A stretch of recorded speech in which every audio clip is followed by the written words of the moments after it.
Chapter 585. The visiting team was very spectacular. Qin Zhe and Suyu walked in front, with Manager Lu on the right and Manager Go on the left.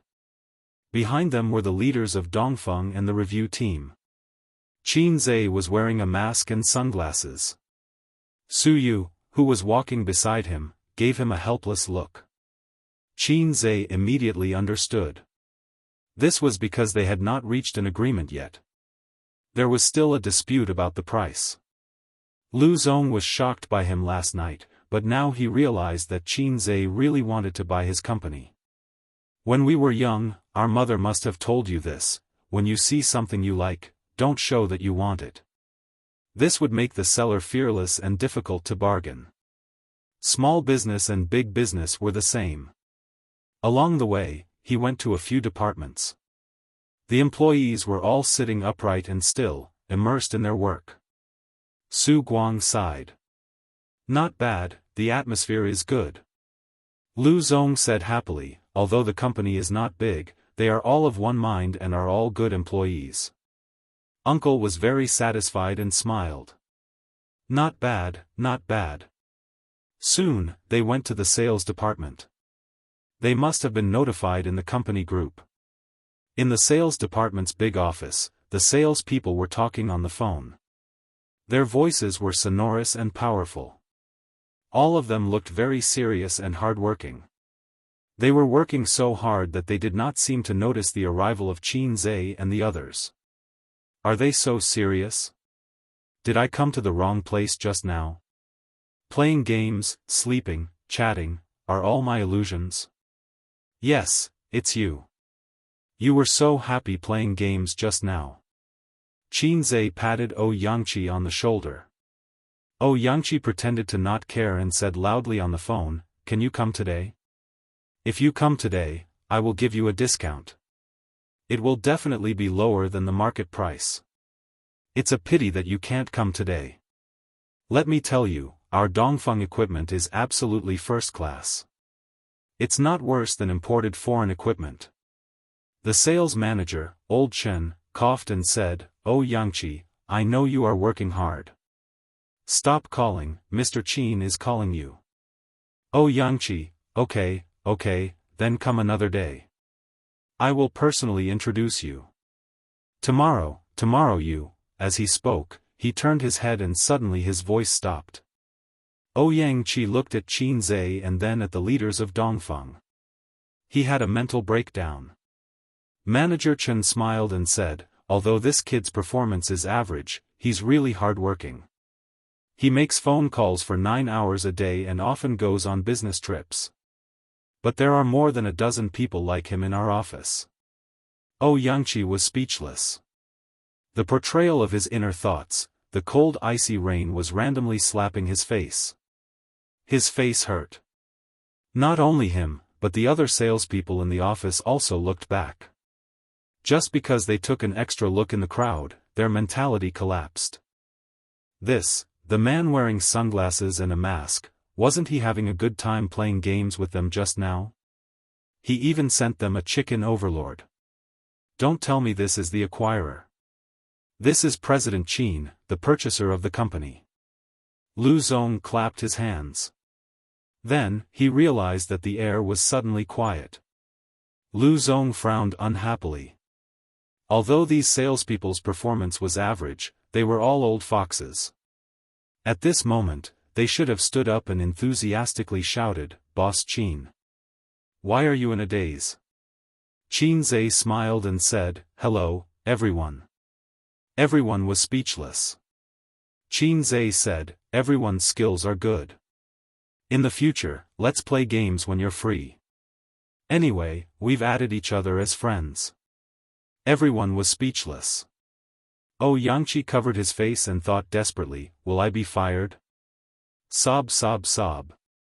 Qin Zhe looked at Lu Zong. "Then, let's go to other places." The group of people left, but Manager Chen slowed down and didn't follow. He turned back to the office. His fingers knocked on the glass door, making a crisp sound. Manager Chen's tone was slightly angry. "What's wrong with you guys? The strange reaction of his subordinates just now made him very unhappy. Lu Zong was definitely unhappy too. They were not sensible at all. No one answered his suffocating question. Manager Chen said angrily, "With your performance, when the company is acquired, it's still unknown whether you can stay. Who can you blame if you don't live up to expectations and lose your job?" Oh, Xianxia said guiltily, "Manager, that President Qin, he just came." Manager Chen was stunned at first, then his heart turned cold. He knew the group of people under him very well. "Then what are you doing?" Playing games. He even played a game with us, so we didn't know that he was." Oh, Xianxia's expression was ugly. Qin Zhe once again wandered to the finance department. The big sisters were sitting quietly in front of the computer, silent. There was no longer the chatter from before. The big sister at the door heard the footsteps and looked up first. She saw Qin Zhe with a mask and sunglasses at first glance. Her face with makeup was instantly stunned. The other finance people looked over with smiles on their faces. When they saw Qin Zhe, they were also stunned. They were dumbfounded. 10 faces were dumbfounded. Qin Zhe looked at her and asked again, "Are you guys usually free?" Dongfeng's finance department manager said, "Yes, our finance department is very busy." After he finished speaking, he found that his subordinates all looked embarrassed. Lu Zong frowned and realized that things were not simple. It was too abnormal. Whether it was the sales department or the finance department. When they saw Qin Zhe, they all looked like students who were caught by the teacher eating chicken with each other. They were embarrassed and scared. After that, they toured the factory. It was the same here. The employees were not working hard or slacking off. After all, they couldn't pretend because there was no work. It's currently in the idle stage because if we reach an agreement, we have to prepare for the liquidation of assets, so the factory is now in a half-stop state, Lu Zong said. When he said that, he imperceptibly created psychological pressure on Qin Zhe's side.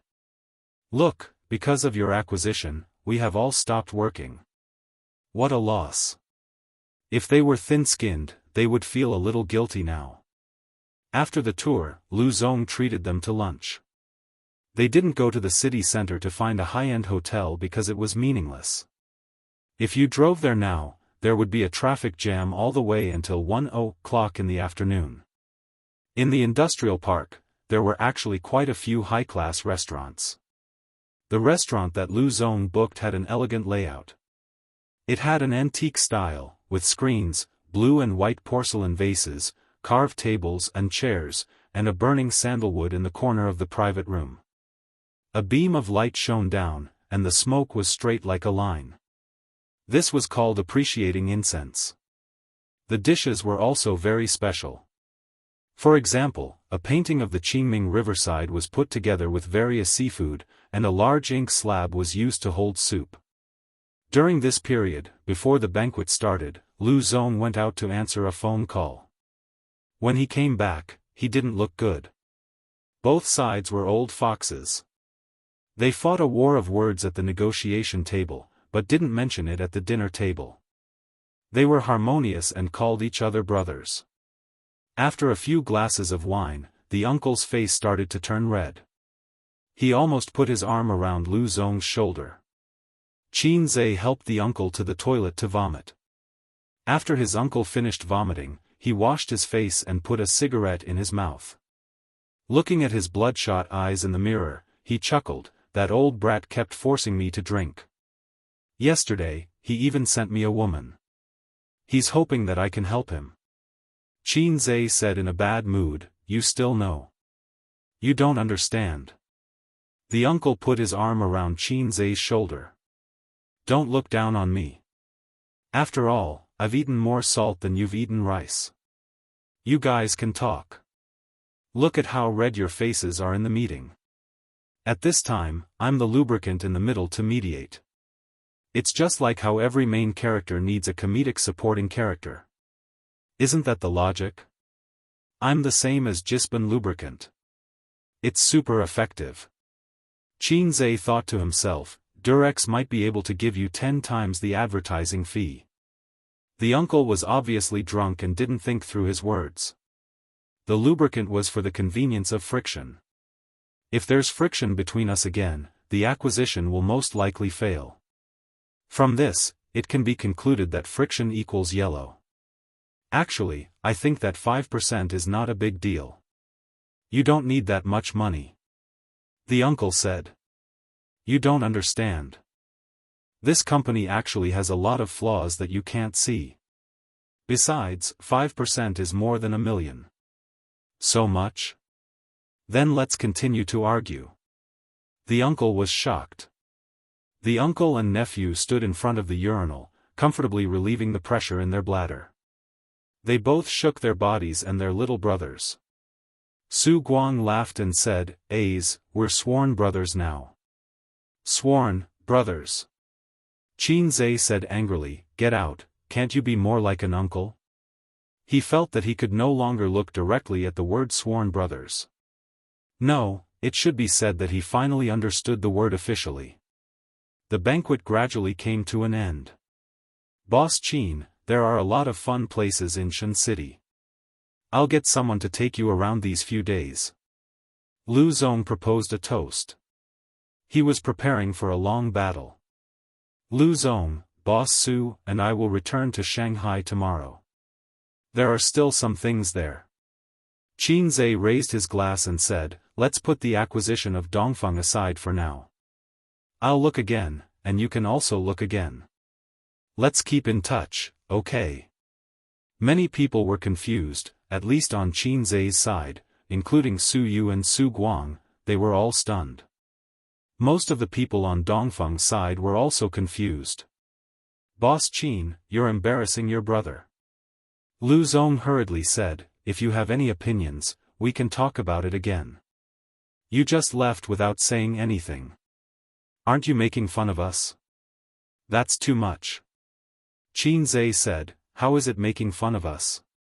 A good or bad product can't be judged by its appearance, and its quality can't be ignored, right?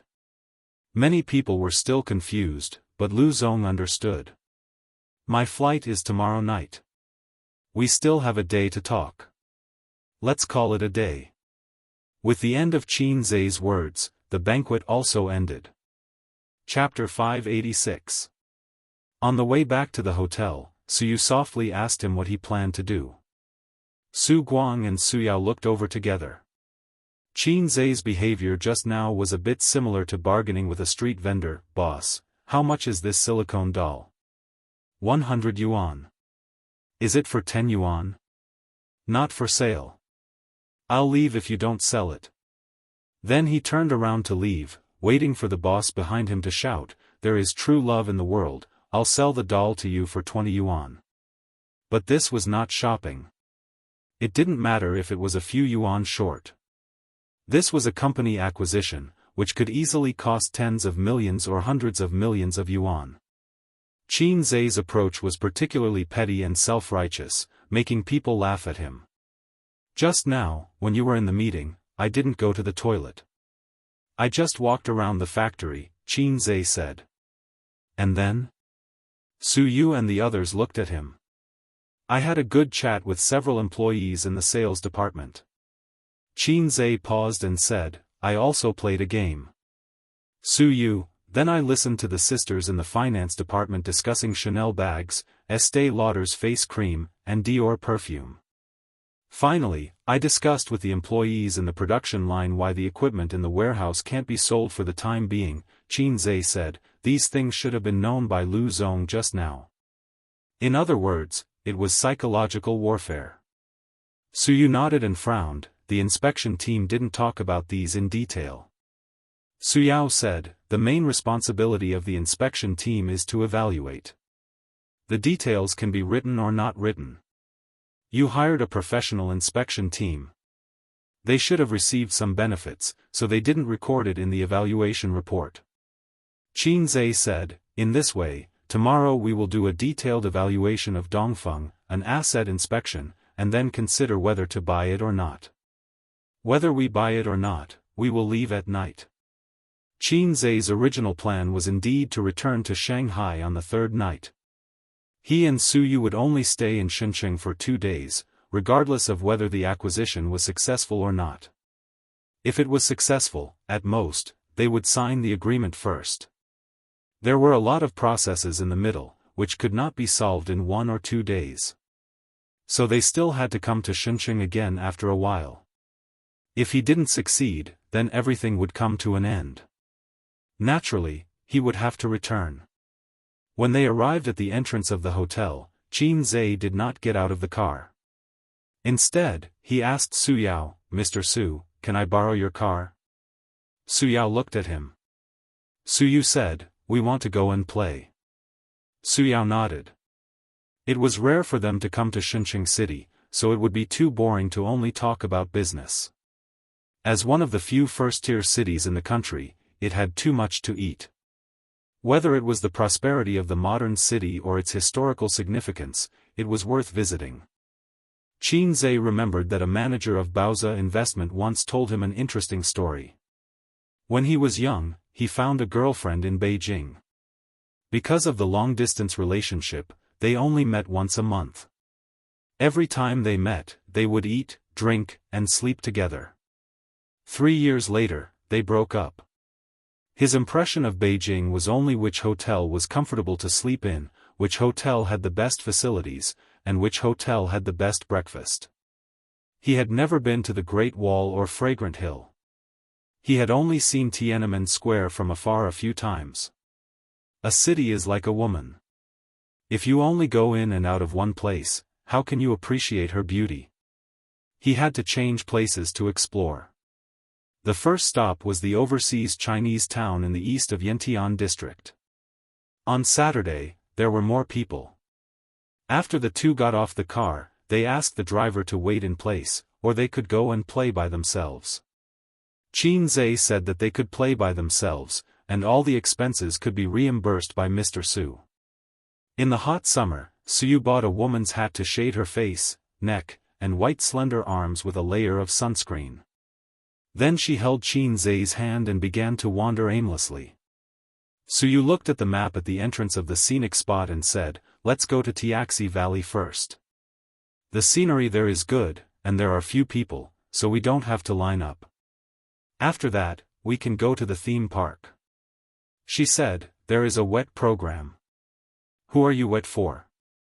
Qin Zai said angrily, "I'm not going." Tiaxi Valley was an ecological park, a place to enjoy the natural scenery. For the two of them, Tiaxi Valley was the best choice. Looking at the colorful flower fields and watching the blue sky and white clouds was far more interesting than waiting in a long line in the theme park. If you want to play, it's better to go back to Shanghai and go to Disneyland. Su Yu stood by the colorful flower field and took a deep breath. She held Qin Zai in one hand and opened the other hand, pretending to be facing a cool wind. In fact, both of them were hot and wet in their crotches.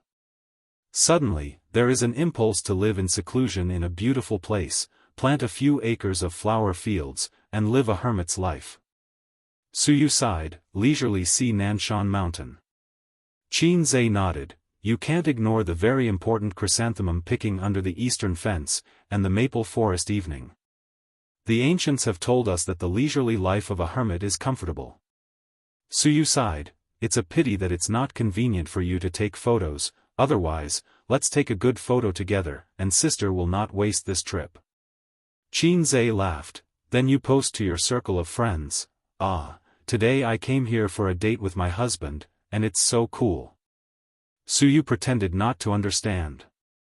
"Yeah, there's a KFC over there. Let's go and have a drink." She took Qin Zai and trotted all the way. They ordered 4 egg tarts, 2 mashed potatoes, 2 cups of iced cola, and a hamburger. The KFC was overcrowded, and the air conditioning in the hot summer brought tourists the motivation to live. Qin Zai glanced at the KFC, and then observed the tourists outside through the glass wall. For the time being, he did not find any suspected paparazzi. It's not that he is sensitive. As an artist, he should always be vigilant. In unknown corners, there are always cameras pointing at you. Wasn't there a female star who went to Thailand to taste the sausages of a foreign country, and then was caught by the paparazzi? The candid photography business has developed abroad. Are you afraid? Unlike that female artist, Qin Zai's only advantage is that he is unmarried. Therefore, the scale of his wave can be a little bigger. Suyu took out a paper towel from the bag, wiped the sweat on her hands, grabbed Qin Zai's hand, like a careful little wife, and helped him wipe the sweat on his hands. Qin Zai took back his gaze blankly, and his eyes fell on Suyu, and he suddenly understood. He can feel Suyu's care and gentleness. From childhood to now, he still plays the role of a house husband, and there is a little soft emotion in his heart. In this situation, replace Suyu with his sister. His sister will wipe her sweaty little hands on his clothes, and then with a little pride in the corner of her eyes and eyebrows, which is in line with their playful style. Wang Zijin will be more pretentious. She will stretch out her small hand and let Qin Zai help her wipe the sweat on her hands, and enjoy the love of her boyfriend. Only Suyu has the lowest requirements, but she is sincere to him. Suyu crumpled the paper towel into a ball, put it aside, and took a sip of cola. Let's eat. In fact, he didn't eat much at noon. Entertainment is the main body, and eating is subsidiary. Suyu drank a few glasses of wine, took a few mouthfuls of food, and didn't eat much. Moreover, things like big meals, if you eat too much, you will get tired of it and can't raise your appetite. On the contrary, it is not as attractive as the junk fast food in front of you. If I take off my mask, it will cause a sensation. Qin Zai said tiredly. He turned to face the glass wall, stuffed an egg tart into it, then put on his mask again and chewed silently. Suyu, puff, so it's very tiring to be a celebrity. The more famous you are, the more tired you are. My sister now wears a mask when she goes out, and she rarely meets with her former classmates and friends. Before, she would eat with her best friends every 2 or 3 days, go shopping and walk the road. Now when she has a rest, she only dares to stay at home, but now she has no energy to play. Although it was tiring to go to work before, it is different from being a boss. Qin Zai said. Sister, you only have sister in your mouth, Suyu was full of jealousy. We finally come out to date. Can you not mention her? It's disgusting. Qin Zai, he said in his heart, my sister raised me with a handful of shit and urine. He blamed himself for saying so. In the years of college, his living expenses were indeed paid by his sister. At that time, his sister's salary was not bad, with a monthly income of more than 10,000 yuan. But she was a spendthrift. When Qin Zai asked her for money, she would give him hundreds or thousands of yuan. At the beginning of every month, the siblings were very extravagant. In the first half of the month, Qin Zai didn't cook and went to restaurants every day. Watching movies, eating Western food, buying clothes. What was milk tea? He didn't drink that kind of low-grade drink. It had to be dozens of yuan for a cup of coffee and hundreds of yuan for a pot of black tea. In the middle of the month, his sister found that her monthly salary of more than 10,000 yuan was only left with a little more than 2,000 yuan. Oh, no, I can't be extravagant. I have to buy vegetables and start a fire to eat at home. She also began to use face masks, applied once every 2 days, and couldn't use too expensive ones. But even so, Qin Zai occasionally invited his roommates to dinner, and his sister would still give him the money she saved. A 25-year-old girl, working for more than 2 years, moonlight. So Yingying often said that Qin Zai was raised by her with a handful of shit and urine. Chapter 587. They were chatting, and a young woman was holding a little boy of 5 or 6 years old, holding a plate with Coke, fries, hamburgers, and chicken wings in her left hand. The woman apologized, "Can we sit here? There are no seats." "Yes." Qin Zai nodded. He refused in his heart. Elder sister, if you sit here, I won't be able to eat for a while. But KFC is not owned by his family. They just asked out of politeness. And the mother with the child can't let the child stand and eat. So Qin Zhe didn't eat. Suyu ate with relish and took his share. They chatted for a while and became familiar with each other. The mother and son are from Hujianren. The man can barely be regarded as a small entrepreneur. He started a company in Shenzhen. The mother and son have been in Shenzhen for more than a year. Today, they took their son out to play. Fortunately, this is Shenzhen. If it was Guangdong, the mother and son would be in danger. During this period, the mother had to go to the toilet and gently warned her son, "You sit here and don't move, wait for your mother to come back." Then she said to Qin Zhe and Suyu, "Please help me." Qin Zhe and Suyu's clothes are not ordinary people, and they talk well. Suyu's appearance has the buff of, "I am a cold goddess," so the young mother is quite assured of them. "Auntie, do you want to eat?" The little boy licked the ketchup on the corner of his mouth and handed Suyu a free. "Call me elder sister doesn't eat." Suyu touched his head. The little boy blinked. "How old is Auntie?" Suyu answered truthfully, 28. The little boy counted his fingers, 26, 27, 28. "Older than my mother." "Does Auntie have a little brother?" Suyu smiled and said, "Elder sister is not married yet." The little boy said, "Oh, I'm not married at such an old age, Auntie is a single dog." The affection on Suyu's face suddenly solidified. "It hurts." Qin Zhe, children nowadays have a wide range of knowledge. They can listen and see a lot. They can also use their parents' iPads or mobile phones to surf the internet. When they were 5 or 6 years old, they were silly and snotty, like uncivilized natives. Suyu smiled. "Yes, I'm not married." The little boy said, "No one wants it." Suyu, heartbreaking +2. Suyu touched his head with a smile and replied kindly, "Because Auntie is afraid of giving birth to an ugly child like you." The little boy raised his head and looked at her in a daze. He cried out loud. Suyu's mouth curled up. At this time, she didn't look like a 28-year-old woman, but an 8-year-old girl, as if she had grabbed the candy and was very proud. When a woman was petty, she was no better than a child. At this time, the little boy's mother came back. Seeing her son crying, she looked at Qin Zhe and Suyu blankly. "Mom, am I ugly?" "He's not ugly. He's very handsome." Auntie said I'm ugly. The woman looked at Suyu again. Suyu smiled. The woman retracted her gaze and coaxed the child gently. Suyu stuck her tongue out at the child and made a face. After resting in the KFC for nearly half an hour, Suyu reluctantly left the air conditioner and opened the door of the store. The hot air flow hit his face. The peak season of tourism should be in spring and autumn. Winter and summer are not suitable for traveling. The former will freeze into a dog, and the latter will become a hot dog. Before leaving the KFC, Suyu went to the toilet, washed her face, and added a layer of sunscreen.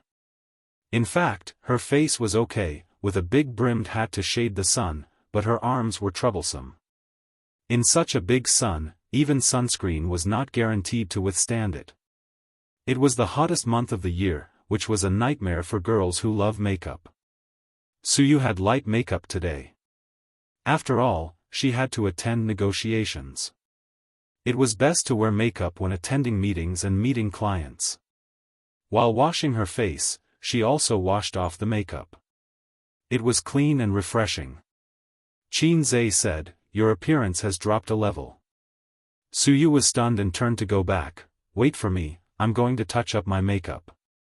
"Hey, I'm kidding." Qin Zhe pulled her and walked out with his arms around her shoulders. Just now, if it was Qin Bao, she would definitely say, "Go away, sister never wears makeup, sister is a little fairy." "Well, you are also a little fairy." Suyu's expression was happy and pretended to be disdainful. your sister is pretentious. It was too hot outside, and it was very uncomfortable to hold, so Qinzhe let go. Suyu hurriedly hugged his arm and walked forward like a little bird. Instead of going to the theme park, they took a few landscape photos. Qinzhe was responsible for taking photos, Suyu was responsible for being beautiful, and put a few posts by the way. Leaving contentedly, the driver was still in the same place and didn't go out. It seemed that he was a middle-aged man who was more at home. He lowered his seat, half-closed his eyes, and slept. Qinzhe knocked on the window and woke him up. "Go to Happy Valley," Qinzhe said. Opening the door, getting in the car, and enjoying the cool air conditioning, Qinzhe and Suyu couldn't help but want to groan. Good parents are not as good as the air conditioning. Going to Happy Valley was suggested by Suyu, because she felt that it was very romantic to sit on the Ferris wheel with the person she liked. The three artifacts of romance: fireworks, rails, and Ferris wheel. Qinzhe, on the other hand, was imagining a lot of Ferris wheels in his head. Every cartoonist is a good person, and good people have a peaceful life. The Ferris wheel is a very conducive place for men and women to talk and communicate.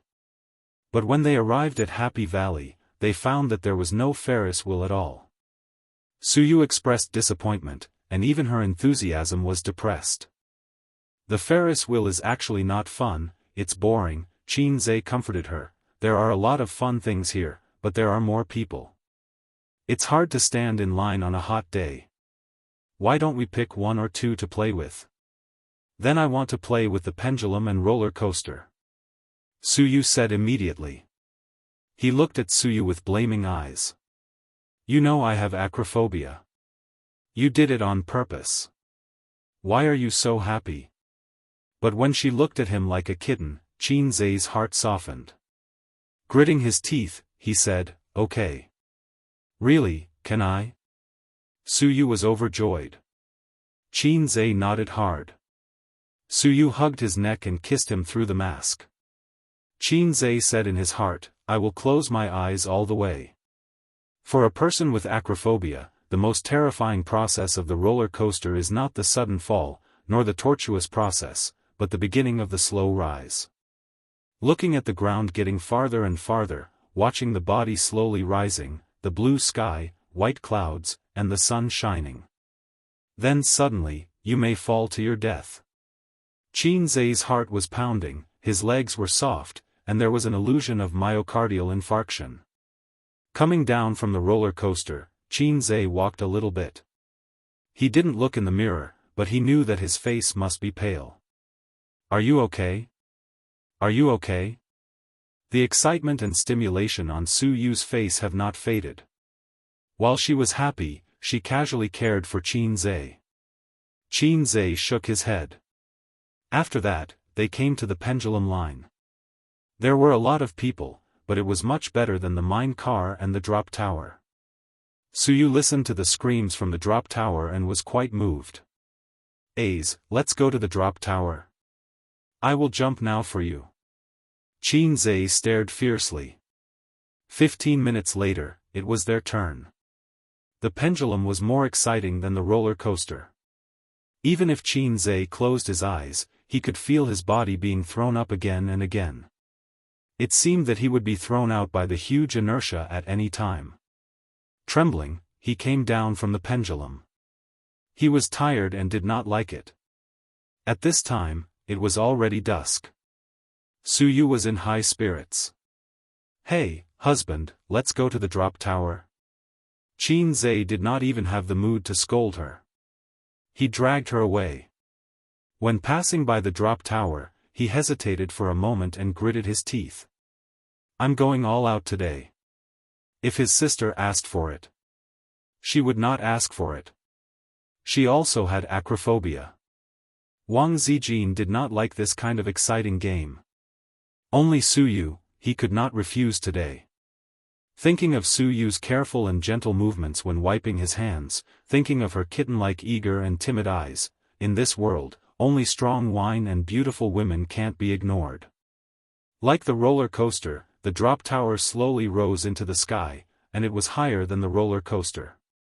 Qin Zhe looked at the crowd under his feet, which was as small as ants, and his heart was fiercely clenched. He felt that he was crazy today to play this kind of thing with Suyu. He was higher than the third floor, and when he looked down, his legs would be soft. Suyu held Qin Zhe's hand and said, "Ace, today, let's jump together and die for love." With that, she looked like she was going to die tragically. "Qin Zhe, MMP, you wait for me at night. In fact, I'm very scared." Suyu glanced down, a little timidly, and said, "I'm actually afraid of playing this kind of exciting game. I always feel that it's so high. What if there's a malfunction? I'll really fall to my death." Qin Zhe's face turned white. "Don't put the flag in my face, Teddy. But the more scared I am, the more I want to play. It's like watching a horror movie. I'm obviously scared to death, but I can't help but watch it." Suyu said. "No problem, you're a masochist. Don't think about it."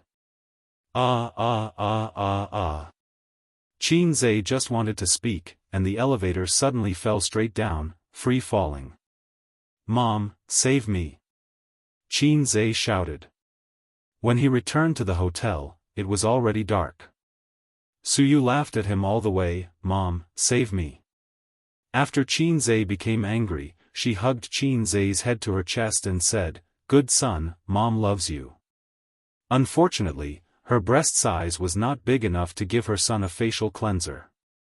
Facial cleanser, sister's brand, is the most powerful. At 7:00 in the evening, his uncle came over and said that he would take Qin Zhe to eat Xingqing specialties. But Qin Zhe had no appetite and sent him away. Suyu did not go, saying that she did not want to eat and stayed with him. "Husband, it's time to eat. I asked the hotel to cook a few dishes, and they'll be sent right away." At 8:30 in the evening, Suyu was hungry. She found the menu in the room and called to order food. "You eat by yourself, I have no appetite." Qin Zhe lay on the bed, two thick black eyebrows wrinkled. Dizziness, nausea, loss of appetite, these symptoms of acrophobia have been with him. "Eat some." Suyu stroked his cheek and said, "If you don't eat, you'll feel worse tomorrow. I ordered a dish for you." "What dish?" "Leek is a good thing, also known as yang grass." Chapter 588. About 20 minutes later, the hotel staff brought the food up, pushing the dining cart, and the food was covered with plates. 4 dishes, 1 soup, 2 bowls of rice, stewed pork ribs with winter melon, scrambled eggs with leeks, small yellow croaker, and sliced meat with bracken. "Isn't this thing carcinogenic?" Qin Zhe pointed to the bracken and said. When he was a child, he liked to eat this kind of wild vegetable. Every year when he went to Su Town, Aunt Su would go to the mountains to help him pick some. If he couldn't finish it, she would dry it and bring it home for him to eat. Later, when he heard that this thing was carcinogenic, Qin Zhe didn't dare to eat it. "It's a rumor." Suyu said, "Smoking also causes cancer. Didn't you smoke with relish? This thing is said to cause cancer, but in fact, it's fine even if you eat it until you're 70 or 80 years old. Ah, delicious, try it." I was so scared that I quickly smoked a cigarette to calm down. Qin Zhe opened his mouth and took a bite of the bracken she handed to his mouth. "How do you know?" "You're a returnee who studied abroad for a long time. I like to eat this kind of wild vegetable, so I specifically went to learn about it." Suyu said, "This kind of vegetable was sold at a high price a few years ago. I've eaten it. Well, I'll give you a bite, and the rest is mine." As she said, she took the vegetables in front of her and pushed the plate of leek fried rice to Qin Zhe. "You eat this, eat more, and your body will be good." Qin Zhe was speechless. Have I been reduced to the embarrassing situation of relying on leeks to regain my masculinity? Are you kidding me? Do I need to nourish my teddy kidney? I'm Qin Ritian. Do I need things like leeks? Even if I starve to death, I won't eat this kind of thing. Eat, it's delicious, although it's not as good as your cooking. Suyu ate in small bites. Her eating posture was very elegant, very ladylike, and very goddess-like. Qinzhe picked up the chopsticks and ate a few mouthfuls. Hey, it's really delicious. There's some kind of seasoning in it, but he can't taste it for the time being. Suyu asked, how is it? Delicious. Qinzhe ate the rice. It doesn't matter what the kidney is, he mainly likes to eat leeks. Well, he just likes to eat it. Suyu didn't eat much. He ate half a bowl of rice and didn't eat much. He kept saying that his favorite food was fern, but he just picked up a few more chopsticks. She usually didn't exercise as much as Wang Zijin and Qin Baobao. She only went to the gym or the club on weekends to exercise and recuperate, so she could only rely on controlling her food intake to maintain her figure. Therefore, those girls who relied on dieting to lose weight were, without a doubt, only someone like Big Sister, who ate and drank as much as she wanted without a care in the world, refusing all kinds of high-calorie food, and persisting in dancing for an hour every day, could have such a low breast volume. The large breasts of foreign women were due to their high-calorie diet and their love of fitness. Actually, I don't quite understand why you're so passionate about virtual reality technology. At the moment, this field isn't suitable for us. Only corporations with hundreds of billions of assets have the ability to research it. Suyu unscrewed the thermos flask and took a sip of wolfberry tea. But the actual progress and breakthroughs will depend on the situation overseas. In terms of science and technology, whether we admit it or not, foreign countries are always ahead of us. The technologies that our country is more advanced are all supported by the state. It's unrealistic to rely on the domestic business circle to develop their own. What she meant was that the current potential of this industry was almost overdrawn. Any industry has ups and downs, and the next stage of development will be relatively flat, not only in terms of technological development, but also in terms of market demand. Therefore, she felt that to acquire a virtual technology company now, from an investor's point of view, was a failure. We are the successors of socialism, we have to dream of a big country, and we have to work hard for the rise of our motherland. Qinzhe said, as long as I enter this industry, it will instantly lead the world and dominate the world. Suyu. Then what are you going to do? Wait. Qinzhe got up, squatted in the suitcase, took out a USB flash drive from the inner zipper bag, and put it in front of Suyu. The things inside will bring us endless wealth, even beyond Baozi, beyond Amethyst, beyond Tianfang. What is it? The design. I spent a week making it with software. Suyu looked at the USB flash drive, and then raised her face to look at him, her eyes dull. Let's have some face, otherwise how can we go out and meet people? Suyu curled her lips. No, it's illegal to sell organs, Qinzhe said. People who cared about their reputation were all criminals. Only those who did not care about their reputation were good law-abiding citizens. Even if Suyu was his little fan sister, she just thought he was joking. The things in the USB flash drive were copied from the mall. The system was so low that everything needed Qinzhe to do it himself, because there was only data, there was no substance. Qinzhe, an undergraduate student in the Department of Finance, became a semi-professional drawing student. He was proficient in 3 different computer drawing software. He was so tired. The value of this thing was unimaginable for ordinary people. If he just threw it out, he could create a leading company in the field of virtual reality technology in a short time. It also made up for one of Qinzhe's wishes. Virtual technology, although called virtual, was considered an industry. The industrial tycoons were the ones who should be respected. Qinzhe, as an undergraduate student in the Department of Finance, had a deep understanding of this.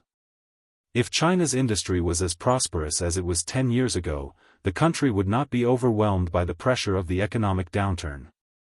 The simple truth was that wealth was always linked to material objects. Those internet tycoons, who made money by games and software, were not ashamed.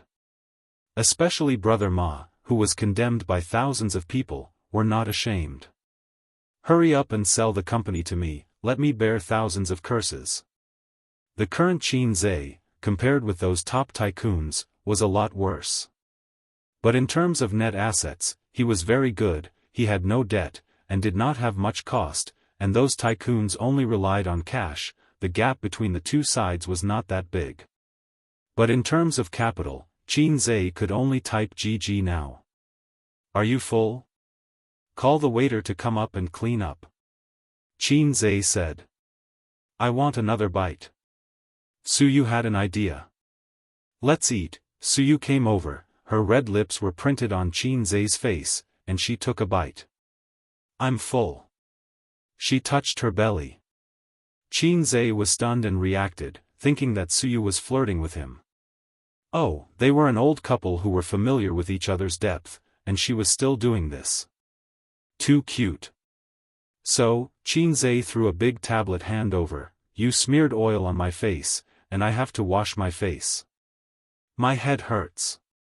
Suyu, specialty restaurant. Suyao and Su Guang, the two brothers, drank and talked happily. One was happy and carefree. The other was silent and serious. They were 2 years apart, and Suyao was 7 years younger than Qin Ma. He was only 40 this year, and Su Guang was 38. But he looked at least 10 years older than Su Guang. His mature and restrained temperament was one reason, and the main reason was that he had a vertical line between his eyebrows. It was caused by long-term frowning, so Suyao looked bitter and hateful. Come on, let's toast. Su Guang raised his glass and touched Suyao's. A small glass of white wine, drained in one gulp. His uncle had been wandering outside in the past few years, and he didn't learn any great skills, but his alcohol tolerance was really good. Suyao was even more so. He used to drink without caring about his life when socializing. He would vomit after drinking, and then drink after vomiting. He spat out tens of billions of assets. After he became successful, he rarely drank. Rong, do you think the acquisition will be successful this time? Su Guang picked up the food and was worried. If it doesn't work, I have to continue to run around. When I worked in Guangdong, I knew a lot of bosses. If it doesn't work, I'll go there and try. Su Guang had mixed in almost all the first-tier cities. He once went to Guangdong to look for business opportunities. He did make some money in Guangdong, but it was only 100,000. Before 2005, 100,000 was a huge sum, but 10 years later, 100,000 was a drizzle. It couldn't satisfy him at all. And later, a well-known industry in Guangdong was declared dead, and Su Guang had no reason to save the woman who lost her footing, so he had to leave. I heard that this industry is not very profitable, and it can't be compared with AZ's companies at all. Su Guang said. In business, it's not about entering the industry that makes money. It's the same principle as not chasing the stock market. It's more important to play it safe. Suyao commented concisely. Don't scare me. Isn't business about entering the industry that makes money? Su Guang was not convinced. That's why you can only earn fast money at most. Suyao concluded. Su Guang couldn't win against him and was a little depressed. Come on, let's drink. After 3 rounds of drinking, Suyao said, Suyu, is she really not your girlfriend?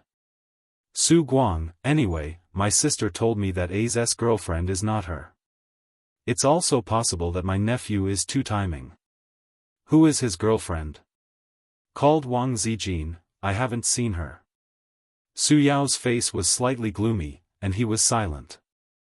After a while, it doesn't matter if you don't play with feelings, but it's troublesome to play with feelings.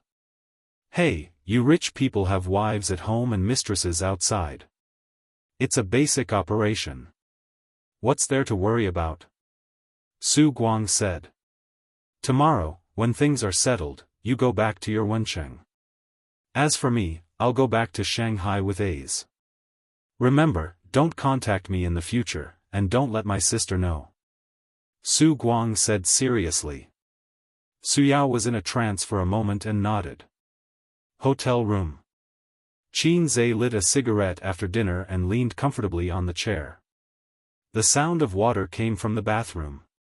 Through the frosted glass, Su Yu's figure was vaguely seen, slender and tall.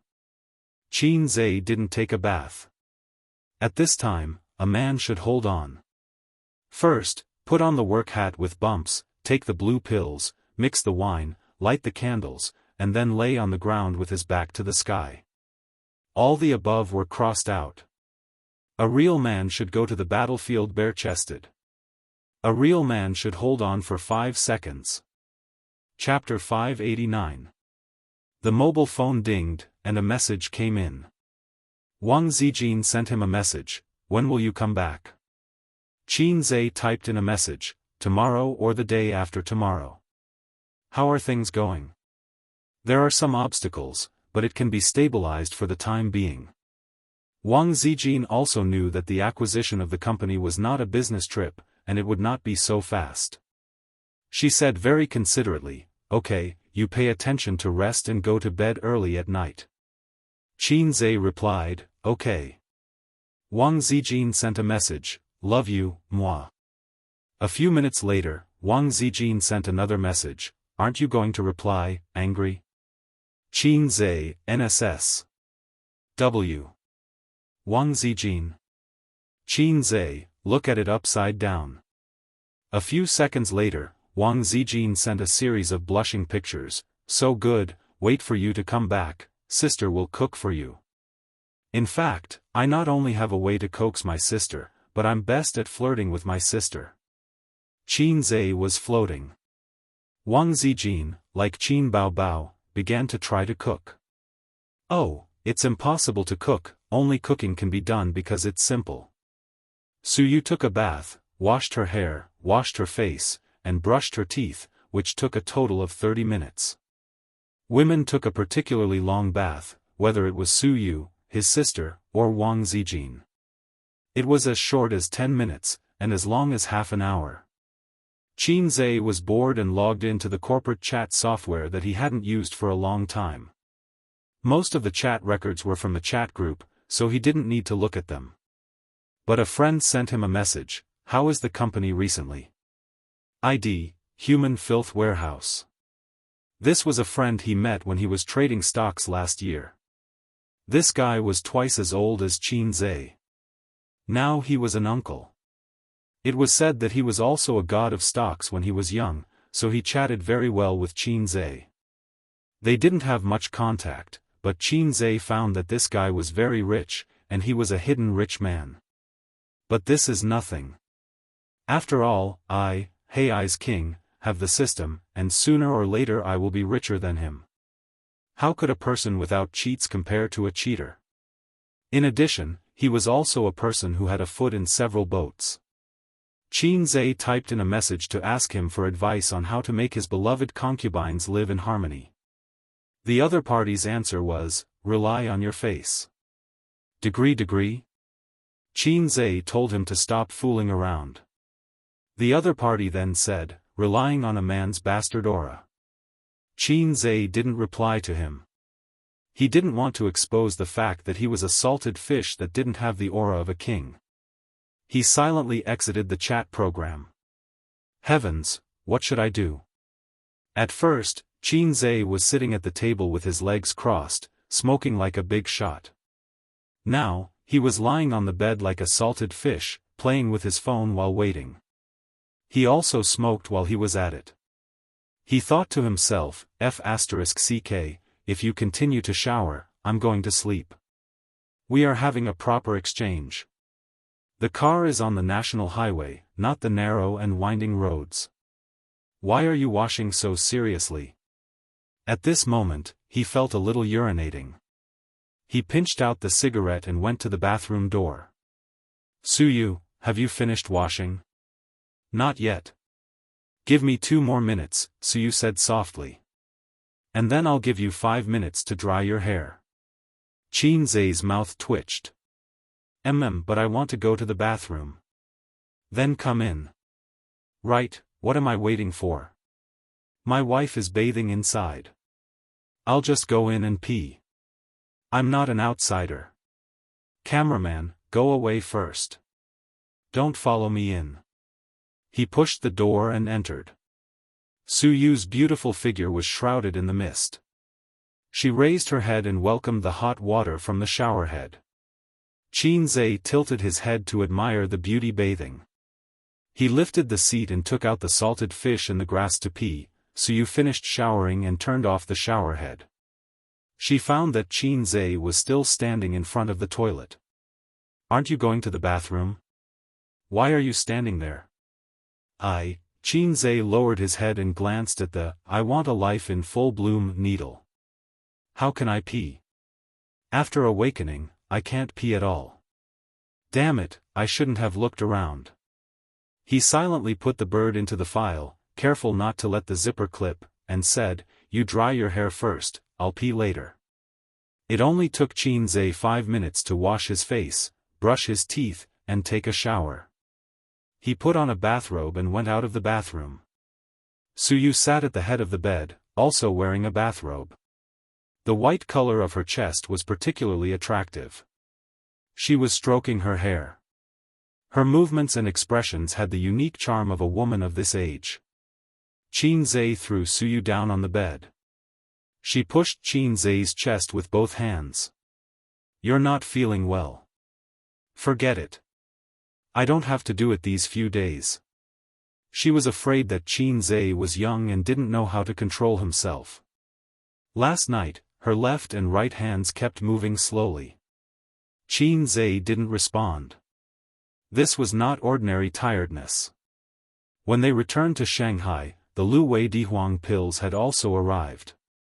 Qin Zhe had to recuperate for a while. After all, the future was long. He couldn't lose money at such a young age. Qin Zhe was stung by her gentle eyes and concerned tone. "Don't do anything. Lie down. I will take you flying," Qin Zhe said. Then, okay, after all, she couldn't bear to refuse him. Su Yu thought, let's try it first. 2 bathrobes were thrown on the ground. Qin Zhe held Su Yu's 2 legs. "Little rabbit, open the door. I want to come in." "Wait a minute." Su Yu stopped. "You don't want to open the door?" "No, I want to be on top." Qin Zhe frowned and said, "Just lie down." He liked to take the initiative in this kind of thing.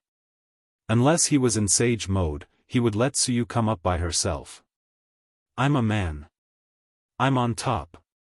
"Nonsense," Su Yu refused to accept. "How do you write the word man?" "Go up to Tian Xiali." "Then who is Tian?" "As expected of a big man with a doctorate degree." "I lost. I'm willing to submit to others." Qin Zhe lay down and made a hole with the stem. The air was full of a happy atmosphere. After a long in-depth communication, Su Yu's kindness to Qin Zhe was repaid with a spring. To use a sentence that everyone was familiar with, they both reached the peak of pleasure. Next was the time for smoking. Qin Zhe was surprised. He found half a cigarette burning slowly in the ashtray at the head of the bed. At 2:00 in the middle of the night, there was a slight breathing sound in the room, only one. Qin Zhe had fallen asleep. Su Yu curled up in the quilt, thinking of today's experience, and cried a little. "On the plane, husband, would you like to bungee jump with me?" "Psycho. You really love Wang Zijin more. If she asks, you will definitely agree." "That's not going to happen. I won't agree to her request." "What if I die suddenly?" She remembered Qin Zhe's nervousness when he rode the roller coaster during the day.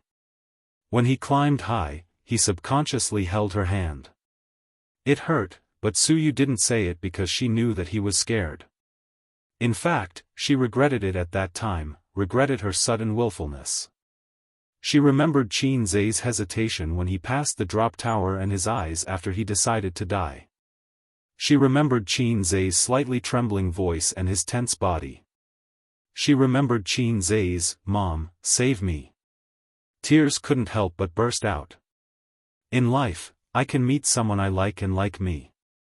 Fortunately. The next day, Qin Zai woke up first. His waist was not sore and his legs were not painful. He was full of energy. Suyu was next to him, sleeping soundly. Her hair was fluffy and messy, covering her face. She was tossed around last night. Finally, she knew that Qin Zai's body was not in deficit at all. It was still the familiar strength, and the original size. At 1:00 in the morning, she slept without taking a shower. He pushed aside Su Yu's hair and kissed her on the face. Her smooth skin. A woman of her age can have such good skin. She worked hard to maintain it. For women who don't know how to take care of themselves, 30 or 40 is the most attractive age for women who know how to cultivate themselves and increase their internal and external cultivation. For example, Sister Man Ba, I can't think about other women at this time, or I will be particularly bad. Qin Zai put on casual pants, t-shirt, and tiptoed to close the door. He ran 10 laps around the hotel. The sun at 8:30 was already a little scorching. Sweat fell like rain. Qin Zai sent a text message to Suyu and asked her if she got up. If Suyu replied, he would go upstairs and wait for a few minutes. There was no news. So he continued to run around the hotel. After running 2 laps, Qin Zai couldn't bear the sultry heat.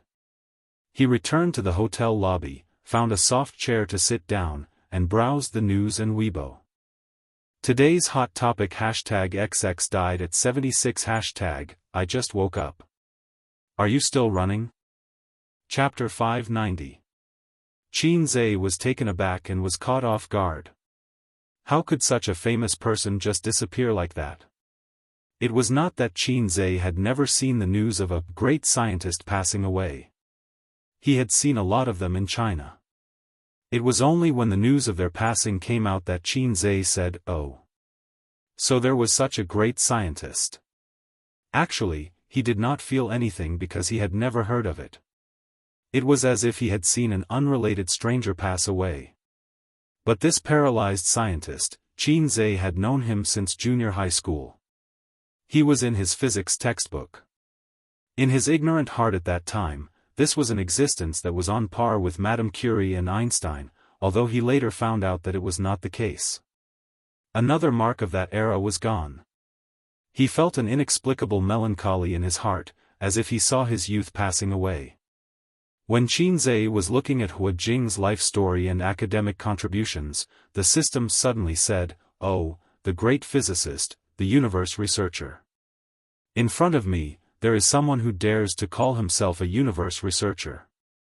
In all the worlds, if I say that my research and understanding of the universe is average, then those flirtatious systems will have to kneel down and say, 'What is the universe?' I don't know. Look at how proud you are, you lowlife who was kicked out of the group." Qin Zai said, "Oh right, what is your real name again?" The system, Universe Calculation System, hit the blackboard and highlight the key points. The system's voice was slightly annoyed. "Lowlife system, you are a professional. Tell me, are there really aliens?" Qin Zai said. "Stupid question, the universe is vast and boundless. Earth is as small as a speck of dust. Life is not exclusive to Earth." The system corrected, "From now on, please call me by my real name." Then, the great universe calculation system, "Please tell me, how big is the universe?" Qin Zai said. "Another stupid question, it is time for you to see the real world." As the system's voice fell, a 3D projection interface automatically popped up in front of Qin Zai. This was the first time the system actively turned on a 3D projection. In the entire lobby, the guests coming and going, the lobby manager, and the staff at the front desk did not see a magnificent picture floating in mid-air. In front of Qin Zai was a whirlpool-like sea of stars. "In this picture, Earth is here." The system's voice sounded at the same time. In the star map, a tiny star that was almost unrecognizable by the naked eye lit up. It was shrouded in a layer of light. It was too small. Compared to the sea of stars in front of him, Earth was as small as a speck of dust. "This is the universe?" Qin Zhe exclaimed. "Universe?" The system sneered, "Do you see that faint light? That's the range of the Earth's magnetic field." This meant that any aliens that might exist in the universe would not be able to discover Earth if they lived outside this range. Beyond the reach of human beings, everything is silent. The diameter of the Milky Way is about 100,000 light-years. In the Milky Way, there were more than 100 billion celestial bodies and planets. What was Earth in the Milky Way? But even such a big galaxy can't be compared to other galaxies. After saying that, the 3D projection image changed. The lens zoomed out, and the Milky Way disappeared, replaced by another galaxy that was even wider. This galaxy, I named it the Salted Fish Galaxy. Its diameter is about 10 million light-years, 100 times that of the Milky Way. Compared to the Salted Fish Galaxy group, what was the Milky Way? Let's zoom out again. The 3D projection image changed again. The lens zoomed out, and the Salted Fish Galaxy disappeared, replaced by another galaxy that was even wider. This galaxy, I named it the Bao Bao Galaxy. In the Bao Bao Galaxy group, there are 100 salted fish galaxies. Its diameter is a terrifying 110 million light-years. Don't be shocked, keep watching. The lens zoomed out again, and the Bao Bao Galaxy disappeared. Another galaxy appeared. This galaxy, I named it the Your Grandfather Galaxy. The Bao Bao Galaxy is just the tip of the iceberg of the Your Grandfather Galaxy. Its diameter is a terrifying 560 million light-years. Qin Zhe said, "I don't know what to say about the way you name things. The name is just a title, to give you a deeper impression. So in your eyes, salted fish is inferior to Bao Bao?" The system ignored him. The system said, "Even if it's your grandfather galaxy, it's only an insignificant part of the entire universe. There are countless galaxies as big as his, and according to my calculations, there are at least 2 trillion, your grandfather, galaxies. There are more galaxies than there are grains of sand on Earth. The diameter between Earth and any observable edge of the universe is a shocking 65.4 billion light-years. Earth is not even a molecule in the universe. However, do you know what else is in the observable universe?" Qin Zhe's eyes were blank. "What?" The system said, "Unknown." "Unknown? Even with my ability, I can't explore deeper unless I level up. What's interesting is that the observable universe is not the entire world. Don't overlook the existence of parallel space. I don't belong to this universe. Space and time are not singular. Theoretically speaking, space can be stacked infinitely, but time has countless parallel lines. You Earthlings once said, 'A grain of sand, a world.' The person who said this was right by accident. From a scientific point of view, it is indeed so. Maybe every cell in your body is a universe, and every universe has an Earth." Nonsense. It's not nonsense, it's just that the dimensions of existence are different. I feel like you're talking nonsense with a straight face. It's normal for you to think so. With the wisdom of mortals, of course, they can't understand. Just like the creatures in the three-dimensional world, they can't imagine the scenery in the four-dimensional world. Because they are not in the same dimension, it's impossible for you to tell ants how wonderful the human world is. Even if you did, with the intelligence of ants, they can't imagine it. Alright, stop showing off. You're awesome, okay? I don't want to talk about this topic. Qin Zhe was very uncomfortable, or rather, he felt that the world was empty. The system revealed the tip of the iceberg of the universe for him to understand the vastness of the world. What was Earth? What was the Milky Way? When humans understood their insignificance, everything became dull. Earning money, boring. Boring. Games, boring. Life, boring. People who stood at the top of the mountain and looked at the distant mountains could hardly squat at the foot of the mountain and look at a wildflower. You're so awesome, why can't you beat those flirtatious systems? This question is not easy to answer. The astronomical telescope can't beat the bumper cars. It makes sense. At this time, the phone dinged, a message notification. Suyu, I just woke up, where are you? The time was 9:30 in the morning. Qinzhe replied, I just finished my morning run, I'll be right there. The acquisition project of Dongfeng Virtual Reality Technology Company, Limited, after another tug-of-war, was relatively smooth. In the negotiation meeting, Qinzhe seemed to be a different person. He attacked frequently and fiercely, and Dongfeng's side was defeated. Finally, the deal was closed at the originally agreed price. The two sides signed a preliminary contract and entered the long acquisition process. The leaders of Dongfeng, including Lu Zong, sent Qinzhe and the others out of the factory gate. The people of the test team drove away. The MPV was parked at the door. Suyu and Suyao opened the door and got in, but the uncle stopped in place. He looked at the sky and whispered, Do you know what I want to do now? Qinzhe was beside him. He heard the words and shook his head. Su Guang whispered, Burn incense for your grandfather. Qinzhe said that in the future, Dongfeng would be managed by him. After wandering for more than 10 years, he finally got what he wanted today. Qinzhe followed his gaze. It was the direction of Shanghai. Get in the car. After returning to Shanghai, we'll pay our respects to grandfather together. Qinzhe patted his uncle's shoulder. The two got in the car together. It's my first time doing business, Mr. Su, do you have any suggestions? In the MPV, Qinzhe was drinking whiskey. He withdrew his gaze from the window and fell on Suyao. Your uncle is actually experienced in the management of the factory, and the original staff of Dongfeng will not change, so as long as it's the same, it's fine. Suyao said. There are too many connections in Dongfeng. What should be cleaned up should be cleaned up. In addition, the manager position needs to be re-recruited. The original staff of Dongfeng will all be dismissed. Suyu said. What about the core technology? Qinzhe asked. Suyao was stunned.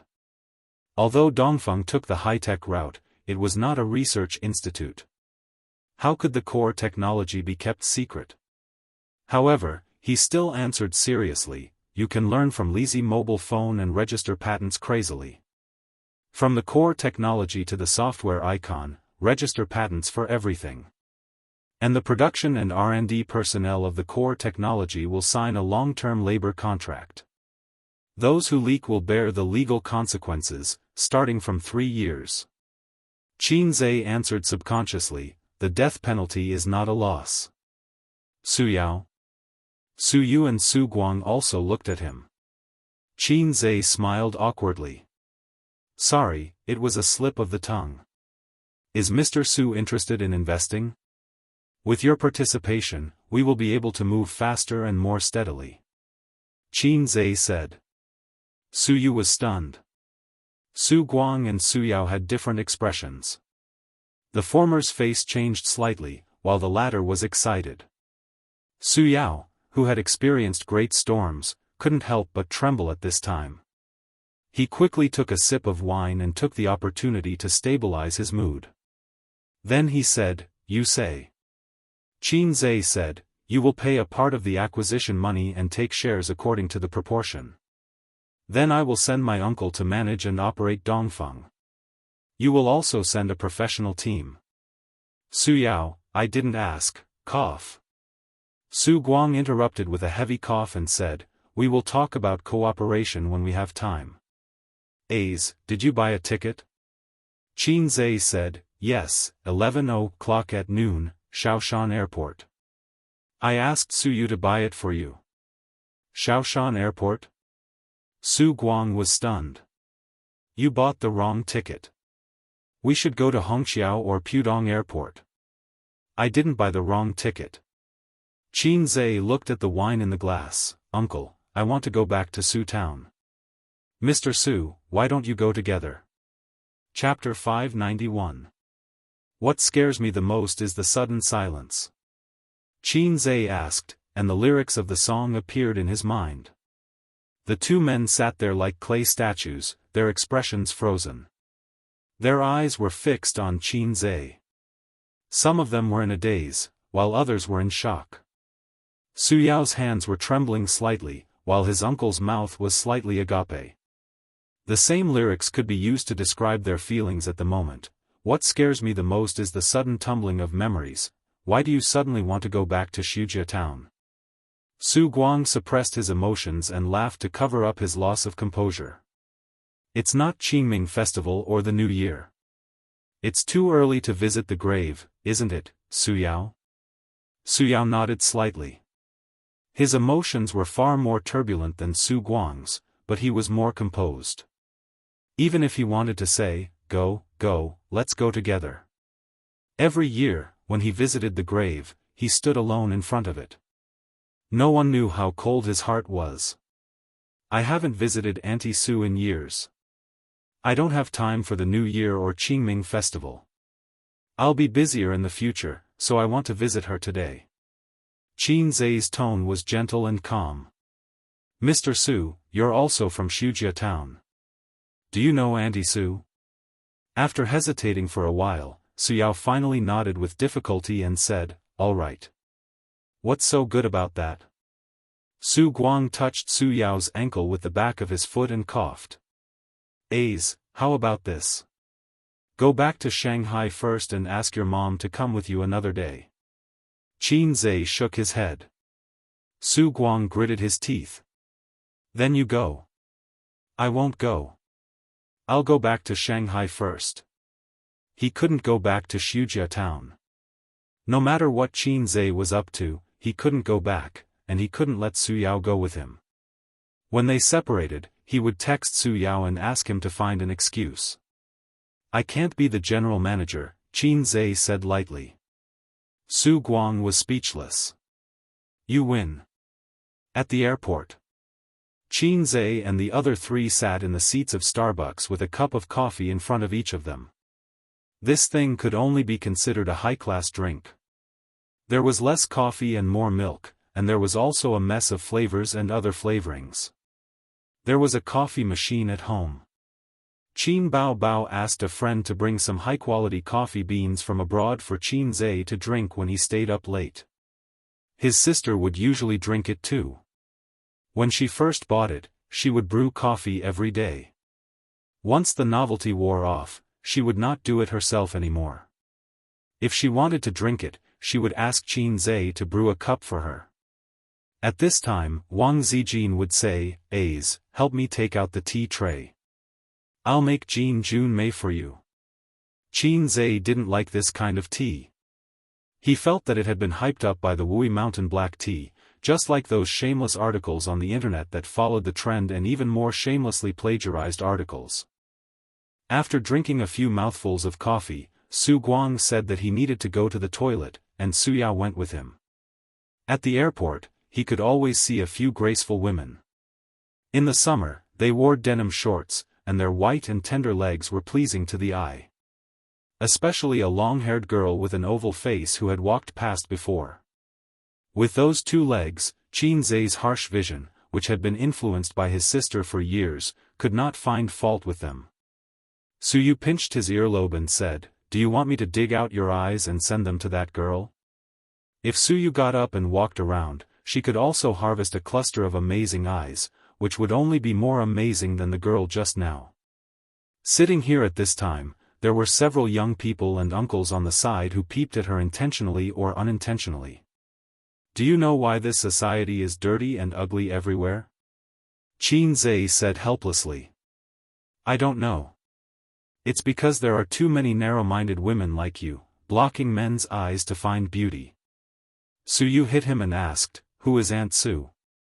It sounded like a relative of Qin Zhe, and the relationship was very good.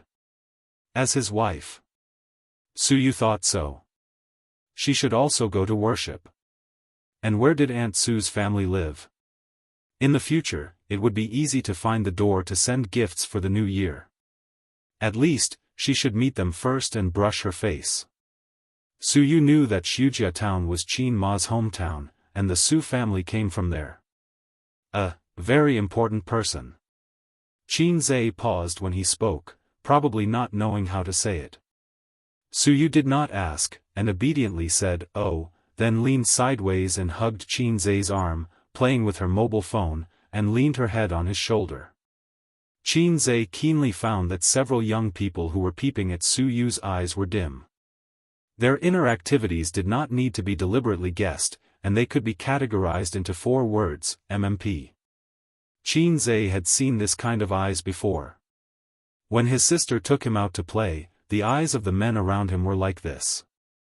At that time, the passers-by's inner activities were, "Oh, beautiful women love salted fish." In the toilet, Su Guang and Su Yao stood in front of the urinal, stepping on both sides of the Yellow River. The two of them were true sworn brothers who had grown up together since they were young. When the 2 spillers beside him shook their bodies comfortably and left, Su Guang whispered, "I'm very weak now. You said that A's suddenly wanted to worship Sister Ru. What happened? Did he know something?" Su Yao said, "Little. Sister Lan confessed." "Confess my ass." Su Guang looked at the direction of the door and lowered his voice again, "She will never confess." Su Yao nodded and calmly said, "That's all right. Let's not talk about what happened more than 20 years ago. Under the premise of no files and records, the government can't find out, let alone him. That's the truth, but why did he propose to go to the tomb now and drag you in?" Su Guang was worried. 2 reasons. Su Yao left the urinal, went to the sink, washed his hands slowly, and then took out a tissue to wipe. First, it was a coincidence. He himself had the idea of going to the tomb, and I happened to be there. I'm also from Shujia town, and he intended to take this opportunity to improve our relationship. Second, he found something and wanted to verify his conjecture. Su Yao threw the tissue into the trash can. Su Guang trembled. What did he find? Su Yao patted him on the shoulder. It's just my guess. Don't think too much. If you really have any guesses, the panic you show will only make people sure of their thoughts. He took the opportunity to wipe the remaining water stains. Su Guang murmured, "If that's the case, I will be killed by my sister." Su Yao nodded seriously. "I will plant you in the land of Shujia town. It seems that a new Su Guang will not grow up in this year. Get out." The two returned to the Starbucks seat. It was 10:00 in the morning, and the flight was at 11:30. It was a very awkward time. They definitely couldn't eat lunch here, but there would be free lunch on the plane, but it was a bit unpalatable. "Uncle, what's the matter?" Qin Zhe asked. After Su Guang came back, the worry between his eyebrows was even stronger. He didn't drink coffee and just sat there in a daze. No one knew what he was thinking. Hearing this, Su Guang pretended to be relaxed. "I didn't sleep well last night. I'm a bit tired today." Oh, Su Yu, who was leaning on Qin Zhe's shoulder, suddenly retched. "What's wrong?" Qin Zhe hugged her. Su Yu held her chest with her small hand and lowered her voice happily. "I must be pregnant." Qin Zhe took her pulse and nodded. "Well, your child is in your stomach again." Su Yu didn't believe it. "Nonsense, I haven't had gastric problems for a long time. Are you feeling a little nauseous now?" "So I'm pregnant." "It's really not. It's probably because of the coffee. You were tired last night and didn't have a good rest." Qin Zhe explained, "Gastric problems are difficult to pull out. It takes a long time to recuperate. It won't recover so quickly." Su Yu gently bit her lip with her pearly white teeth and was disappointed. "I can't get pregnant." "Don't worry, take your time. Qin Zhe held her hand. Where were we just now? They were just discussing the acquisition of Dongfeng. How should we calculate Sister Man's shares? How much should we give? Su Yu said. Nan Man Pei generously gave 100 million, but only 50 million was credited to Baoza's investment account. The rest of the money was deducted from the dividends. For 100 million, 50% of the shares would be no problem. So Qin Zhe and Su Yu were discussing how much shares should be given. 50% was definitely not enough. Qin Zhe's bottom line was 10%. Su Yao's side also had 10% at most. Qin Zhe took 15% of the remaining shares and then divided it equally among the three companies. Then 8%. I'll talk to Sister Man about this. We have a good relationship. Su Yu said. Qin Zhe said in his heart, maybe it's better for me to talk. If we fight, Sister Man may not help us. Wang Zijin's side is fine. After all, we also need her company to do software support.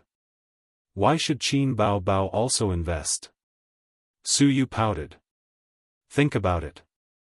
Even if we put Baoza aside, Tianfang and Purple Crystal can also complete this acquisition. Qin Zhe said, a bowl of water is equal. Equal your sister. Su Yu said angrily, I'm your wife, she's your sister. Which is more important? Qin Zhe, sister. Su Yu was so angry that she looked up and bit his ear. Su Guang saw his nephew and the secretary flirting and secretly exchanged a look with Su Yao. A's. Yes? Do you still remember your Aunt Su's family? Su Guang asked casually. Of course I remember. Then do you know that Sister Ru has a younger brother? I know a little, but I've never seen him. Su Guang stared hard at Qin Zhe, as if trying to see something from his face. But there was nothing. However, he was relieved. Yes, how could he know what happened in the past? In that backward and poor era, in that ordinary town, many things could be buried easily. Chapter 592. The tallest and most exquisite villa in Shujia town was located on the side of the road. Even in the town where skyscrapers had been built in recent years, it was still the undisputed leader. According to the owner of the house, it was designed by a famous designer. If it was in a first-tier city like Shanghai or Shenzhen City, it would cost more than 10 million each. The villa was built 6 years ago, but the person who paid for it was not the owner of the villa, but his brother-in-law. To be more precise, it was his younger brother. The owner of the villa was called Song Zhongji, a rotten man who was always idle and addicted to gambling. In that era where people relied on farming to make a living, a man who did not like to work in the field was a rotten man. Such a man was single until he married Su Ru, who was from the same village, when he was 25. Speaking of these two families, there was no difference between the two. Both of them were poor to the point of having nothing but four walls. After getting married, Song Zhongji was still addicted to gambling, but at least he knew how to work in the field and support his family. Su Ru was a woman who was used to working hard, so the couple had a good life. 20 years ago, this house was still a yellow mud house. Every year, Song Zhongji would be seen throwing mud at the outer wall of the yellow mud house. After all, it could not be compared to a brick house. As time passed, the outer wall of the yellow mud house would gradually peel off. At that time, there were already many brick houses in town. In 20 years, the yellow mud house became a brick house, and from a brick house, it became a villa. It really lived up to the old saying, every dog has its day. This Song Zhongji had unknowingly become the most heroic country bumpkin in town. Everything was thanks to his brother-in-law. It was said that he made money from doing business in other places and became a big boss. Good fellow, he built a villa just like that. Song Zhongji's family's BMW, which was worth 300,000, was also given by his brother-in-law. Song Zhongji had 2 sons. The eldest son was left behind by Su Ru, and the younger son was born with his second wife. The eldest son was studying abroad, and his living expenses and tuition were all paid by his uncle. Su Yao, the people in town, was said to be the golden phoenix that flew out of Shujia town. Unfortunately, Su Ru was unlucky. She died early after a few years of happiness. Such a big villa was taken advantage of by another woman. Su Yao rarely returned to Su town. After Su Ru passed away, he would never come back. He would only drive to visit his sister's grave during Qingming festival and Chinese New Year. However, he was very generous. A few years ago, when the town was getting richer, more and more people were buying cars. However, the roads were not good, so he went to Song Zhongji and asked Su Yao about it. The next year, the road was repaired. Because of this, Song Zhongji's status in the town rose layer by layer and was unshakable. How could an idle gambler have such a good life? How could he be so lucky? In the end, it was probably because he couldn't find a wife. Because he couldn't find a wife, he married Su Ru. Relay, relay. Are you home? An old man stood in front of the villa's wrought iron gate and shouted with all his might. Soon, a pot-bellied middle-aged man came out of the villa. Song Zhongji turned 50 this year. His face was rosy, and he dyed his hair every year. His hair was thick and black. Years of living like a prince made him look more like a successful businessman than a bumpkin. Your brother-in-law is back, sir said. Why is he here? It's not like it's a holiday. Song Zhongji was confused. He looked around at the door. Where is he? He's at the entrance of the town. When he came back from the fields, I saw his car parked there, sir said. He's rich again, right? I'll give him some money later. Song Zhongji patted his chest. Come find me tomorrow. Things that were easily obtained were hard to cherish. Therefore, Song Zhongji was famous for his generosity. Because of his generosity, there were fewer rumors and sarcastic remarks in the town. No matter what was said in private, in front of him, everyone had to give him a thumbs up and praise him for his generosity. After the old man left, Song Zhongji stood downstairs and shouted, Zhilong, Zhilong. The window opened and a young man with glasses stuck his head out. He said irritably, What are you shouting for? You're like a country bumpkin. Song Zhongji didn't care. Instead, he smiled. Come down, your uncle is here. He's with your mother. Let's go. The young man quickly went downstairs. He was wearing short-sleeved pants and a pair of sandals. It was summer vacation. He came back from abroad. He was glamorous outside but slovenly at home. He complained as he walked. Uncle, why did you come at this time? I'm playing with a 98K. I feel like I can eat chicken today. But he respected and was afraid of his serious uncle. He could only endure not eating chicken. After the father and son left, a woman came out of the house. She was eating melon seeds. She spat out the shell far away and said sarcastically, dead for more than 10 years, still haunting. Qin Zhe and the other three walked on the yellow road in the mountains. On both sides were rolling tea forests. The cemetery of Shujia town was in the tea forest. It was the hottest time of the day. No one picked tea. The green tea leaves reflected the sun. The mountains were silent and far away from the hustle and bustle. Coupled with a cemetery, it was a bit like a horror movie. Suyu was wearing a big brimmed hat. He was sweating from the heat and his hair was stuck to his cheeks. Why don't you sweat? Suyu wiped his sweat with a tissue. If I don't exercise, I generally don't sweat. Qin Zhe said. The weaker the body, the easier it is to sweat. For example, a man with kidney deficiency will sweat a few pounds after eating soup noodles. Boss Su, you haven't been back for a long time. Under the sun, Qin Zhe squinted and looked at the cemetery. It's been a long time. Even if I come back, I'll stop here. Su Yao also squinted. Qin Zhe laughed. Not returning to your hometown is like walking at night. Su Yao said in a deep voice, I don't have the face to come back. Interesting, Qin Zhe retracted his gaze and stared at him. Boss Su, who built an industrial empire in Wencheng and whose industry almost covered half of the south. If you don't have the face, who has the face? Su Yao did not answer. In front of the grave, Qin Zhe silently cleaned up the weeds around Su Ru's grave and burned some tin foil and yellow paper brought from Hangzhou. Su Yu and Su Guang watched from the side. Su Yao wanted to do something several times, but he restrained himself. I bought a little too much.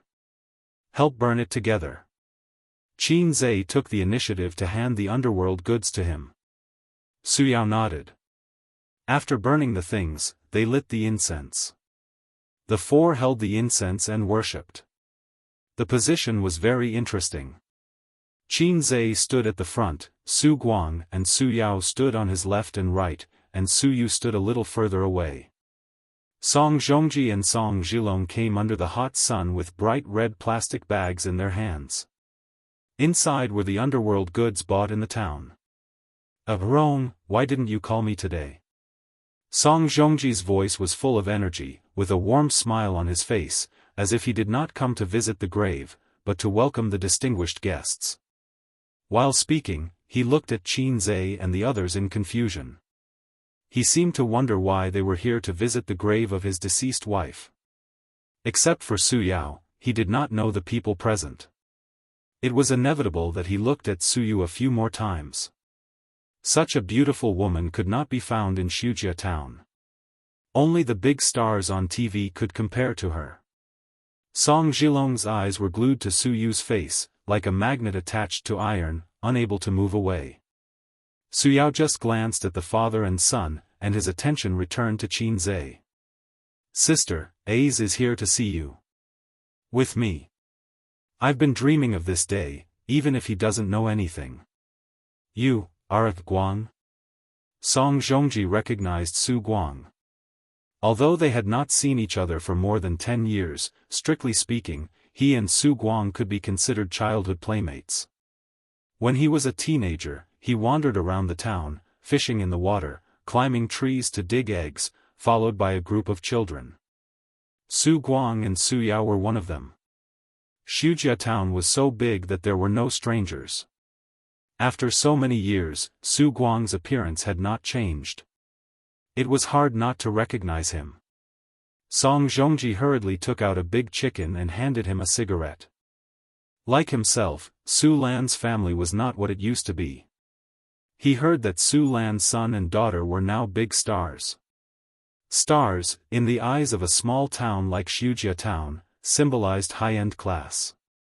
Song Zhongji's age and living in a small town, had no interest in the entertainment industry. If it were not for the people around him, he would not know that Su Lan's son and daughter had become big stars. Back then, Su Lan would bring her son to stay at his house for a while every summer vacation. Song Zhongji did not care.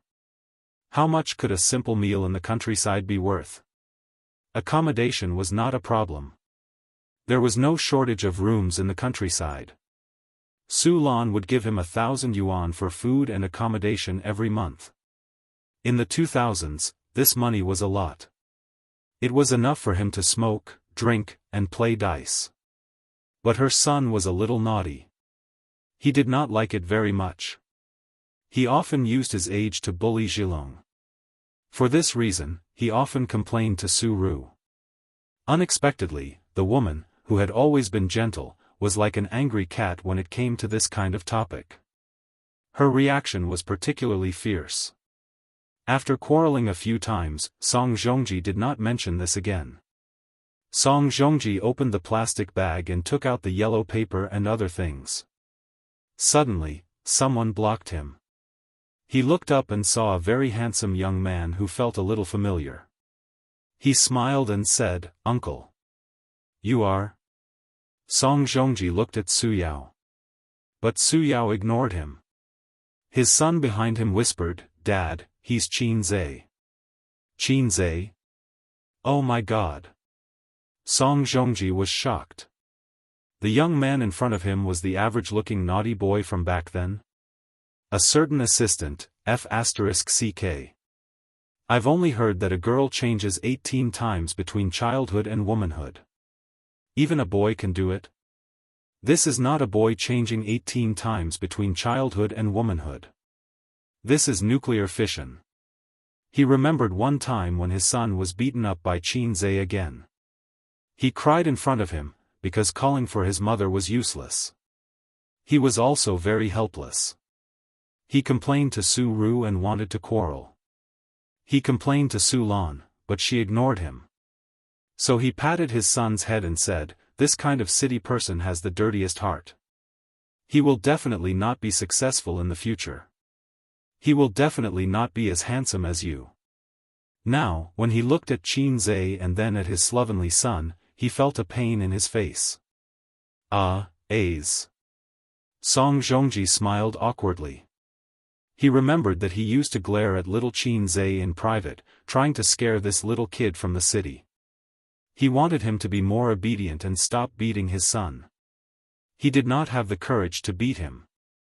It was $1,000. It's rare for me to visit Auntie Su. There are some things I want to say to her alone.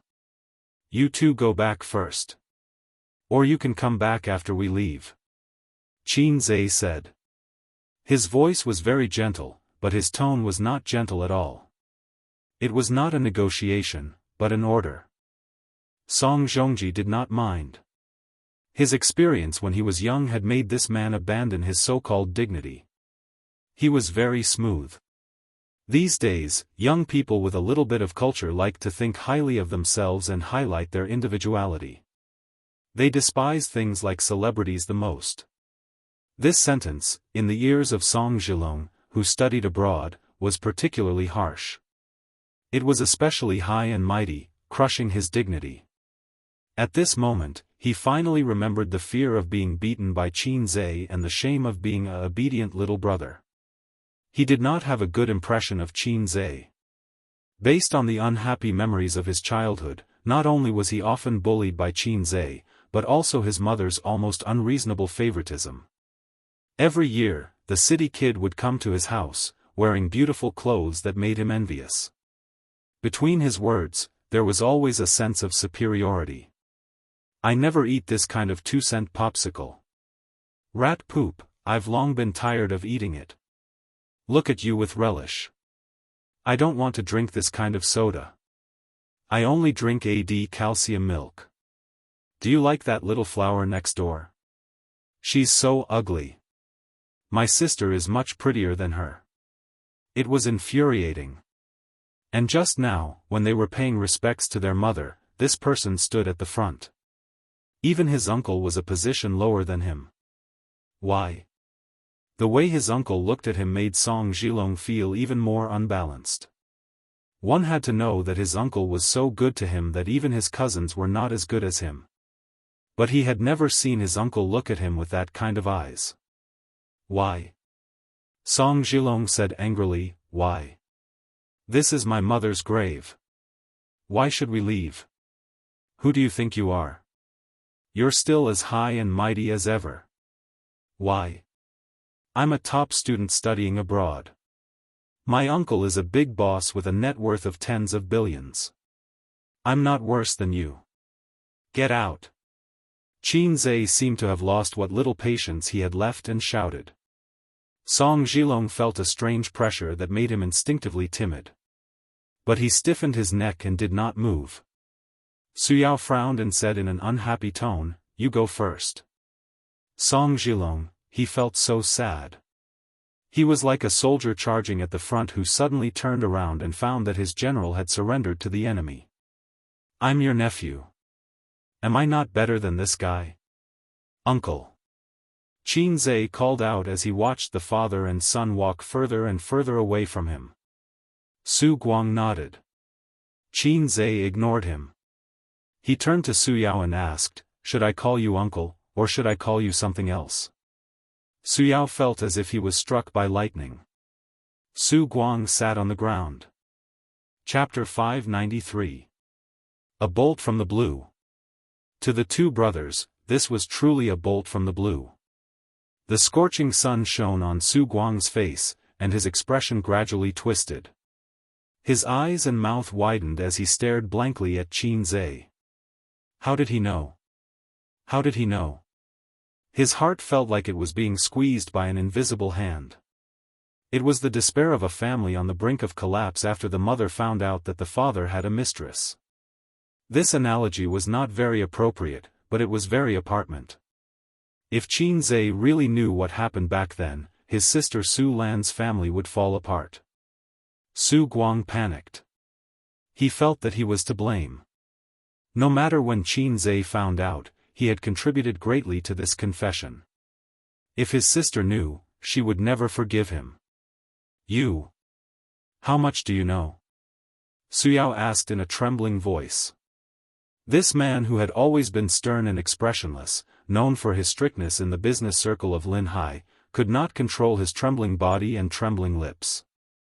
His expression changed rapidly. Shock, agitation, guilt, sadness. A storm of emotions raged on his face. She is my birth mother. Qin Zhe turned to look at the tombstone.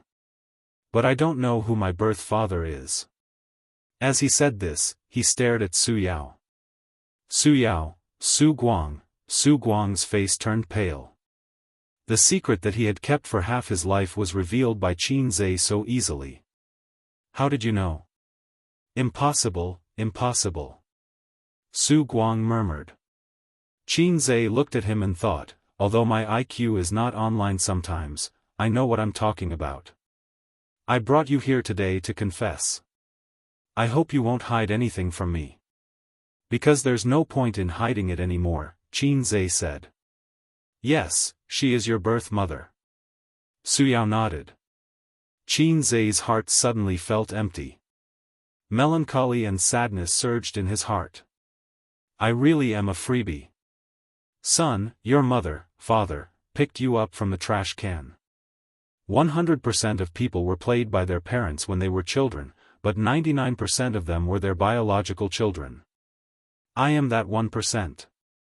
Life isn't just about what's in front of you. There's also heart-wrenching old friends like you. Qin Zhe's reaction was relatively calm. He didn't have the family members who had been separated for many years hugging each other and crying, or hugging each other's heads and shouting, I won't listen, I won't listen, I won't forgive you for the rest of my life. After all, this was something he had known for a long time. When he was young, he felt that he was the only male descendant of the Qin family. How could he not be his biological son? His sister must have been adopted. She was so pretty, she deserved to be picked up. I'm his biological son, so the old man beats me with all his might. The more Papa hits me, the deeper he loves me. It was all an illusion. Later on, as he grew older, there were some things that he had to face. Qin Zhe began to investigate this matter. Were you the one who hinted to him? Was it you?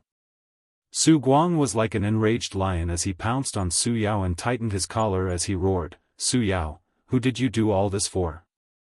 Who was the one who selfishly sacrificed himself for his own future? Fuck. He punched Su Yao in the face. Su Yao staggered back a few steps and fell to the ground. Qin Zhe, no way, is it really what I think? Su Yu was stunned the whole time. She was stunned. Qin Zhe's biological mother was not Auntie Qin. Then was he born to Uncle Qin and this Auntie Su? Or, was he adopted at all? Then he and Qin Bao Bao were not biological siblings. Su Yu didn't know why she was so flustered. She loved Qin Zhe deeply and was eager to know everything about him, his likes, his dislikes, his family, his relatives and friends. But the scene in front of her came too suddenly, as if she was shooting a TV series, and she was caught off guard. Su Yu found that she could do nothing but be a spectator, and it was inconvenient for her to say anything. Uncle, it's not him. Qin Zhe said, when I was very young, I once heard my mother on the phone and heard her say that one of my sister and I were not biological. If I didn't guess wrong, she should be on the phone with you, so I took this opportunity to bring you two here for a showdown. Why do you know that I'm not biological? There are too many reasons. If one of my sister and I are not biological, it must be me. She's so beautiful, and she looks more like you. But I'm not handsome at all. Although it was very heart-wrenching, just looking at appearance, my sister obviously inherited some of the good genes of the old Su family. I also have the genes of the old Su family, but why am I not handsome at all? Suyu listened on the side and had a big opinion in her heart. You're lying, you're obviously very handsome. Auntie Su is too good to me, so good that it doesn't make sense. Even if she has a good relationship with my mother, how can she favor other people's children more? There's only one possibility: I was born to her, and she feels guilty about me. And my mother comes back every year. Grandfather moved out of Shujia town for many years. Her hometown is here, but her family is in Shanghai. Why does she come back every year? In fact, she brought me back to see her. She was referring to Su Ru. One last thing, last October, I saw my mother and Su Yao together at Hongqiao Airport. I didn't know him at that time, so I sent someone to investigate.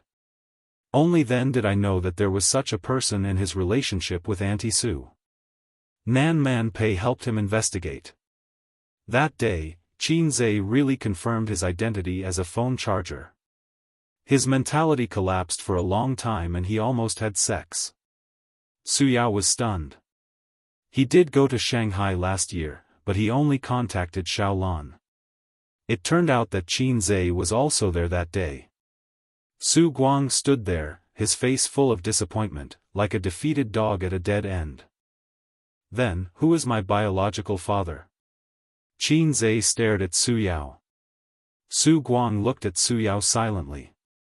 In an instant, it was as if the eyes of the whole world fell on him.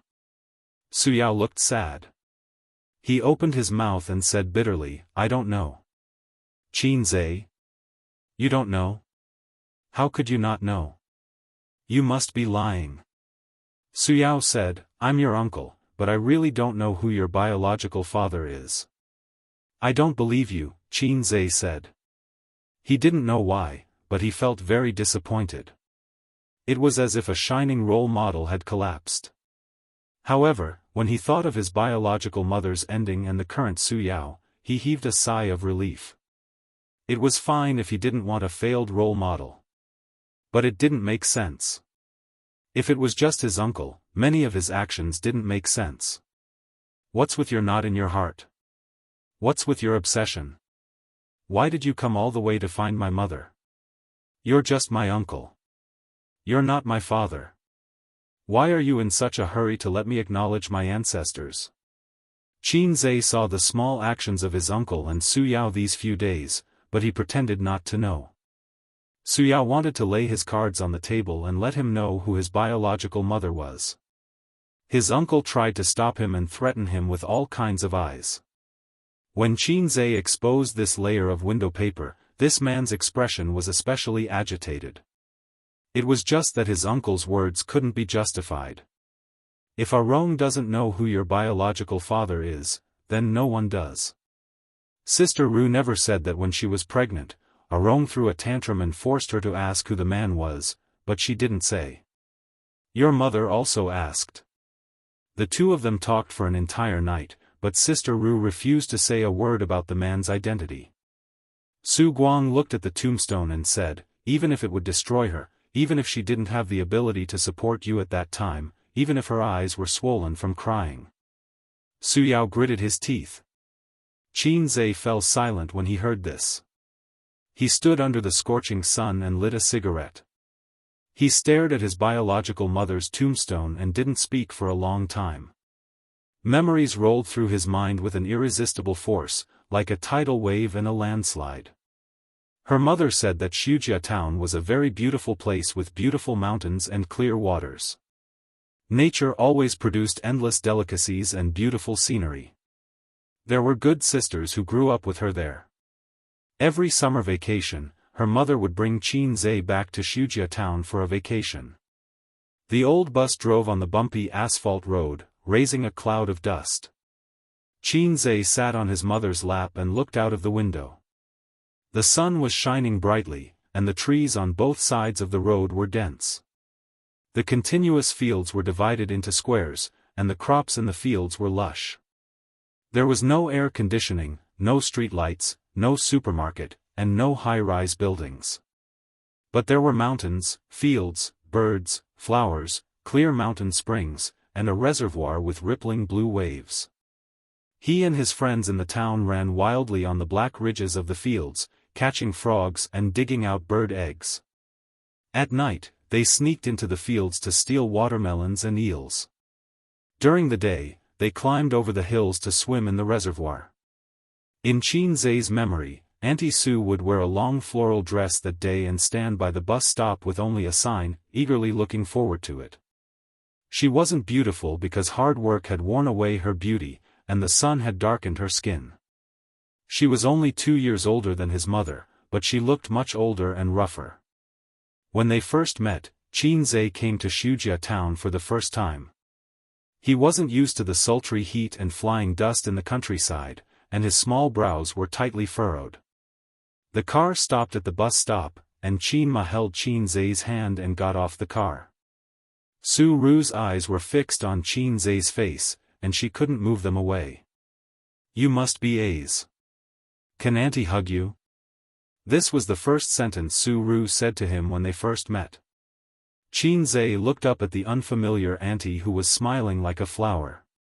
She was wearing a floral dress, and there was a tenderness between her eyebrows. The sun was too bright, and Auntie Sue's head was covered in sweat. She stood under the hot sun for half an hour, and her wet hair stuck to her forehead and temples. She was so dirty. So little Qinzhe shook his head reservedly. "A's, call Auntie. Auntie. Hey, A's, be a good boy. Auntie, we'll buy you some popsicles." Su Ru's face bloomed with a dazzling smile, but deep in her eyes, there was deep sorrow. But Qinzhe didn't understand at that time. The summer vacation ended quickly, and the night before he went back, Auntie Sue came to his room secretly to see him. She sat by the bed, touched his head, and cried. The low sobs woke Qinzhe up, and he was startled. "You're awake." Su Ru quickly wiped the tears from her face. Little Qinzhe instinctively called for his mother, but his mother wasn't sleeping beside him. He curled up in the blanket and peeked his head out, looking at her timidly. "Auntie just thought that you're going back, and I can't bear to." Su Ru explained. Qinzhe didn't say anything. "A's, can you come back next year?" Qinzhe still didn't answer her. "Then you sleep. Auntie is leaving." Watching her leave and the door close, Qinzhe breathed a sigh of relief. The next day, on the bus to the county. "Auntie Sue is crazy." Qinzhe, who was sitting on his mother's lap, complained. "Why?" "She came to our room secretly at night to cry." Qinma stared out of the window with a complicated expression. Suddenly, Qinzhe's fingertip hurt. His hand trembled, and the cigarette butt fell to the ground. "What happened back then?" Qinzhe looked at Su Yao. "Can you tell me?" Su Yao nodded. "Okay." As his voice fell, time reversed at this moment, and the chaotic past flashed past like a merry-go-round. Chapter 594. Ever since Su Yao could remember, he had lived with his sister. In the second year of his birth, his father fell to his death from the dam when he was digging a reservoir in town. Due to the background of the era, the matter was settled after paying a few food stamps as a token payment. His mother died when he was 4 years old. At the end of the 1970s, the 13-year-old girl and her 5-year-old brother struggled to make a living. From the age of 13, his sister had to work in the fields with the adults in town. She would send her brother to her uncle's house next door. After their parents passed away, the few relatives were not willing to help take care of the two burdens. Su Ru did not blame them. After all, it was not easy for any family. It was a terrible thing to have more mouths to feed. Only her uncle's family would occasionally help them. Actually, even though he was called a granduncle, it was only because they were related by blood many generations ago. Going back a few generations, most of the people with the surname Su in the Su clan could be considered relatives. Her uncle had a son and a daughter. The daughter was called Su Lan and the son was called Su Guang. Su Lan and Su Ru were about the same age, only 2 years apart. The two were very good playmates. However, fate made the two girls walk on different paths. The 11-year-old Su Lan was still in primary school, while the 13-year-old Su Ru was already chopping firewood in the mountains and farming in the fields. In a poor and backward town, there were many girls like her who worked in the fields. However, there were no girls like her who lived a hard life. The next year, Su Ru's body was very weak and she fell seriously ill. She almost did not make it. Some relatives who were indifferent to the siblings couldn't stand it anymore and persuaded Su Ru to give her brother away. Boys were popular in any era. There would always be someone who wanted them. If they were alone, no matter how hard it was, they could live a peaceful life. However, Su Ru did not agree and scolded the relatives away. She said that she would not send her brother away even if she died. Otherwise, how could she face her parents in the underworld? It was said that the eldest sister was like a mother. It was not wrong at all. In this poor era, the siblings depended on each other. Knowledge could change fate and create wealth. Studying was the only way out. Su Ru dropped out of primary school after finishing primary school. It was normal in that era. His younger brother, Su Yao, was a good student and was very smart. In the 3-tile-roofed primary school in the town, no one could beat him. Therefore, she hoped that her younger brother would have a bright future and be able to change his fate. The greatest desire of a poor person was to change his fate. When Su Yao was 13 years old, he didn't have enough money to go to junior high school. It was Su Ru who borrowed money from the townspeople. That day, it was drizzling. Su Ru was kneeling in front of her cousin's house. The door was tightly shut. No matter how hard she begged, she couldn't get the tuition fees. She kowtowed, one after another. At that time, Su Yao stood beside her and saw that his sister's trousers were stained with rain and mud. He straightened his neck and said, "Sister, I don't want to study anymore. At most, I'll just farm. Too tired, really too tired." He didn't want to be his sister's burden and didn't want to continue studying. At that time, the college entrance examination system had just been restored, and the theory that studying was useless was popular everywhere. The dreadful theory of the uselessness of studying had been circulating for half a century. Su Yao didn't want to waste time in class. He wanted to be like Su Guang, slacking off. However, Su Guang skipped class to go out and play, while he wanted to help his sister farm. However, Su Ru slapped her brother and said sternly, "What future do you have if you don't study? How can you change your fate if you don't study? If you don't study, you'll be a peasant for the rest of your life." People with a bit of knowledge and culture had seen many peasants rise up and spread the word that studying was useless. It was ironic that an uneducated person would always remember that studying could change one's fate. That. "How much do you still owe our own school fees?" A gentle voice came from the rain. Su Lan was holding an umbrella and standing not far away. "I only have $1.50 here. The 50 cents is from my savings and the $1 is from Ah Guang." Su Lan said, "Any more and I really don't have it." Su Yao went to the best junior high school in the county. The tuition and miscellaneous fees added up to $8. Su Yao could imagine Su Guang's aggrieved and resentful face when his sister took away his savings. Su Yao did not take the money. Instead, he stared at Su Lan and said, "Little Lan, when are you leaving?" Su Lan walked closer. She held the umbrella with her right hand and knocked Su Yao's head with her left hand. She said angrily, "Call me Sister Lan, you little brat. I'm leaving tomorrow. My dad has been transferred to Shanghai. There's a house there.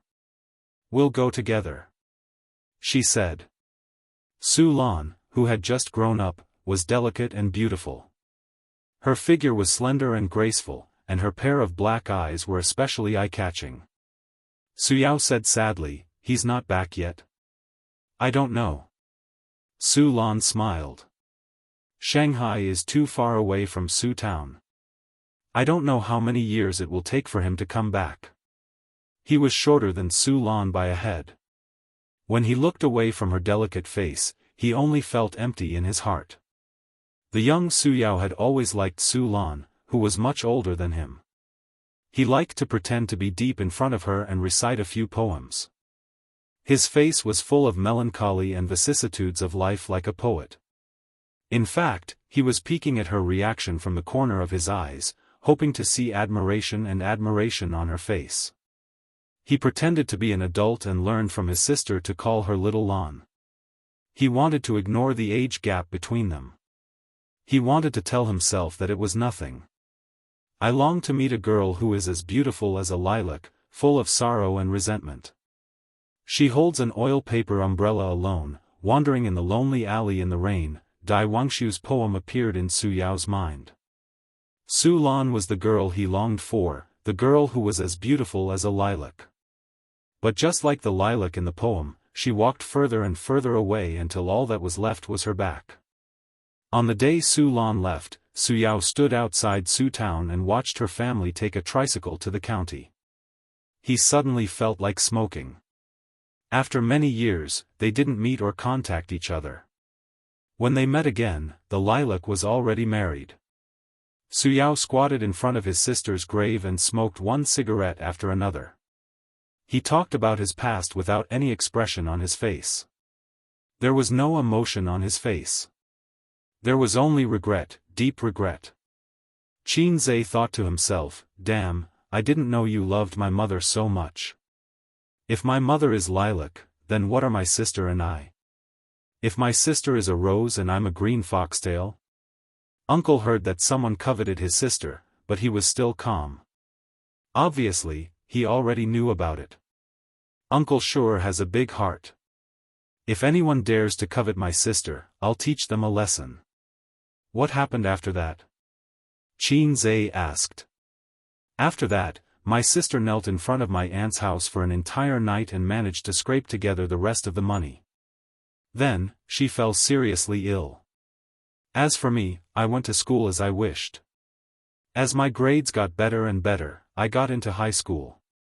My school fees became even more expensive. My sister thought that if she continued farming, she wouldn't be able to afford my education. She took me away from Su Town and went to the county to work. She swept the floor, washed the dishes, and did the laundry. She did everything. Until my third year in high school, she suddenly got pregnant and gave birth to you. I was born out of nowhere." Qin Zhe asked, "Who did she come into contact with? What did she encounter?" Su Yao smiled bitterly. "How would I know? I only knew how to study. She only wanted me to study. For so many years, she didn't get married. She didn't even have a partner. She raised me by farming and working. She had always been willing to sacrifice for me. She always wanted me to be successful. How could such a person suddenly get pregnant? Be more specific." Qin Zhe frowned. He had a lot of questions in his heart. It was impossible for a woman to fall in love and have a child without any signs, unless she was raped. If that was the case, Auntie Su didn't have to hide it. Even if it was shameful because of the age, at least she wouldn't hide it from her only brother. Also, why was I given away? Well, considering the social background at that time, it's understandable for an illegitimate child to be given away. The old man wrote in his diary that in order to give birth to me, my mother fled back to Su Town to avoid the evil hands of the family planning department. Where did that me go? There's no need to doubt the authenticity of that me. He must exist. Otherwise, the old man wouldn't have written it in his diary. Su Yao's attitude towards him was also very strange. The self-blame, remorse, and guilt he showed were far beyond what an uncle should have. He's not my uncle. Those who don't know him would think that he's my father. This can't be explained clearly. Even if Su Yao and Auntie Su relied on each other and had a deep relationship, at most he would hate that man. Maybe he would hate me too. There's one last question. Why did my mother stop him from seeing me? Was it because she didn't want to be disturbed in her quiet life? I'm not a child. I'm a thinking and rational adult. I won't break down easily because of this. I might even happily hold my sister's hand and walk into the Civil Affairs Bureau. There were too many things that Su Yao didn't say. Su Yao lit a cigarette and looked at his sister's tombstone. Actually, I have an idea in my heart.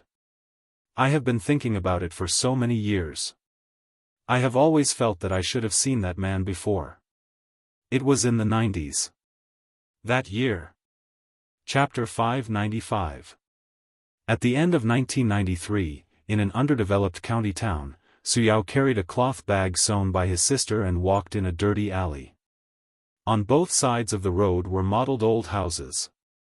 The water pipes were rusty and there was a trash can in front of every house, emitting a faint stench. He and his sister lived in a small alley. The location was bad and the rent was not expensive. In this era, there were very few people who came to the city to work and rent a house. Su Yao came to the door of his house, took out the key and opened the door. It was a small house with only 30 square meters. The curtains were drawn to separate the two rooms, one for the sister and one for the brother. There was only one bed in his sister's room and her clothes were kept in a box. Su Yao's room had an extra desk and a lamp. When she bought the desk and lamp for him, his sister was distressed for a long time, but she still bought it. The meal was cooked in the corridor. There was a small stove, a pot, and coal to cook. It was simple and crude. The better families had already bought a gas stove, but Su Yao and his sister could not afford it. Usually, at this time, his sister would be cooking in the corridor and Su Yao, who came home from school, would make some handicrafts. It was a private job that his sister took after work. She could earn a few yuan every day. Sister? Su Yao entered the house and shouted. His sister was not in the room. She might have found some work outside. She often did this.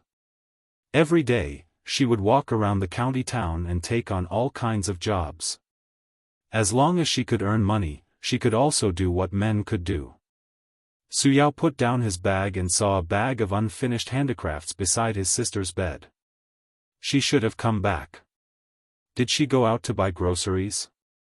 He was in a good mood today because he got the first place in the school test results. The teachers liked this plainly dressed student very much. He was hardworking, and serious. They said that he was a good seedling who could enter university. At that time, the teachers were so simple and honest. They could not wait to pour out their hearts and lungs to their students. When they met a motivated student, they liked him more than their own son. At that time, the female students were also very pure. They liked straight-A students and boys who were motivated. Even if Su Yao looked very ordinary, there were many girls who sent him love letters in private. It was different from the later love letters. The current love letter was very reserved. First, he wrote a modern poem about a famous person. At the end, he added, "What do you think of this poem?" Then she would pass it to the boy she liked. If the boy was also interested in the girl, he would write back and secretly put it in her drawer the next day. After a while, the story came out. At the age of 18, love was inexperienced and immature, but it was also beautiful.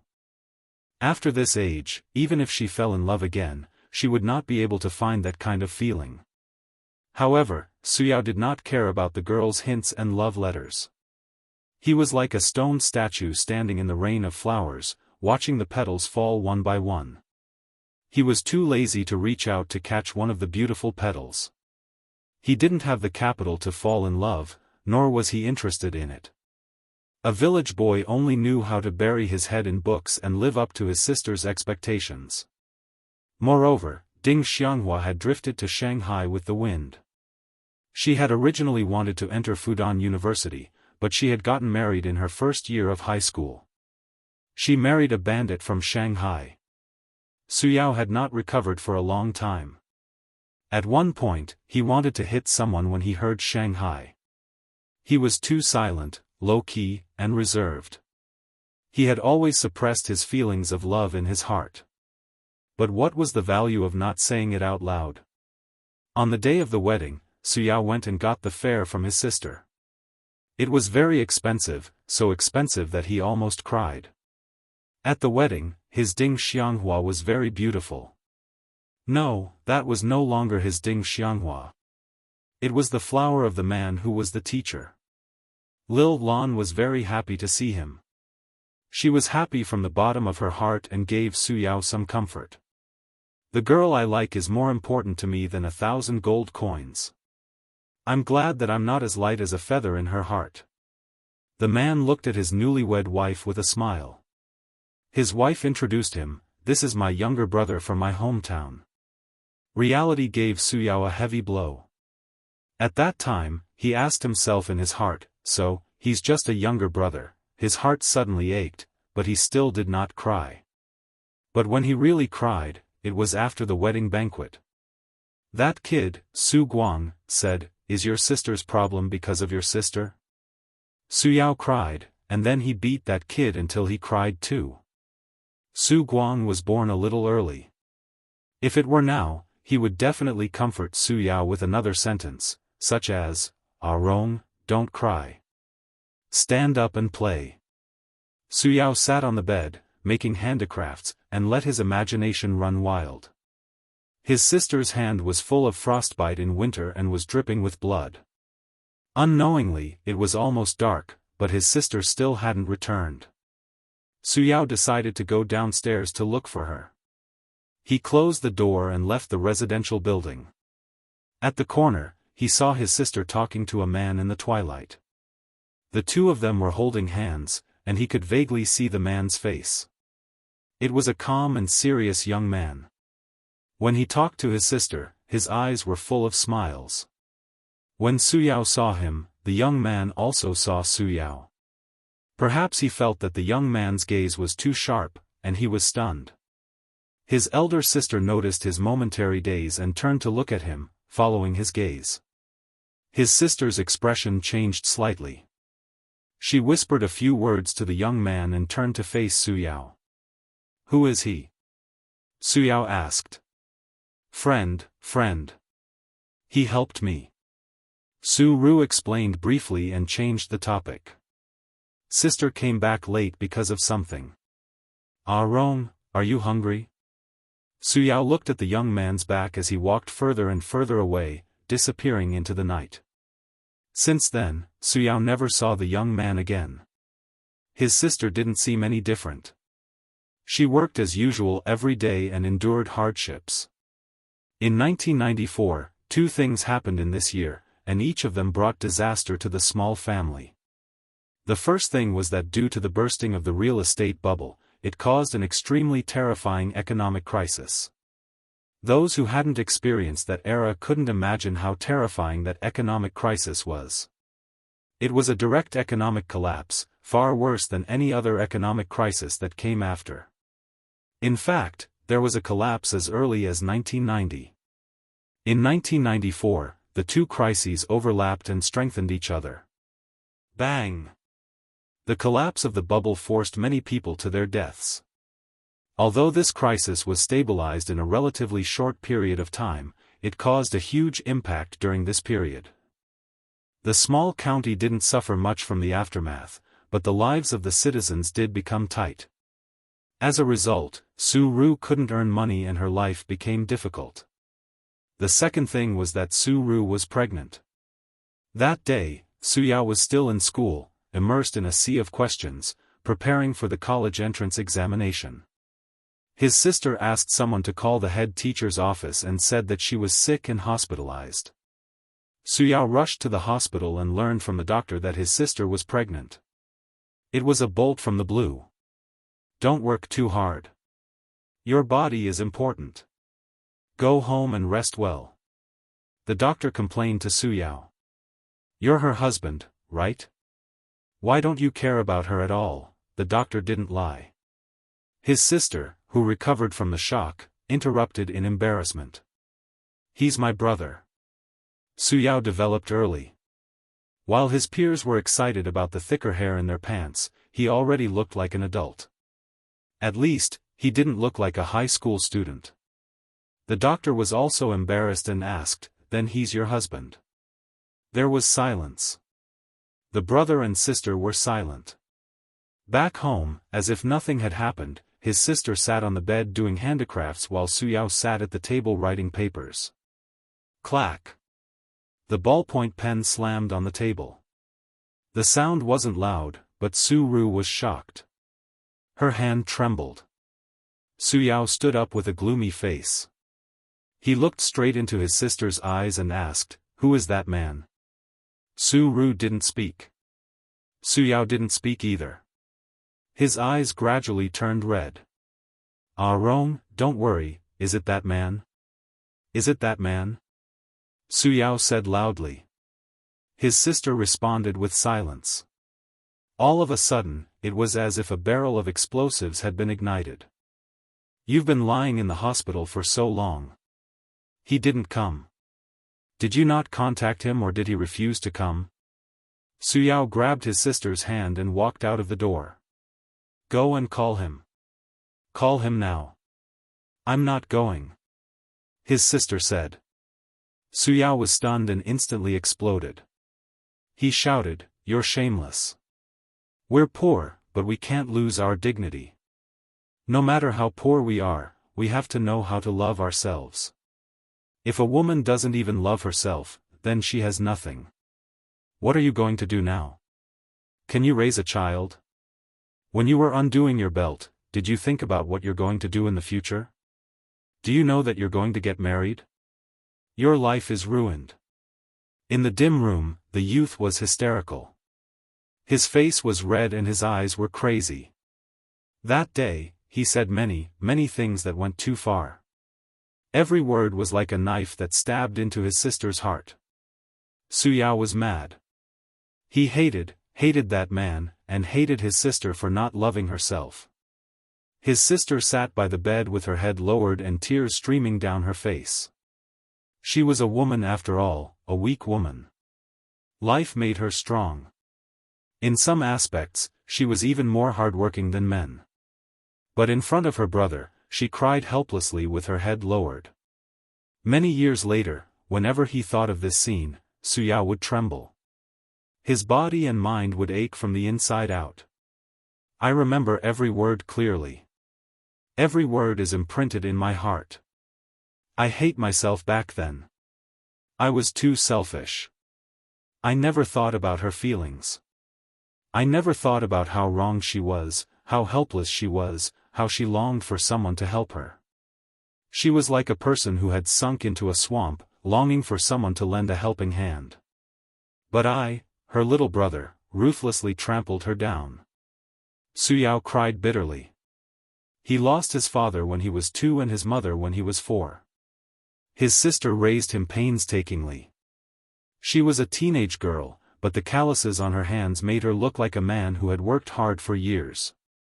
His sister worked hard to support him. His breakfast every day was porridge with 3 steamed buns. Why 3 steamed buns? That was for lunch. She had eaten steamed buns with salted vegetables for many years. When he was young, she refused to give him away. When he grew up, she was single and unmarried. She gave all her time and hope to her brother. But her brother did not understand her. Qin looked at this man in silence. At this moment, he stripped away all his outer layers. Success, seriousness, glory, he squatted in front of his sister's grave like a broken child, crying like a fool. Regret was regret because it was destined to be irreparable. You cried your heart out. You hated yourself back then and wished that time could turn back to make up for your mistakes. But life would never give you a second chance. So, you tried your best to acknowledge me as your nephew. You wanted to make up for your mistakes. You wanted to appease the pain that was hidden in your heart day after day. And then? Qianxia asked in a hoarse voice. Chapter 596. An indescribable atmosphere hung over everyone's head. Silence, depression, and sadness made people's hearts heavy. Su Guang understood Su Yao the most. He was also one of the participants in the incident. Su Ru's experience made him sigh. Su Yu looked at Qianxia with pity. She always felt that her life was miserable enough. Her grandmother didn't love her, her uncle didn't love her, her mother didn't love her, and her father didn't love her. They each gave birth to a child to take her place. Su Yu felt that she was wandering in the shadows where the lights of the two families couldn't shine. She didn't fit in with the harmonious atmosphere of their family. It was said that parents were the closest people in the world. She also wanted to, but her parents didn't love her. Perhaps they even saw her as the failure of a failed marriage in her life. But compared to Qianxia, she seemed to be very lucky. Although he had a happy family with a strict father, a gentle mother, and a flirtatious sister. However, he did not know his biological mother. It was only after her death that he found out the truth. And no one knew who his biological father was. Their experiences were so similar. Ace and I were a match made in heaven. Su Yu thought happily. The man didn't appear. He didn't appear from beginning to end. The sister's belly was getting bigger. Taking advantage of the summer vacation, the brother and sister returned to Shujia town. In the 1990s, a woman who got pregnant out of wedlock in this remote and poor town would be criticized. For a time, rumors were everywhere. Some said that Su Ru was someone's mistress outside, so she had money to support her brother's education. Some said that Su Ru had a boyfriend outside, but was abandoned by him. Anyway, there were all kinds of rumors. Bad woman, casual, indecent, all kinds of labels were placed on her. It was summer vacation, and the sun was burning the earth. In a small shop in the town, a group of aunties were chatting and waving fans in their hands. Who's the bastard in Su Lan's belly? She's about to give birth. There are so many wild men outside. If she doesn't say it herself, how do you know who it is? This child who lost his parents since he was young is so easy to fool. He's coaxed to bed with just a few words. Who wants her now? Did our Rong get into university? Hey, when Su Lan gives birth, how will she have the money to send him to university? The shopkeeper's face suddenly changed, and she winked at the aunties. At the door, outside the shadow of the eaves, Su Yao stood there expressionlessly, his hands clenched into fists. Ah Rong, you're here to get your acceptance letter, right? You just arrived this morning. The lady boss squeezed out an awkward but polite smile. Su Yao took the acceptance letter and left. It was sealed in a yellow envelope. Ever since he returned from the summer vacation, he had heard too many rumors. Some were said behind his back, and some were said to his face. He, who had never fought before, frequently fought with others during the summer vacation. Su Yao hated his sister. He hated her for not loving herself. He hated her for ruining his future. That kind of exasperation for not living up to expectations tormented him every day. He hated the man who didn't recognize him even more. Even though he didn't know who he was, his sister still refused to tell him. No wonder there were so many rumors in town. The old bus slowly drove over. It drove steadily on the newly paved road 2 years ago and finally stopped at the bus stop. A young man and a young woman with a big belly got off the bus. They were Su Guang and Su Lan, who had left their hometown many years ago. Hi, Ah Rong. Su Guang waved with a smile. The aunties in the shop stuck their heads out and looked around. Su Yao looked at Su Lan deeply. After so many years, he finally saw her again. The current Su Lan had lost the innocence of a young girl. She had become round and full. She had the grace of a young woman. Why are you in town? Didn't you and Sister Ru move to the county? Oh, my sister is pregnant. She came back to hide. Those sons of the family planning department are useless. They sent my sister to the hospital and want to have an abortion. Look at how big her belly is. Can she have an abortion? A bunch of inhumane animals. My brother-in-law didn't come, so I sent my sister back. Anyway, my dad said that it doesn't matter if I go to work or not. I just know how to slack off. It's better to come back with my sister. Su Guang was as lively as ever. He chattered non-stop along the way. Stop talking. Su Lan reprimanded her brother. Then, she looked at Su Yao and asked gently, "What's wrong, Arong?" She was always so gentle and considerate. She could easily see the gloominess in his eyes. In an instant, his eyes turned red. Su Yao said, "My sister is pregnant." That night, Su Lan and Su Ru talked until late into the night. Two pregnant women, two best friends. They had been separated for many years. One was married and had a happy child. The other was pregnant out of wedlock and was criticized. Just like their childhood experiences, the difference was like heaven and earth. Su Ru looked at Su Lan. She was like a little girl selling matches looking at the warm stove and delicious Christmas dinner through the window. Two worlds. Who's the father of the child? Under the dim light, lying on the same bed, Su Lan asked softly. Su Ru hesitated for a while and didn't say anything. Su Lan gently stroked her best friend's belly. It was bigger than hers, so the due date was definitely earlier. The child can be born without a father, but what about when he grows up? Other children have a father, but he doesn't. Su Lan said, "My Bao Bao likes her father a lot. She's always with her father. It's very tough for a child from a single-parent family. You've been there, so you should know." Seeing that she was still silent, Su Lan said earnestly, "Aren't you tired of carrying everything yourself? Even if he doesn't want you or the child, at least he can ask for compensation. Your life will be better." What about Arong? He was accepted by Zhejiang University. You've worked hard for so many years and finally saw hope. Are you going to give up halfway? You said that studying can change one's fate. You're just one step away. Are you not going to take it? Also, what about your future? You're not young anymore.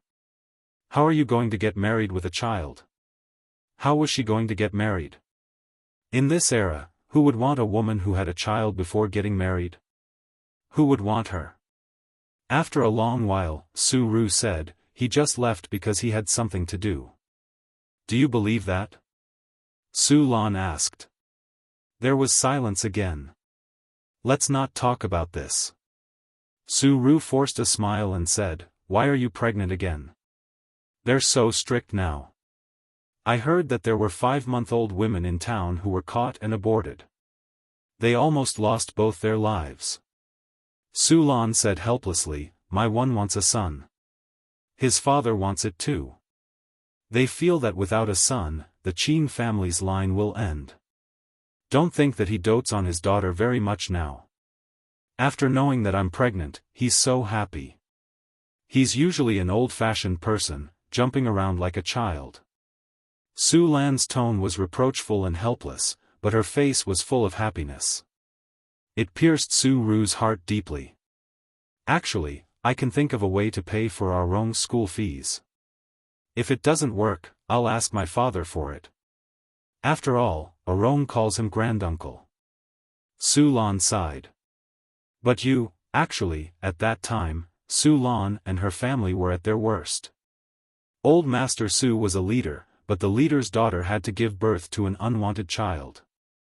The reason why the Su family looked down on the Qin family was because the Qin family was shabby and poor. Don't How rich can your husband be? The poorest are teachers, right? Su Ru said, I'll think of a way to pay for our own school fees. As his elder sister, it's my duty to take care of my younger brother. Xiaolan, this is my last dignity. Yes, this was her last dignity. Yes, an elder sister was like a mother. It was her duty. Hearing this, Qin Zai's heart was filled with melancholy and sadness. Regardless of whether Auntie Su still had hope for that man, the outcome was still destined. That man did not come, and she had no choice but to separate from her biological son and marry someone else. Actually, her tragic life was destined from the beginning. In his mind, he could not help but think of the song he wrote for his sister. I once loved such a man, he said that I was the most beautiful woman in the world. I kept that innocence for him, closed the door to love others. It was also this man that I loved so deeply, he turned me into the stupidest woman in the world. Did you also love a man like this? Did you have hope for him? Did you have a vision for him? But you were turned into the stupidest woman. Auntie Su? Then who is the child my mother gave birth to? Qin Zai asked. From the bottom of his heart, this matter had come to an end. He knew his background, and it was a burden that had been lifted. He had gotten what he wanted. He could not bear to look back on the past, so he let it go with the wind. But Qin Zai could not hold back his curiosity and asked another question. Su Guang shook his body exaggeratedly, as if he had fallen over. According to them, I should have been born earlier than me. October was my birthday, but it was not really my birthday. Where did I go? Was I eaten by the people of Guangdong? Chapter 597. She didn't say. She seems to have expectations for that man, but she doesn't have confidence in herself. Don't blame your sister. She's been suffering. She hasn't had a good life since she was young. The next day, Su Yao came to find Su Lan. That was what she said. However, he couldn't completely understand his sister at that time. He hated her more, hated her for not living up to his expectations. His sister's life was ruined. At noon, Song Zhongji knocked on the courtyard door with 2 fish. He stood in the courtyard and said to the pregnant Su Ru, Is our Rong here? He asked me to catch the fish. He said it's for your health. Thank you. He went out with Ah Guang. Su Ru said. What are you thanking me for? 5 cents. Song Zhongji grinned. Su Ru was stunned and nodded. I'll get you the money. No, it's not convenient for you. I'll ask our Rong when he comes back. As he spoke, Song Zhongji scooped a basin of water and placed the half-dead fish inside. This man was idle and didn't like to work in the field. He was good at catching fish and birds. He was the only one who didn't criticize Su Ru. He was probably a bad person and didn't have the right to criticize her. Maybe he wasn't interested in gossiping, or maybe he was a coward and was afraid that Su Yao would beat him. The day of labor came soon. Su Ru was Mr. Su. She didn't go to the county hospital. She didn't have the means to go to the hospital back then. In the countryside, she usually went to the village doctor. It was slightly better than the barefoot doctor. She had studied medicine for a few years, but her standard was definitely bad. Otherwise, she wouldn't be in the countryside but in the hospital. Shujia town was too poor to have a health center. There was a health center in the neighboring town. At noon, her water broke and she started to have labor pains. The child was born at 10 o'clock at night. It was a boy. Everything was settled. It was the first time in her life that she was a mother. Su Ru threw away all her worries and only the love of a mother was left. Su Yao felt that he should hate this child.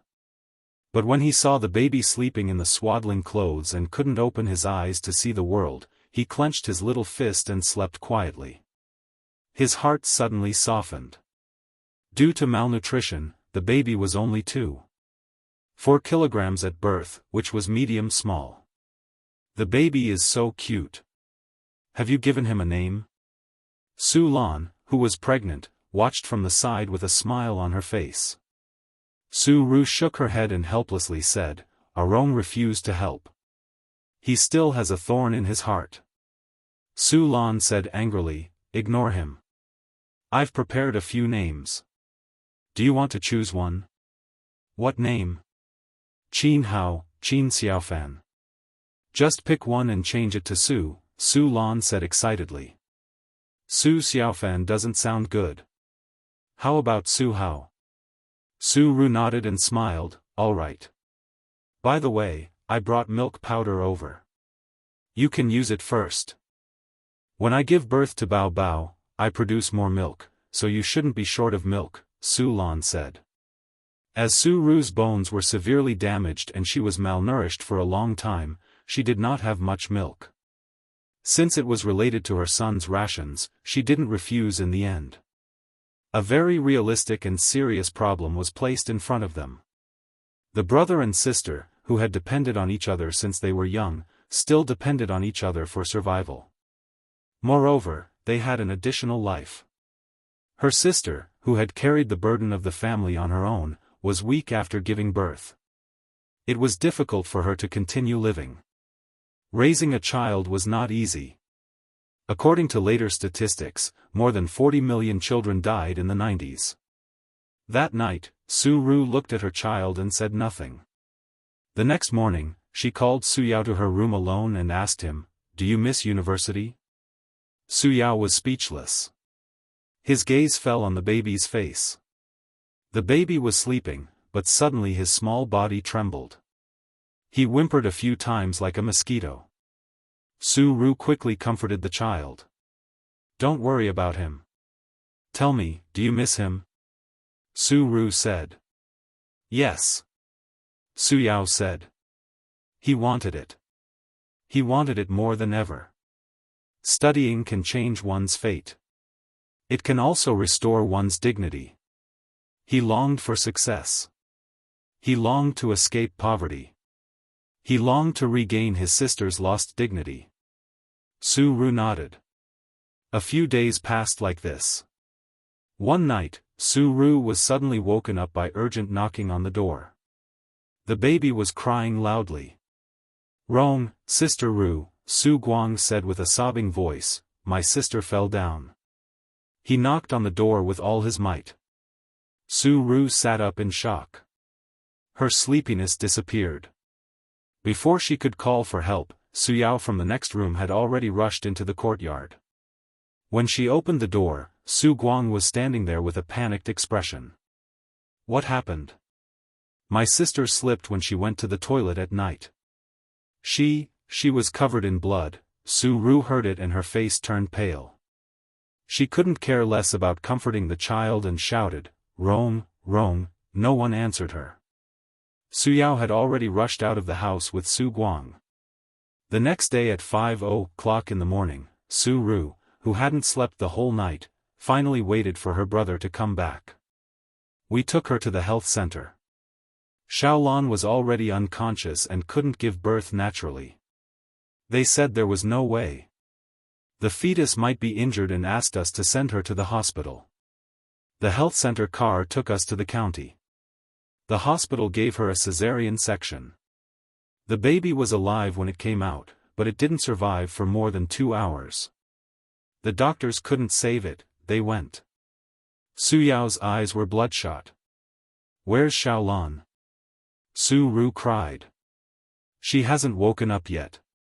Guang is in the hospital, squatting outside the ward and crying."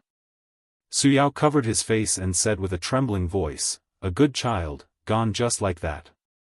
After a while, Su Ru said, "Rong, let's go to the county now." It was 6:00 in the morning when they arrived at the hospital. There weren't many people in the hospital and the air was filled with the smell of disinfectant. 1 or 2 patients could be seen on the benches in the corridor with intravenous drips. The nurse on the night shift looked exhausted. In the small ward, Su Ru saw Su Lan. She had already woken up and was staring at the ceiling with her eyes wide open like a lifeless paper flower. Su Guang's eyes were red as he sat by the bed. Rong, Guang, go out for a while. I have something to say to Xiaolan, Su Ru said as she held the child in her arms. After the two left, she sat by the bed and whispered, the child is gone. This sentence seemed to awaken Su Lan, who was on the verge of despair. Her face was expressionless as her eyelashes trembled. Then, she started crying. She cried heartbroken like a mother who had lost her child. There's nothing that can't be overcome, Su Ru said, after so many years, it's all because of this sentence that I can survive until now. Every time I feel despair, I will think of Rong and there will be hope in my heart. You still have Bao Bao. You can't break down. Guang said it's a son, Su Lan said softly. There was a strange silence in her expression. My first child was a girl. Although he didn't say anything, I knew he wanted a son. I thought that since I married into the Qin family, I should give birth to a child for him to carry on the family line. The child is gone, and the investigation is so strict now. My father doesn't want me to have another child. I quarreled with my parents. A person like him, without this child, even if he wants a son, he won't let me have another child. Guang said it's a son. He has always wanted a son. I can't lose this child, I can't lose his. Sob, my child. At first, she could speak calmly, but gradually, her emotions became agitated. Su Lan's body twitched as she cried, and her words were incoherent. Su Ru placed the baby in her arms beside her and said in a low voice, from now on, he will be your son. Her voice was very soft, and the expression on her face was very complicated. Reluctance and pain intertwined. Su Lan stopped crying and looked at her without saying a word. He will be your son, Su Ru repeated. Are you comforting me? No, I'm serious, Su Ru said. Why? Rong said he wants to go to university. I can't afford his education, let alone raise this child. Who can a woman with such a bad reputation like me marry? Su Ru smiled sadly, the child and Rong are my burdens. I can't bear the fate of both of them at the same time. I have to give up one of them. Su Ru's fingertips trembled as she stroked the child's cheek. Perhaps in your eyes, the birth of this child is a mistake. Then between the two, I choose Rong. I will bear my mistakes. I will bear all the pain and regret in the future alone. At least I can still face my parents. You are right. The child can't live without a father. Little Lan, you can give him a better family and a better environment to grow up in. He can grow up without worries and won't have to worry about being called a bastard when he grows up. Your husband wants a son. You can imagine how sad he will be when he learns of this bad news. Are you also afraid that because of this matter, it will become a knot between you two? Su Ru's face was covered in tears. Little Lan, just treat it as us saving each other. Su Lan reached out, wanting to touch the child, but the moment she touched him, she retracted her hand as if she had been electrocuted. She was stunned for a moment. Sister Ru, from today onwards, this child is mine and has nothing to do with your family. I will raise him, give him the best environment, and raise him as my own son. You and Rong can't go back on your word in the future. Okay, Su Ru said. As soon as she said this word, her entire body collapsed. What do you need me to do for you? When he grows up, bring him to Su Town to visit me every summer. Okay. Outside the door, two youths stood there. Why are you two standing at the door? The doctor in a white coat walked to the door of the ward. The two youths were in tears, and the doctor wasn't surprised at all. He pushed the door open and glanced at the ward, holding a stack of reports in his hand. You came last night, right? The doctor last night got off work, and I'm in charge of your ward. My condolences, I'll register you again. What's your name? Su Lan opened her mouth. Su Ru said, Su Ru. Su Ru, right? The doctor wrote a few notes. In a while, I'll get the nurse to take you for a checkup. After a miscarriage, you have to pay more attention to your body, or else you'll have a lingering illness. Soon, rumors began to spread throughout the Su town.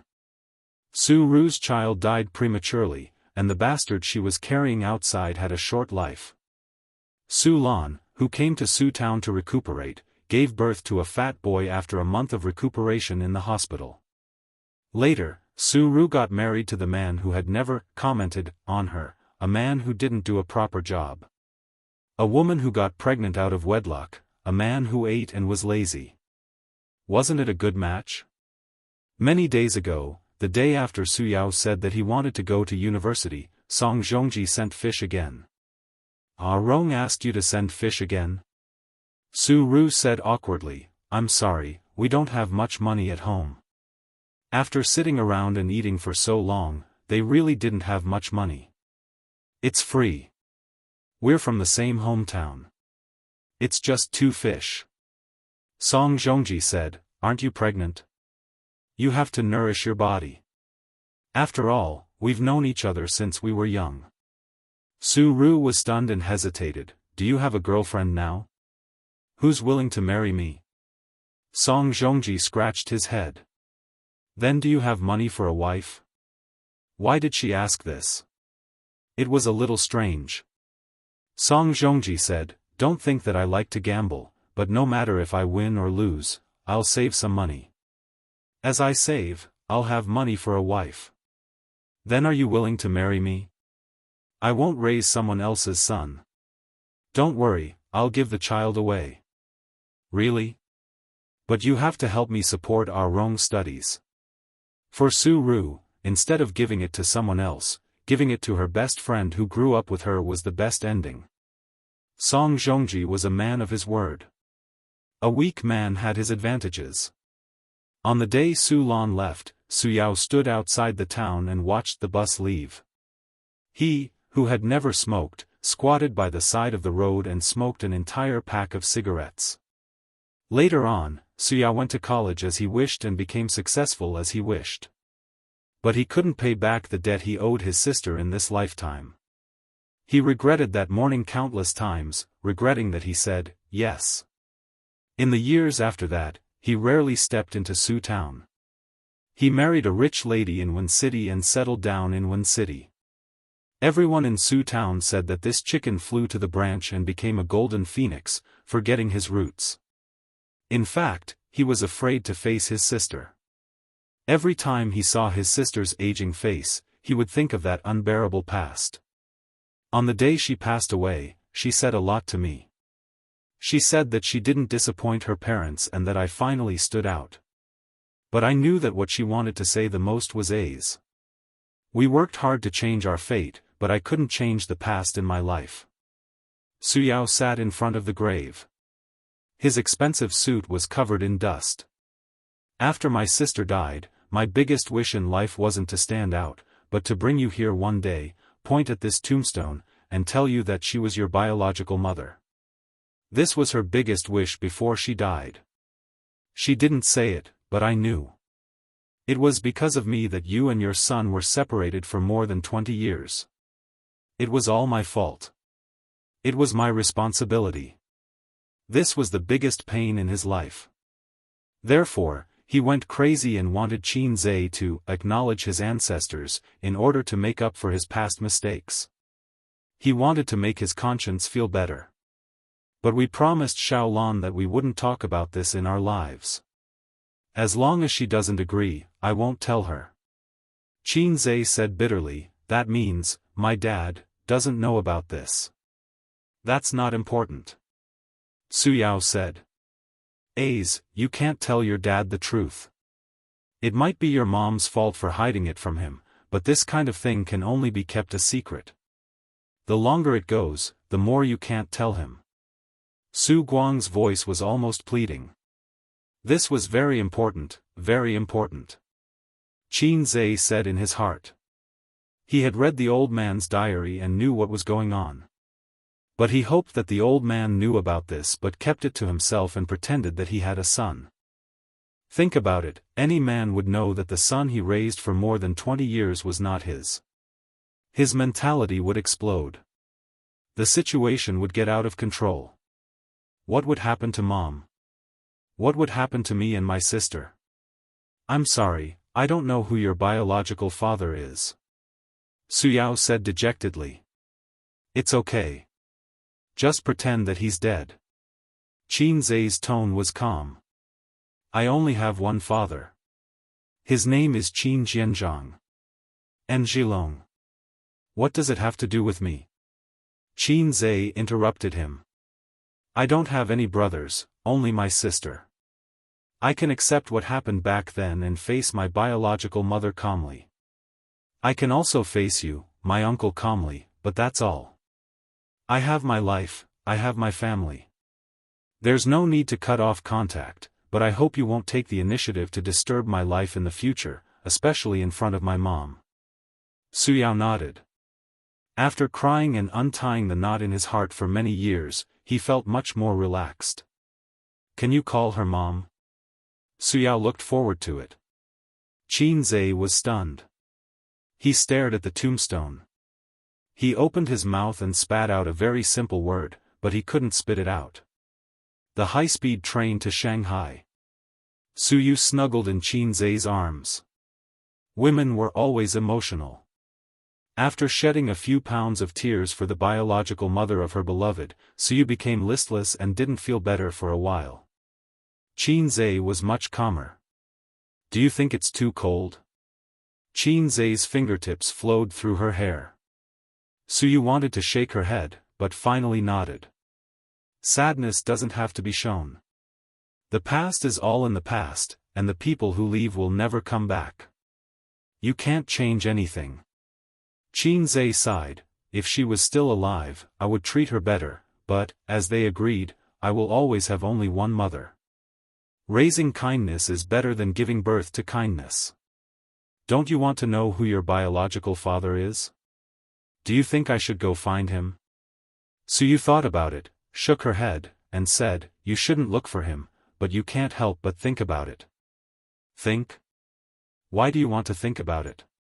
He may still be in that small county, living a mediocre life for half of his life, or he may sigh that he had an illegitimate child. But what does it have to do with me? The world is so big, I can't go find him. I said, let's just treat him as dead. Why do you want to find him? Do you want to cry and recognize him as your flesh and blood? I'm afraid that he will stick to me like a dogskin plaster. Anyway, he's a big boss with a net worth of billions. What if he makes my family restless? 2018, Midsummer in September. Qin Zai, who finally learned about his life, could finally face his life more calmly. Chapter 598. On the journey from Shujia town to Shanghai, the Harmony train passed through the tunnel, crossed the fields, undulating mountains in the sun, and rippling ponds. Suyu sometimes bowed her head to play with her mobile phone, and sometimes peeked at the silent Qin Zai. In silence, he was expressionless, just staring at the scenery outside the window, wearing a mask and no sunglasses. This was a first-class seat, and there would be no people coming and going. At this moment, Qin Zai had an indescribable charm. Especially the melancholy hidden in his eyes. In fact, he was still very sad. After all, that was his biological mother, a person who had worked hard to change her fate all her life. She had no hope, so she pinned all her hopes and beauty on her brother, and bore all the pain and regret alone. If you want to fly, I'll carry the pain. And Su Yaoji showed far more emotion than an uncle, because he could never care about the past. He felt that he caused the separation of his sister's mother and son, causing his sister to die of depression. The sister who raised him since he was a child, the sister who gave up half of her youth for him, he had been asking for it all his life, until he wanted to compensate, but it was too late. Life was like a play, it was not wrong at all. She leaned her head on Qin Zai's shoulder and closed her eyes. Tenderness and sadness surged in her heart, filling her chest. She hoped that this was a journey without an end. She hoped that in the future, she could always lean on this shoulder. "Husband, do you love me?" Suyu murmured. "Oh, don't say such sad things." Qinzhe unscrewed the mineral water. "Come on, good brother, deep feelings, drink it." Suyu, she hit him angrily. Old husband and wife, still so pretentious. Qinzhe said in a bad mood. When Suyu heard it, she happily hugged his waist, with shallow dimples. When Qinzhe noticed her, Suyu had already fallen asleep. Her face was serene, with a round nose, a ruddy mouth, and long eyelashes that were like the wings of a flying bird. He didn't know if it was an illusion, but she seemed to have become much prettier. Qinzhe always feels that no matter how beautiful things are, after looking at them for a long time, there will be aesthetic fatigue. He tries to recall the scene when he first met Suyu.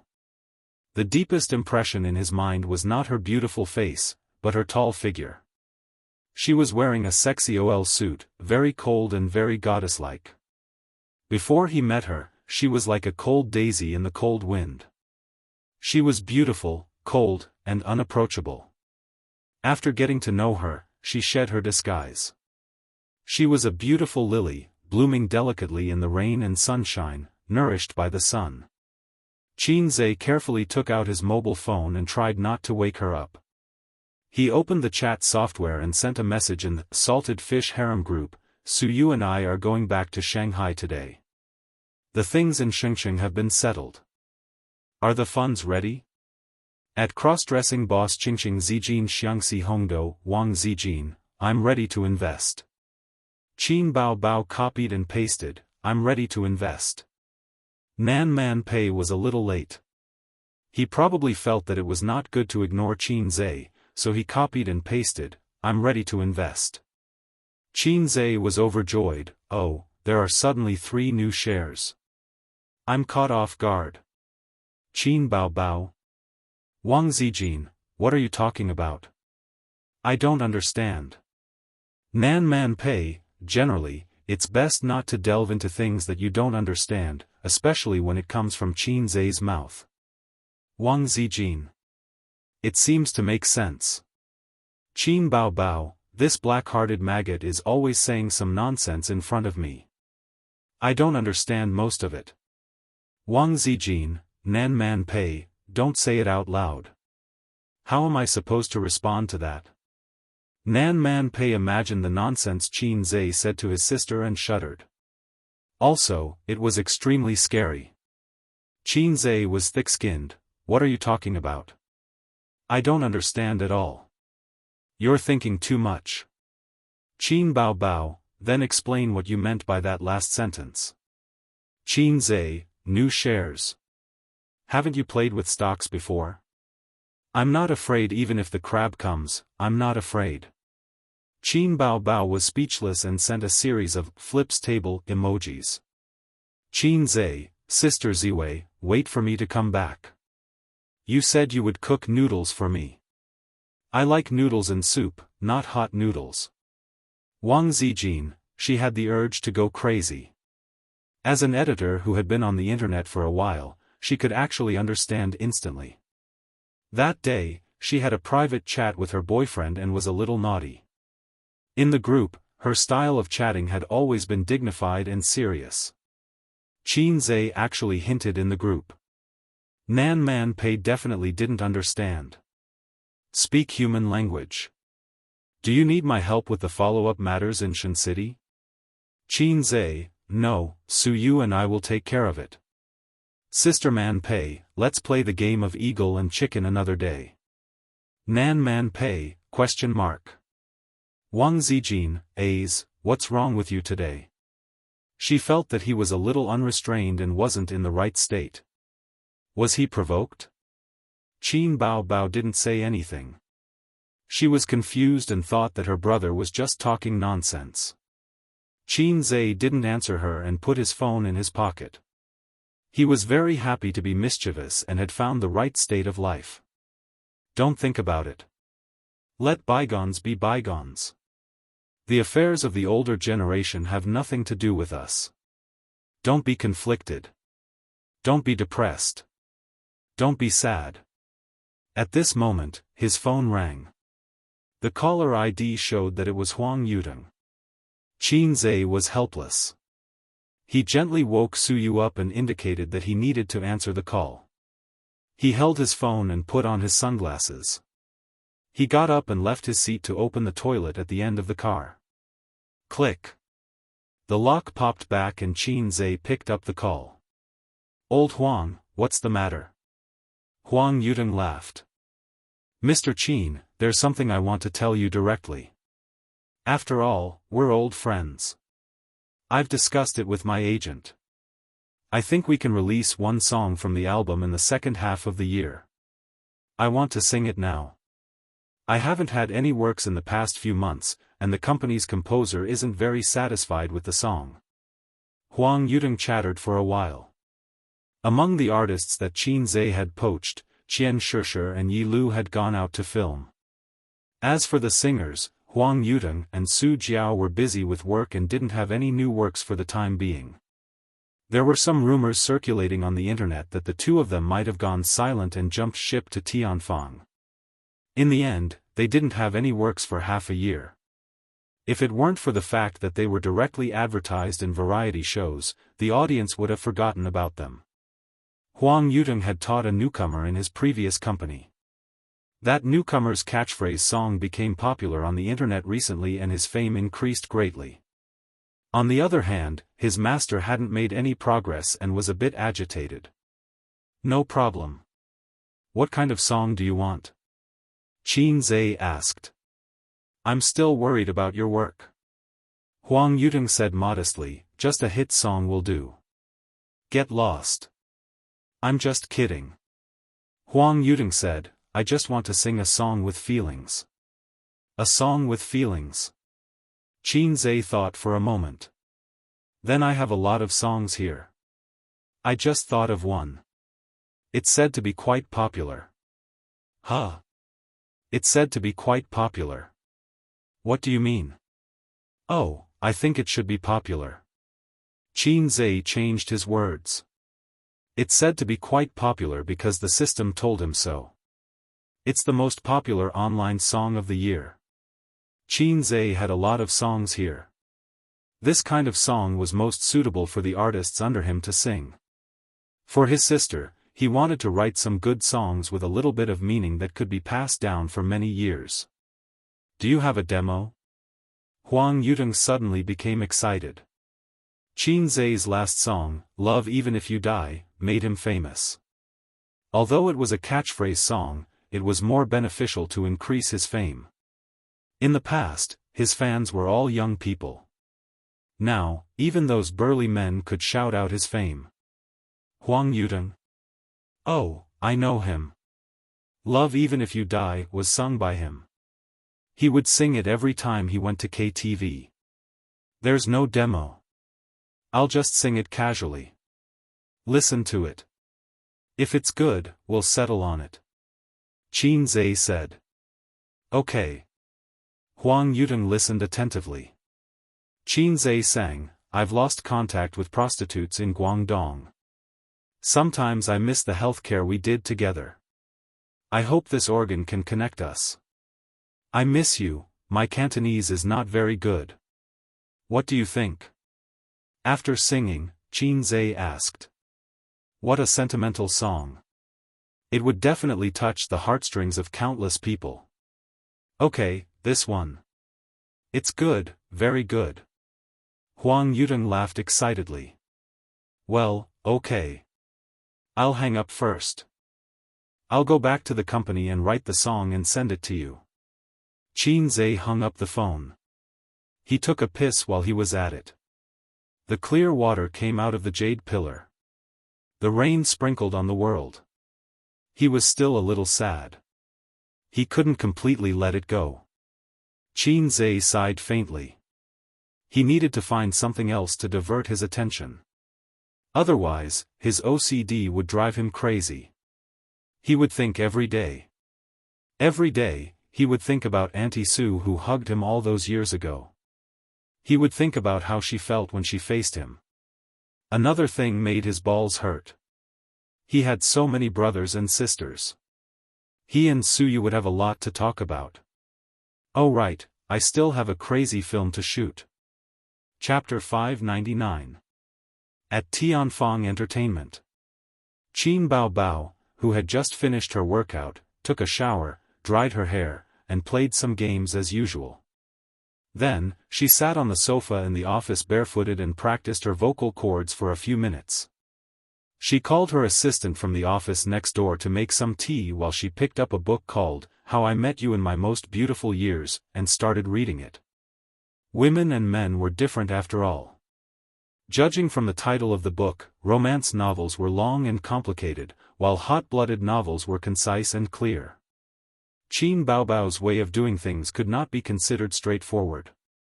She lacked Wang Zijin's opinions and was not as decisive as Nan Man Pei's, nor was she as wise and resilient as Suyu.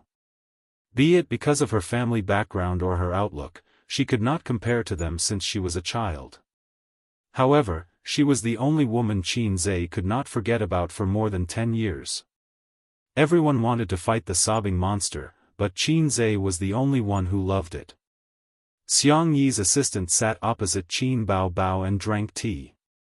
She still had something to do, but nothing was more important than drinking tea with her boss. She could even get some snacks from her boss. The necklace is beautiful. Did your boyfriend give it to you? Qin Bao Bao asked with a smile. Although her family wasn't as prestigious as her best friends, baby Qin had received a good education since she was a child. In her assistant's heart, she wasn't a boss who was difficult to get along with. Occasionally, she would even say a few witty words to tease her. Xiang Yi's assistant even made a barometer based on Qin Bao Bao's expression in the morning. For example, if Qin Bao Bao came to work sullenly, Qin Zhe would definitely not be in Tianfang today. It meant that it was a sunny day. If she came to the office in high spirits, Qin Zhe would definitely be by her side, or he would come over later. It meant that it was a rainy day. Yes, she said. It's so good to have a boyfriend, Qin Bao Bao sighed. It's not convenient for you to have a boyfriend. Xiang Yi's assistant nodded and flattered her. But you have a younger brother. Many people are willing to exchange their boyfriends for your younger brother. Qin Bao Bao said in his heart, I don't want a pair of broken shoes that have been used by others. What about you? Are you willing to exchange your boyfriend for it? The assistant was stunned and shook his head. Boss Qin, you're joking. Is my younger brother not good enough? Good, very good. The assistant said against his will. Qin Zhe was handsome, rich, and talented, but he always put on a straight face and used emotional abuse on her. In the novel, this kind of man was a domineering CEO who deliberately treated the innocent and naive. In reality, she really wanted to hit him. The assistant often criticized Qin Zhe silently to her friends, saying that she was under pressure in the company that did not match her beauty. Then you can be my younger brother's assistant, Qin Bao said. He could quit his job at any moment. Qin Bao Bao wanted to laugh when she saw her assistant's disgusted expression. She knew that her brother didn't dislike the assistant, but he was using this method to vent his anger on her, silently resisting her. It was similar to the rebellious mentality of a teenager. What Qin Bao Bao wanted to do was to touch his head and say, "Good boy, Mama loves you." Cross it out. Describe it again, sob sob sob, can't you be satisfied with your sister's beauty? This was the right way for the siblings to open up. Finally remembering that she had something to deal with, Qin Bao Bao sent her assistant away and reluctantly put down the book. She rubbed her eyes, put on her high heels, and planned to work hard at her desk. She couldn't be too lazy. After all, she was the CEO of a big company. In recent years, her brother had been climbing up the ranks like a rocket, and she couldn't keep up. They had said that they would be salted fish together, but suddenly he became a big shot. He started a company and made movies. Qin Bao Bao's dream was to walk on the screen and become the national goddess. The reason was that every time she saw her beautiful face in the mirror, she felt a sense of loneliness. Good things couldn't be hidden, so she had to share them with the whole country. Qin Baobao was very reluctant to become the big sister of an entertainment company when she was caught off guard. It was too tiring to be a boss.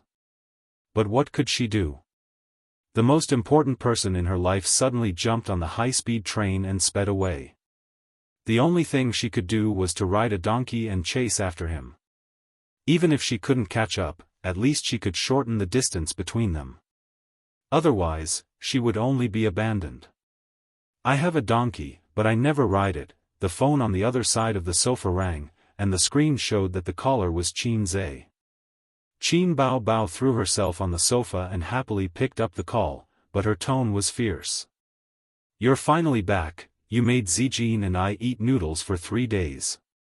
My mouth is so bland. It's my fault, my fault." Qin Zhe said, "I'm downstairs in the company, do you want to go out and play?" "Where to play?" Qin Baobao's eyes lit up, and her long legs slapped the sofa happily.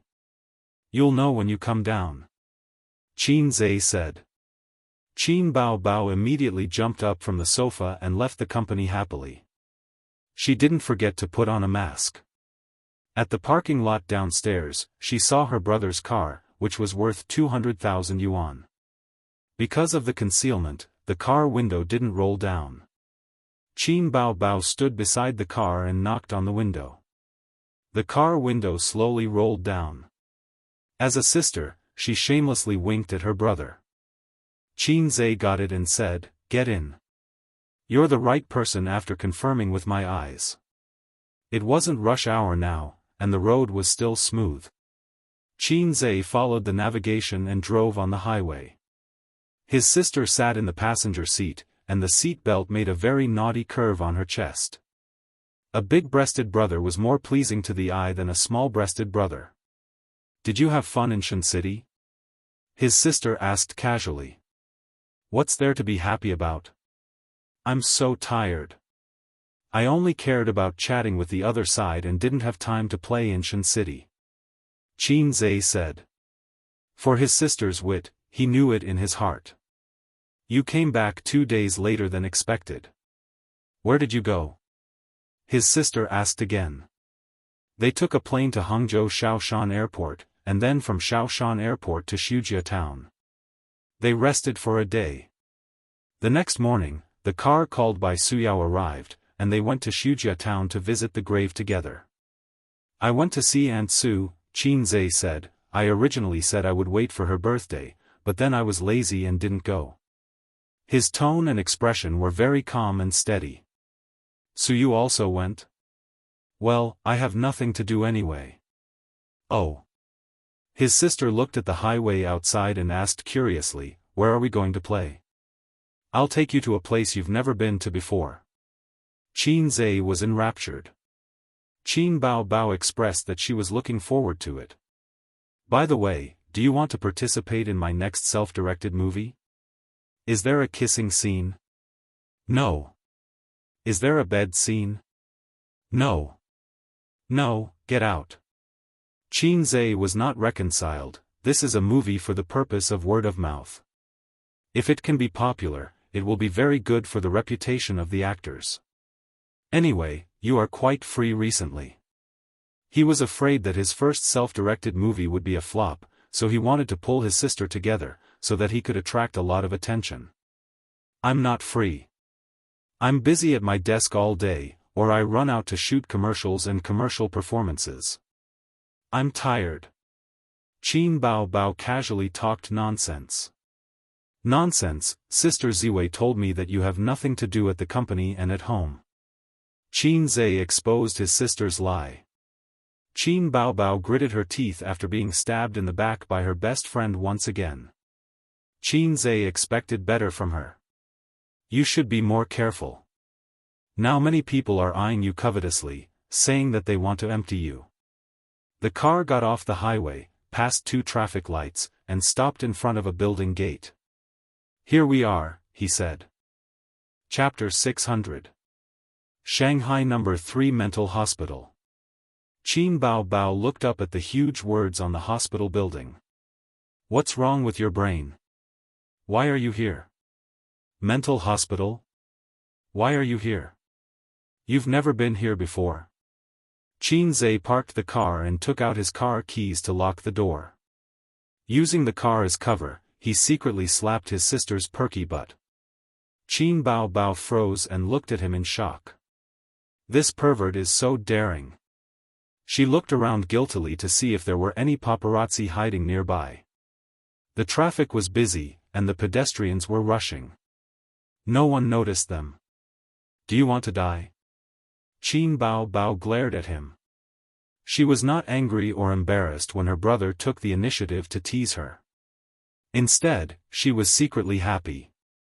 Qin Zhe smiled and looked up. My intelligence has limited my imagination, and I can't understand the feelings of patients with schizophrenia. So, I need to find professionals to help. Other than trashy movies and fast food movies, all movies with a little depth need the help of professionals. For example, the director of a Grandmaster movie had been preparing for 10 years. During this period, he had visited many martial arts masters. Another example would be those detective movies with high ratings. These movies had a professional team behind them. Qin Bao Bao hugged her brother's arm and entered the hospital together. Compared to other hospitals, the mental hospital was more deserted. But it was only relative. There were still many people in the lobby, queuing to register and collect medication. The number 3 mental hospital was a hospital that specialized in treating mental illnesses. It was different from other hospitals. If the psychiatrists in other hospitals encountered patients with serious illnesses, they would send them to a specialized mental hospital for a checkup. Of course, there were also patients with schizophrenia. This was the main purpose of Qin Zhe's visit. Qin Zhe led his sister to the 6th floor without any consultation. Then, he told the receptionist that he was looking for Director Li. You've already contacted them? Qin Bao Bao blinked her eyes and asked curiously. Of course. Why else would we rush in here? They don't have time to entertain us. Qin Zhe said, I've asked someone to contact the hospital. When the hospital heard that I'm going to shoot a movie, they were very happy. After all, it's a form of publicity. Also, I've hired Director Li to be my consultant. He's an expert in schizophrenia and has a lot of experience. This time, I'll pay him a visit and have a chat with him so that I can get some inspiration. I thought you were really going to ask me out to play. The elder sister was disappointed. What am I? A vase that serves as a foil? Don't speak so bluntly. Qin Bao Bao pinched his waist but did not manage to pinch his soft flesh. She snorted and said, Your waist is getting harder and harder. It's not fun anymore. You haven't played it before. How do you know it's not fun? They bickered all the way to Director Li's office. The nurse leading the way said apologetically, Director Li is tutoring a patient and will be done soon. Please wait outside for a while. Qin Zhe and his elder sister sat down on a bench outside the office. There was a woman beside them. She was dressed very brightly, but her complexion was not very good. She had heavy dark circles under her eyes. Do you have some kind of hobby? The woman asked Qin Bao Bao. Qin Bao Bao, wearing sunglasses and a mask in a mental hospital was not normal. Everyone has some kind of mental illness. If we talk about it properly, it will improve. The doctor said that I have mild depression. I have to communicate more and travel more often. Otherwise, it will worsen. The woman was the first to confess. She tried to break down Qin Bao Bao's psychological barrier. Qin Bao Bao thought to herself. Crazy. I'm just an onlooker. I'm not sick. She wanted to ignore her, but her younger brother poked her waist. After many years of tacit understanding, Qin Bao Bao immediately understood her younger brother's intention. He wanted to collect material. Qin Bao Bao said in a low voice, Yes, I'm too beautiful. If I don't wear a mask, those men will have bad intentions when they see me. I'll be on tenterhooks. Qin Zhe, The woman looked at her sympathetically. This should be a patient with extreme inferiority, which led to delusions. What about him? Your husband? The woman asked. Yes, he accompanied me to see the doctor. The doctor said that I'm under too much psychological pressure. Qin Bao Bao said, what about you? What's the reason? The woman looked at Qin Zhe. He was a normal person. He was not on her side. Hence, she whispered to Qin Bao Bao. There was a saying, mental patients all think that they are not wrong. It was complete nonsense. In fact, most mental patients knew that they were sick. Only those with severe mental illnesses would lose their minds. Do you think men are disgusting? The woman suddenly said in a very low voice. This. Qin Bao Bao looked at her younger brother. He was not disgusting. He looked very attractive. Oh, you have a husband. The woman continued, my marriage with my husband is on the verge of collapse. But he loves me very much. I also think that it's good to live with him. I want to save this marriage, but I think men are disgusting. Why is it like this? Is he not good to you? Qin Bao Bao said in a sympathetic tone. The woman said slowly, before I married my husband, I had 3 boyfriends. The second one was especially big. Qin Bao Bao was confused at first. He did not understand what she meant by especially big. Just like Teddy, he wanted it every day. Later, we broke up. I dated another boyfriend. He was very handsome. He was a very warm man. But his size was not very optimistic. Once, when we quarreled, I told him my ex-boyfriend's size in a moment of excitement. I even made a comparison. Qin Bao Bao understood and thought to herself, this is really heart-wrenching. After that, every time we did it in bed, he would always ask me, is my ex-boyfriend really that big? He's a little older than me. Compared to him, who makes you feel more comfortable? The woman's face was lactic. What do you think this is? Does he treat my AC as an arena? Qin Bao Bao did not know how to answer such a sad question. The woman sighed. The root of my illness was probably formed during that time. Not long after, I broke up with him. I felt that men were disgusting and did not fall in love for a long time. Qin Bao Bao asked, how long? The woman replied, about 3 months. Qin Bao Bao, you must cherish your time. It's mainly because of my current husband. After he met me, he started pursuing me crazily. He was so good to me that I did not know how to reject him. So, not long after, we got married. But I realized that I had a psychological trauma about things in bed and was very resistant. On the night of our wedding, I lay on the bed and cooperated with him. After that, he wanted to do it, but I rejected him. Our married life was seriously disharmonious after marriage. Now that we quarrel every day, I'm gradually becoming depressed. Qin Bao Bao was puzzled. Then are you depressed now, or can't you do it with your husband? The doctor said that it's just a psychological trauma. Time will erase it. Everyone has psychological trauma, right? But I must not be depressed, or it will be very dangerous. I still have a chance to save it, the woman said. Her condition was not serious, or she had just started showing signs of depression. Otherwise, she would not talk so much. It was also possible that she was forcing herself to chat, trying to make herself feel better. Qin Zhe said, you don't mind if I say a few words, right? The woman frowned and chose to nod. Qin Zhe said, the reason why you are depressed now is because you feel sorry for your husband, or because you quarrel with him too often and are bored. Is it because you want to get rid of the psychological trauma of the arena, or because you are slightly depressed? I realize that he is treating me worse and worse. He knows that I have a psychological trauma, but he still doesn't understand me, the woman said. Then it must be the latter. Speaking of which, why would he take back his wife if he could not have sex with her? Wouldn't it be better to buy a silicone doll? Qin Zhe thought for a moment and said, I'm just saying. How about this? You treat your husband as a brother. If you can't stand it, go home and change the double bed to a bunk bed. He will sleep on the bottom and you will sleep on the top. He will be your brother sleeping on the top bunk bed. Since he is your brother, it's not unacceptable to have sex with him occasionally, right? After all, friends walk together for life.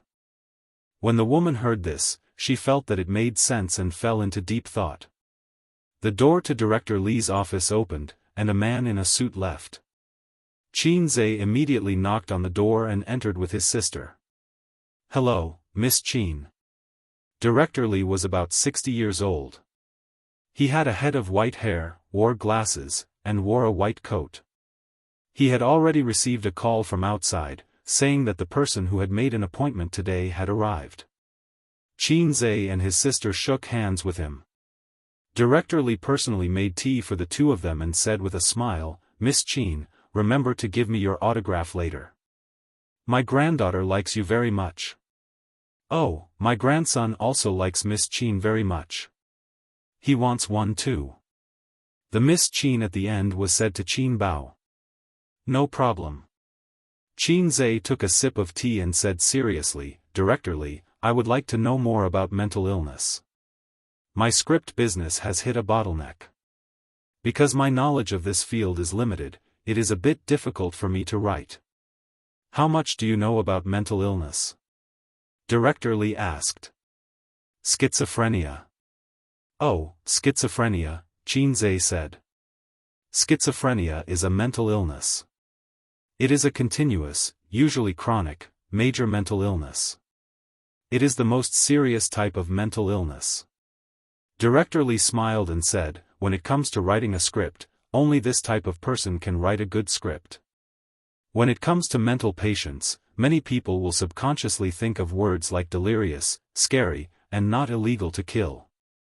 Actually, everyone more or less has a small mental illness, such as mania, anxiety, and mental weakness. Internet addiction is also a type of mental illness. Right, there are also those who say, the first floor makes sense, and those who like to raise dogs in the comments section. Qin Zhe asked curiously, what type of mental illness do the last two people belong to? Congenital brain disability, Director Li said. Qin Zhe nodded slightly. As expected of an expert. Your description hit the nail on the head. I have learned something new. People like them usually behave like normal people, but once they are online, they can't help but control their hands. Even if people often scold them, they know that this behavior will cause dissatisfaction. However, they never get tired of it because their brain's sensory ability has changed. In the field of mental illness, it is called congenital brain disability, but their inability to control their actions is like obsessive-compulsive disorder. Everyone has obsessive-compulsive disorder. Director Li pointed at the stack of books on the table. The books were neatly stacked, but there was one book that was more mischievous. It was crooked. After you sat down, you looked at it 3 times. Did you want to arrange it neatly like the other books? Director Li said, I did this on purpose to see if the patient has obsessive-compulsive disorder. Qin Bao also has obsessive-compulsive disorder, but it is very mild. However, your condition is more serious than hers. She only looked at it once, but you looked at it 3 times. For adults, obsessive-compulsive disorder doesn't affect normal life, but for children, severe obsessive-compulsive disorder can cause ADHD. Qin Bao suddenly understood. Oh, he had ADHD when he was young. Qin Zhe kicked his sister and asked, I want to know if it is possible to set the main character with dual personality? You want to ask about the relationship between schizophrenia and dual personality, right? Director Li asked. Qin Zhe nodded. Yes, the details must be handled well or else it would be a joke. Chapter 601. Of course it's different. First of all, you have to understand what dual personality disorder is and what schizophrenia is. Dual personality disorder is a type of multiple personality disorder. This disease has a very prestigious scientific name, dissociative identity disorder. Most of the triggers are from childhood abuse, especially sexual abuse, which causes another personality to appear in the body. It's equivalent to having multiple souls living in the body. Patients with multiple personality disorder don't know anything about the other personalities in their body. Director Lee said with assurance, and patients with schizophrenia are a clinical syndrome composed of a group of symptoms. It's a multifactorial disease. Oh, I might be too complicated. To put it simply, schizophrenia is far more complicated than multiple personality disorder. Its symptoms are not simple confusion of mind. Clinical symptoms include perception disorders, thinking disorders, emotional disorders, consciousness and behavior disorders, cognitive dysfunction. Qin and his sister looked at each other in silence, both dumbfounded. To be honest, Qin had always thought that dual personality disorder was schizophrenia. Director Lee looked at their expressions and smiled. Then I'll put it more simply. Multiple personality disorder refers to the different characters in the body. Their personalities, names, and genders may be different. The patient will switch between different personalities. This kind of patient is very rare. In ancient times, people called it ghost possession. Have you seen Brainstorm? The protagonist is a police officer, but he's also a criminal. He arrests criminals, upholds justice, and plans murders to commit the perfect crime. But the two personalities of the police and the criminal are not connected. They don't know each other's existence. Schizophrenia means that the patient has separated himself from the real world. He is still a persona, but this persona lives in a different world. He rambles nonsense, he is crazy, and he is completely cut off from the world of rationality. Qin Bao suddenly understood. In other words, multiple personality disorder, in a sense, is actually no different from normal people. And schizophrenia is a lunatic. Director Lee pondered for a moment. It's one-sided, but it's not wrong. Qin said, "Can I see a specific example with my own eyes?" Director Lee smiled and nodded. Miss Qin came this time to understand the details. No matter how much I say, it'll be confusing to you. Come with me. This kind of professional mental hospital was large and had two types, open and closed. The former was for mild mental illnesses such as depression, mania, and so on. The latter was the type that couldn't be released. On the way, Qin held his sister's shoulder with one hand. He actually wanted to hug her waist, but they were in the hospital, so it was inconvenient. If he brazenly hugged his sister's waist, Director Lee might be kind enough to give him psychological counseling and tell him that it was wrong to have a sister complex, whether it was mentally or physically. To keep up with the times, he directly handed over an orthopedic specialist's business card and patted his shoulder. "This is all I can help you with." The reason why he had to hold his sister's shoulder was because he was sending a message with his head lowered. His partner was Xianxia. The petite beauty discussed the script with him in high spirits and complained about the director's harshness. The single female artistes in the company all liked to chat with him. Yi Lu, Su Jiao, Li Wei, they all messaged him for no reason. Qin wasn't impatient at all. He wasn't aloof either and tried his best to chat with the other party happily. Qin Bao looked at the naughty pictures Xianxia sent and frowned unhappily. "We're doing business. What are you chatting about? There are always flirtatious sluts trying to seduce the pig that I raised painstakingly." His sister's jealous expression could tug at one's heartstrings. Qin comforted her, "Don't be a coward." "Right, I can't afford it." Qin Bao. Director Lee called over a doctor on duty and asked, "Did you give any counseling to the patients in the ICU today?" The doctor said, "Teacher, not yet. According to the usual practice, it starts at 3 p.m. Director Lee said, "Let's start earlier today." Then, he said to Qin, "Let's go to the treatment room." The so-called treatment room was a small room. The walls were painted blue and the furnishings were simple. There was a table and 2 chairs. The light above their heads was very gentle. Director Lee said that simple decorations could soothe the patient's emotions. There was psychological knowledge in it. Psychiatry and psychology were closely related. The doctor's surname was Du. He was Director Lee's student. At this time, he took off his white coat and wore a short-sleeved shirt. The white coat would irritate the patients and make them resist or even overreact. He sat at the table and waited for patient number 3 to be sent over. There was a huge mirror on one side of the small room. It was actually a one-way glass. Qin Zhe, his sister, and Director Lee stood behind the glass and could watch the whole treatment process. Seeing the symptoms and treatment of schizophrenia patients with their own eyes would be helpful for Qin Zhe to write the script.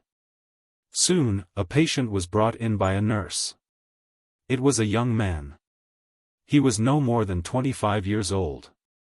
Except for his pale face, there was nothing wrong with him. Dr. Du said, "Hello, friend. We meet again."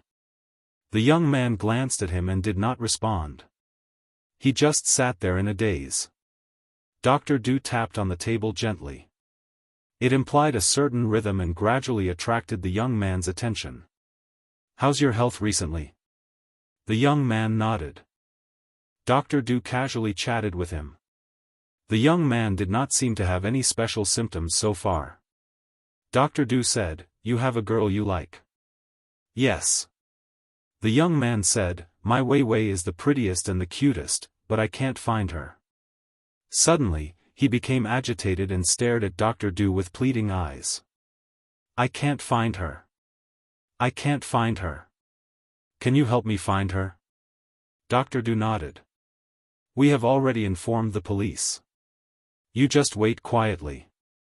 There will be results." "Oh right, you can buy some flowers and give them to her when you see her."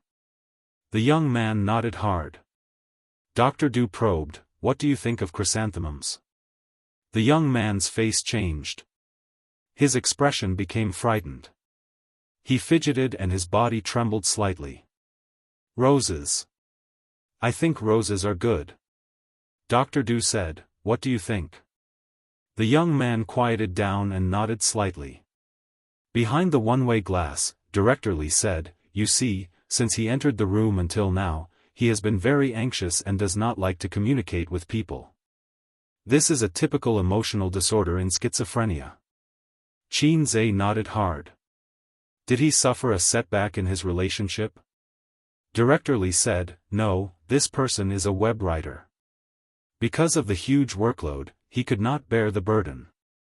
Because he could not bear the increasing pressure, he stopped updating." Qin Zhe said, "This will get him a razor blade." Director Lee said, "His situation is worse than a razor blade." After he stopped updating, a few readers pretended to care about him and enlightened him. They came to the city where he lived to meet and chat with him. That day, they drank. After drinking, he was taken to a hotel by a few readers and was subjected to inhumane torture. Then, he had schizophrenia. From then on, he could no longer hear the word chrysanthemum. We once thought that this was the cause of schizophrenia. Later, we found out that it was not. After he was hospitalized, he often said the same thing, "I can't find her. I can't find her." The person he could not find was called Wei Wei. His girlfriend? No, that's the female protagonist in his book. He's actually mentally ill since a long time ago. He confuses the real world with the virtual world, imagining that he has a perfect girlfriend named Vivian. He has cut himself off from the rational world, and the things that the readers do are just the trigger for his illness. This is another kind of cognitive dysfunction in schizophrenia. What's his pen name? I think it's called. Director Lee thought for a moment. Newspaper seller? Qin Zhe nodded. He had a better understanding of schizophrenia patients. The next patient was number 9. He was a middle-aged man. He was neither dull nor anxious. Instead, he talked with the doctor. Director Lee said, he was locked up for intentional injury. You see, he doesn't seem to have any problems, but in fact, his schizophrenia is the most serious. What do you mean? His wife had always been in love with her ex-boyfriend and had cheated on him many times. Later, her ex-boyfriend died unexpectedly and his wife was depressed. This man loved his wife so much that he imagined himself as her ex-boyfriend. After a long time, he started to believe that he was really her ex-boyfriend. The two identities caused his consciousness to be confused and he spoke incoherently. One moment, he said he was her ex-boyfriend and the next, he was sober. What he got was not his wife's love but her fear. During an argument, he accidentally pushed his wife down the stairs and she was seriously injured. So far, our treatment has not improved. Mental illness is very troublesome. It requires long-term psychological counseling and medication. Even so, many people can't break free for the rest of their lives. The symptoms are very similar to the previous online author. Love is a ray of light, so green that it makes you despair. This was probably the most realistic portrayal of a middle-aged man. Qin Zhe sighed. He moved on to the next patient. This time, the patient who came in was neither dull nor anxious. Instead, he was a little lively. He looked around with a smile on his face. When he sat down, Dr. Du said, "Hello." Looking at the high school-age patient, he immediately raised his eyebrows. "How so?" Dr. Lu obviously knew that he would say that. He said indifferently, "I'm very happy to meet you again, old friend." The high school-age patient asked, "How happy?" Dr. Lu was unmoved. "Can we talk?" The high school-age patient said, "Sure, WeChat is like QQ." Dr. Lu said, "Don't you want to recover? Don't you want to leave here? Don't you want to go to school and surf the internet like your peers? Don't you want to be reunited with your parents?" The high school-age patient said, "I want a baby, the warm kind." Behind the one-way glass, Qin Zhe was speechless for a long time. "He's asking for a beating." Qin Bao Bao muttered. Yes, half of the reason why he came here was because he was beaten up by his classmates. Chiefly sighed. This child has serious delusions. He wants to earn points every day and become the king of the world with poisonous chicken soup. Otherwise, the system will erase him. His so-called points are to scold his classmates, parents, and teachers every day. He is complacent and thinks that he is different from others. He is proud of it. In fact, his approach is just to isolate himself. In real life, such people are asking for a beating. They are not worth looking forward to or learning from. He is beaten up every day in school. His parents sent him here, hoping that he can return to normal. He said that he can communicate with the system. This is a classic perception disorder. Qin Zhe's balls tightened, and his chrysanthemum turned cold. Am I also AF * king schizophrenic? For this reason, he opened the point store. Although others could not see it, he could see and feel its real existence. He was relieved. Let's change. Qin Zhe did not want to continue with this case. He said, "Is there anything more serious?" Yes. Chiefly contacted Dr. Du in the small room through the microphone. Bring patient 11. Patient 11 arrived in a short while. He was very thin, skinny, and his eyes were sunken. He was led by the caregiver, and he looked very nervous and anxious. Dr. Du said, "What's your name?" Patient 11 said, "Lao Yang." "What's your job?" "I am the emperor." "Why don't you kneel?" Patient 11 spat at Dr. Du and said angrily, "Kneel now, or I will drag you out of the Meridian Gate and behead you." Dr. Du waved his hand helplessly. The caregiver immediately went forward and carried him away. "Let go of me, let go of me." Patient 11's shouts could be heard faintly. "There are always unruly people who want to harm me. There are always unruly people who want to harm me. This is hopeless." Chiefly sighed. As a doctor, perhaps it is not suitable, but it is indeed hopeless. He already has very, very serious schizophrenia. He said that he is the emperor, but the lie detector could not detect it because he believes from the bottom of his heart that he is the emperor. Moreover, he is the emperor in distress whose country is in a precarious situation. He always feels that someone wants to harm him and usurp the throne. This is the thinking disorder in schizophrenia. In layman's terms, it is persecutory delusion. Chapter 602. Schizophrenia patients are really diverse. Qin Zhe sighed. Multiple personality disorder was a person with one or more personalities. It was easy to define. Schizophrenia had a variety of clinical manifestations. Some patients showed completely different symptoms, but they were all schizophrenia. This was very helpful for Qin Zhe to write the script. It expanded his thinking and allowed him to understand schizophrenia patients better. He even felt a little inspired. Seeing so many schizophrenia patients, could he use them as a model? At least he could learn from them. Forget about the web author. If he was used as a model, he might accidentally make it into a dreamy movie and it would not pass the censorship. Love as a ray of light could be used as a model. After all, the theme was love. Love was the favorite theme of filmmakers, and this kind of heart-wrenching love would add more points. As for the high school student, forget it. It was too unreal. There were always unruly people who wanted to harm the king. Forget it, it was hopeless. There was no way to make it exciting or innovative. If you had come earlier, I have a more troublesome but more interesting case to show you. Director Li said. Director Li, what is it? Qin Zhe handed him a big chicken stick. Director Li took it and glanced at Qin Bao Bao. He probably felt that it was inconvenient with a lady beside him, but Qin Zhe had already brought the Zippo lighter over. The two sat in the small room.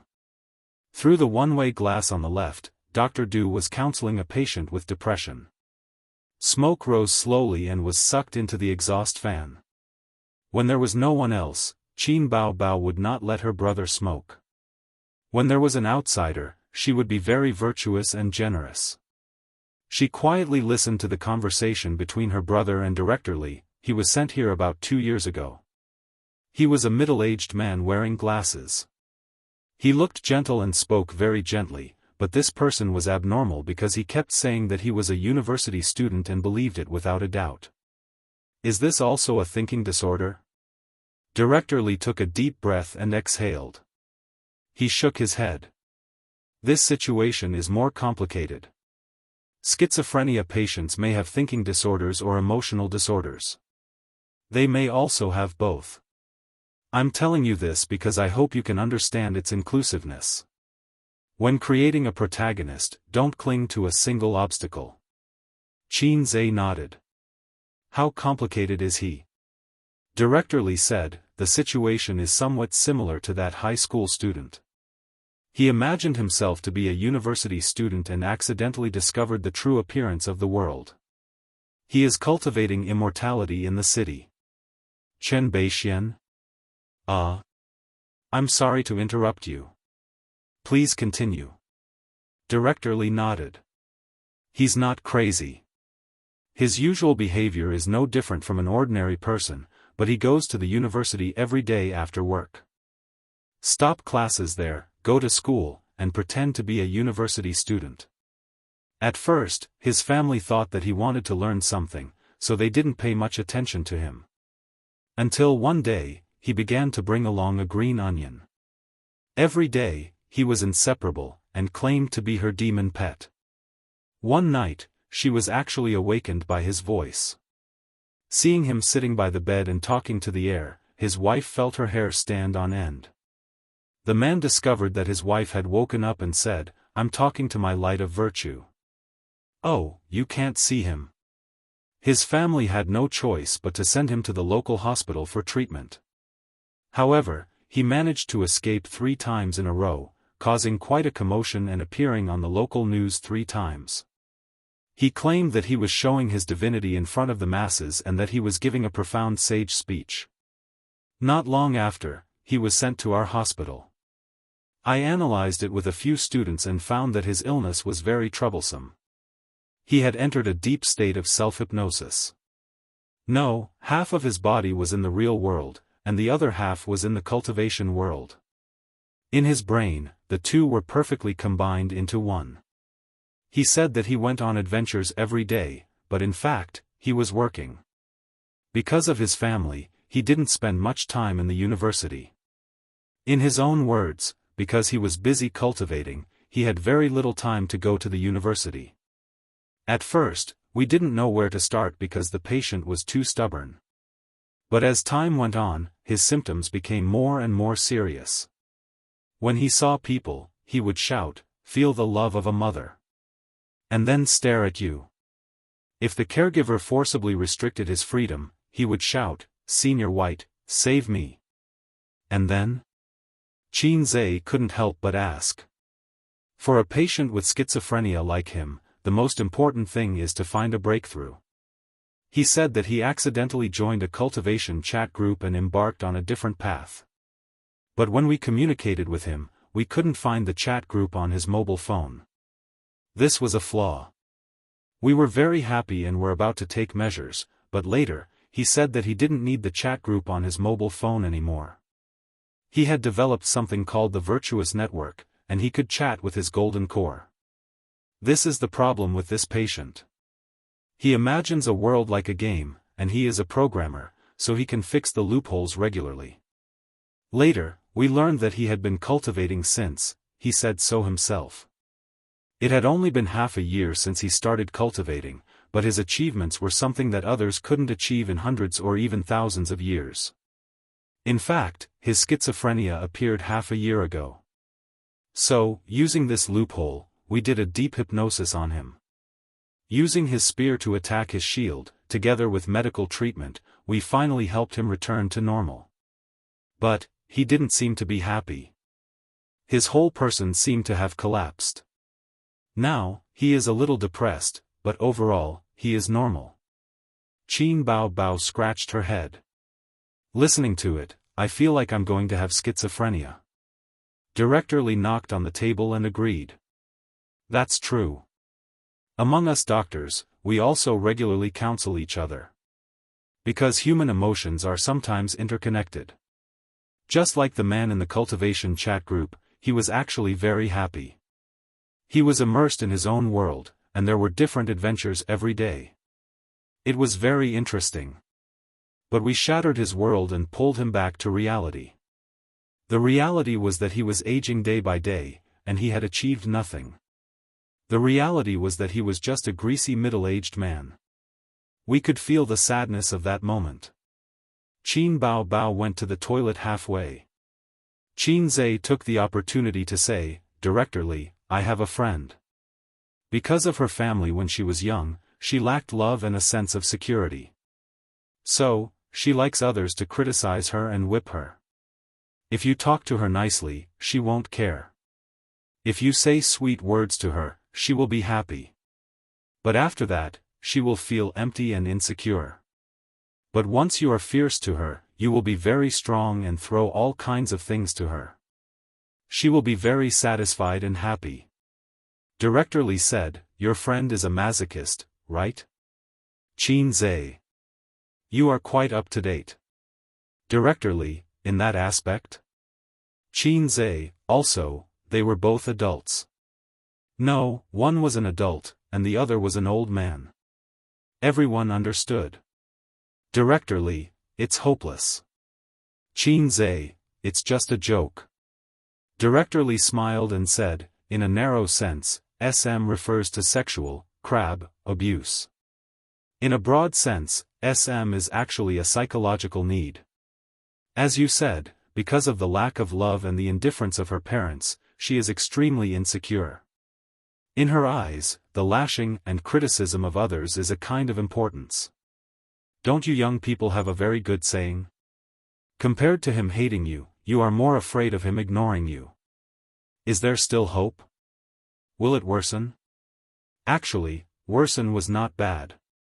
Then, the whip and candles would be useful. Why should we save her? You have obsessive-compulsive disorder. Have you thought of treating it? No one is really mentally healthy. More or less, they have some kind of mental illness. As long as it doesn't affect their normal lives, it's fine. In her situation, as long as you give her more care, she will naturally get better. I understand. Then is there any way to make it worsen? Director Li looked at him from the corner of her eyes. The air was silent for a few seconds. Qin Zhe laughed dryly and said, I'm kidding. Ha, ha, ha, ha, ha. Awkward.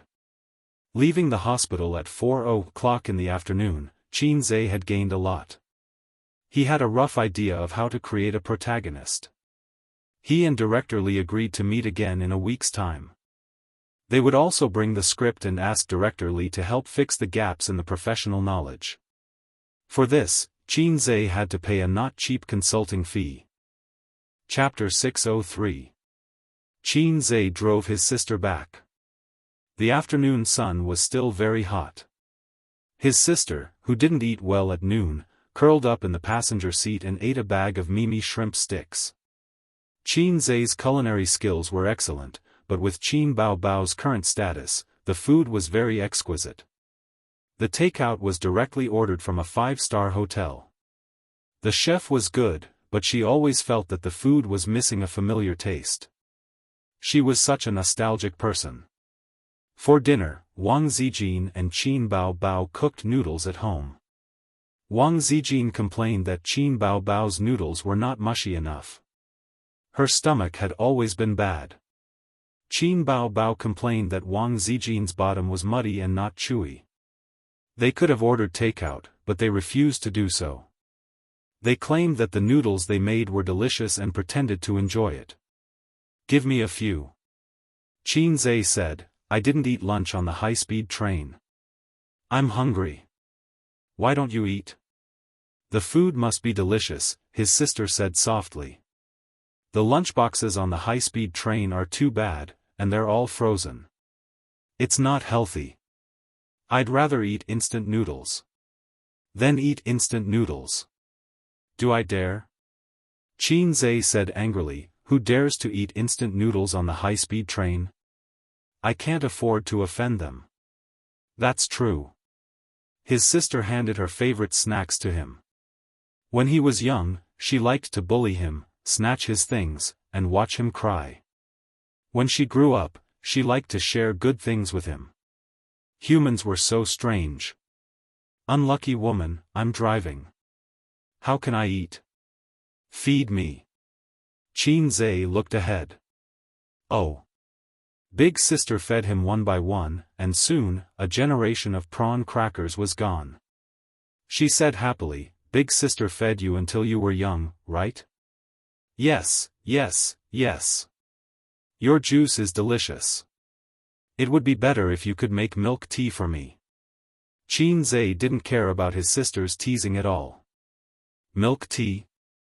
Qin Bao Bao said, sure, I'll make it for you when we get home tonight. Qin Zhe finally turned his head and looked at her.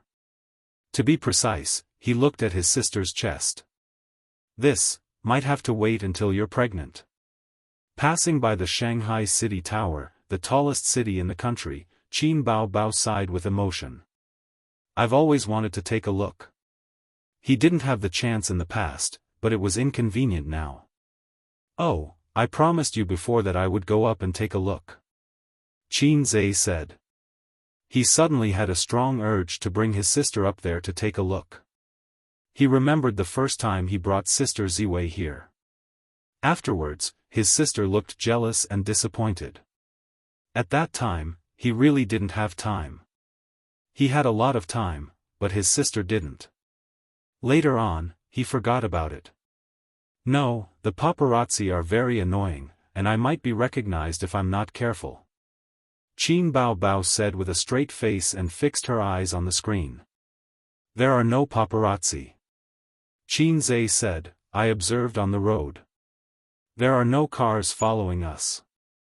It was impossible for paparazzi to tail them 24/7. They were not CIA agents. Moreover, the siblings' private lives were too serious. There were very few paparazzi who persisted until now. At most, they would squat at the entrance of the neighborhood. Occasionally, they would come to the company, but they didn't see them today. This was because Qin Zhe and the bodyguard said that if they saw paparazzi taking photos secretly, they would beat them up until they called for their father. Then, Qin Zhe would pretend to stop them and check on the paparazzi. If they didn't have any injuries, he would be very disappointed. If they were injured, he would be happy to pay for it. Many celebrities did the same. However, most celebrities didn't have personal bodyguards. Qin Zhe and his sister only had bodyguards at the company, but they didn't have any at home. They bought tickets and went upstairs. Standing on the observation deck, they were wearing masks and sunglasses. Even their mother might not recognize them. Baby Qin was still able to attract a lot of attention. Just looking at her pair of long legs was enough to make people fall in love with her. She also had a pair of cropped pants that outlined her buttocks. She had a full chest under her short sleeves and a small waist that could be held with one arm. A woman with a good figure could attract attention even if she didn't show her face. Many people liked to climb up and look into the distance. However, in first-tier cities like Beijing and Shanghai, it was actually not recommended for people to climb up and look into the distance. Because in addition to looking at the scenery, there was also humility. Look, the owner of each house was richer than you. There were 1.4 billion people in China, and you were probably behind 1.3 billion. It hurt. The two siblings looked at the scenery and didn't dare to get too close. They were afraid of heights. A few days ago, Qin Zhe accompanied Suyu to play the jumping machine. He really felt that he was only one step away from death. The last time he was so excited was 24 years ago. He was almost caught by a group of brothers and sisters behind him. Qin Zhe looked at the scenery of the Bund, the curved Huangpu River, and the densely packed buildings. He sighed. Last year, when he came with Sister Ziwei, he was still a little salted fish. This year, when he came with his sister, he was already the king of salted fish. Now, he was rich and counting money until his brain cramped. Next to him was his tall and charming sister. For a moment, he was full of pride. Qin Zhe pointed at the scenery below and said, "What do you see?" "What a beautiful scenery." Wrong answer. Qin Zhe slapped his sister's butt. Answer again. Picturesque mountains and rivers. Qin Bao Bao rubbed her butt. Wrong answer. Qin Zhe slapped her again and said, "Wrong, it's my picturesque mountains and rivers." Qin Bao Bao, okay, act tough king, let's go downstairs for coffee. His sister rolled her charming little eyes. Unfortunately, Qin Zhe couldn't see through the sunglasses. Weren't my words cool? In the elevator downstairs, Qin Zhe asked his sister. Yes, very cool. His sister said perfunctorily. If you are the emperor, then what am I? She thought. They had a cup of coffee in the cafe downstairs and brought some desserts to fill their stomachs. When Qin Zhe and his sister returned home, it was almost dark. Sister Ziwei's call, help me answer it. On the way, he received a call from Wang Zijin. Qin Zhe handed his phone to his sister. Hello, Aze, are you home? I want to eat today. Before Wang Zijin could finish, she was interrupted by her best friend. He's not home. He's in Shan City. What the hell? Where did this flirtatious bitch come from? Why do you have my Aze's phone? Wang Zijin said sarcastically. You're asking for a beating. Qin Bao Bao raised her eyebrows. I'm scared to death. Qin Zhe shouted, Sister Ziwei, we're on our way home. Wang Zijin heard and replied, then I'll get off work early too. Anyway, there's nothing going on in the company. Well, if you arrive first, let's meet at the entrance of the community. We'll go grocery shopping. Let's just meet at the store, Qin Zhe said. Therefore, when they were about to reach the community, Qin Zhe turned around and went to the supermarket. They waited there for Wang Zijin. Wang Zijin was different from her sister's casual dressing. She was wearing an office lady's suit. She had a beautiful oval face, long black hair, and a smile on her face. If she was wearing home clothes, she would be a smiling girl next door. I want to eat a big meal today. Wang Zijin stared at Qin Zhe and kicked her heels. She complained, "Bao Bao, the shoes you bought for me are clinging to my feet. It's so uncomfortable." "Nonsense," Qin Bao Bao said, "this is a high-end luxury. It's only worn at important banquets, balls, and cocktail parties. Of course it's uncomfortable for you to wear it for the whole day." This was probably the difference between rich people and ordinary people. When ordinary people buy shoes, they first look at the style and then try it on to see if it's comfortable. Rich people don't do this. They only pay attention to high-end products that are worthy of their status. Whether it's comfortable or not is secondary. If the shoes are dirty, should they be washed? Just throw them away. Oh, rich people's shoes won't get dirty because they won't go to messy places. You should have said that these are prom shoes. Wang Zijin took the opportunity to hug Qin Zhe's arm. "My feet hurt all day. Give me your arm." Qin Bao Bao said in a disdainful tone, "Useless thing." Qin Zhe reacted abruptly. "Damn, Sister Ziwei's tricks are as deep as the sea. What clinging to her feet, what discomfort, it's all fake." Not only can she hold his hand intimately, but also not let her best friend suspect. In contrast, his sister is a bit immature in this respect. She only bullied Suyu.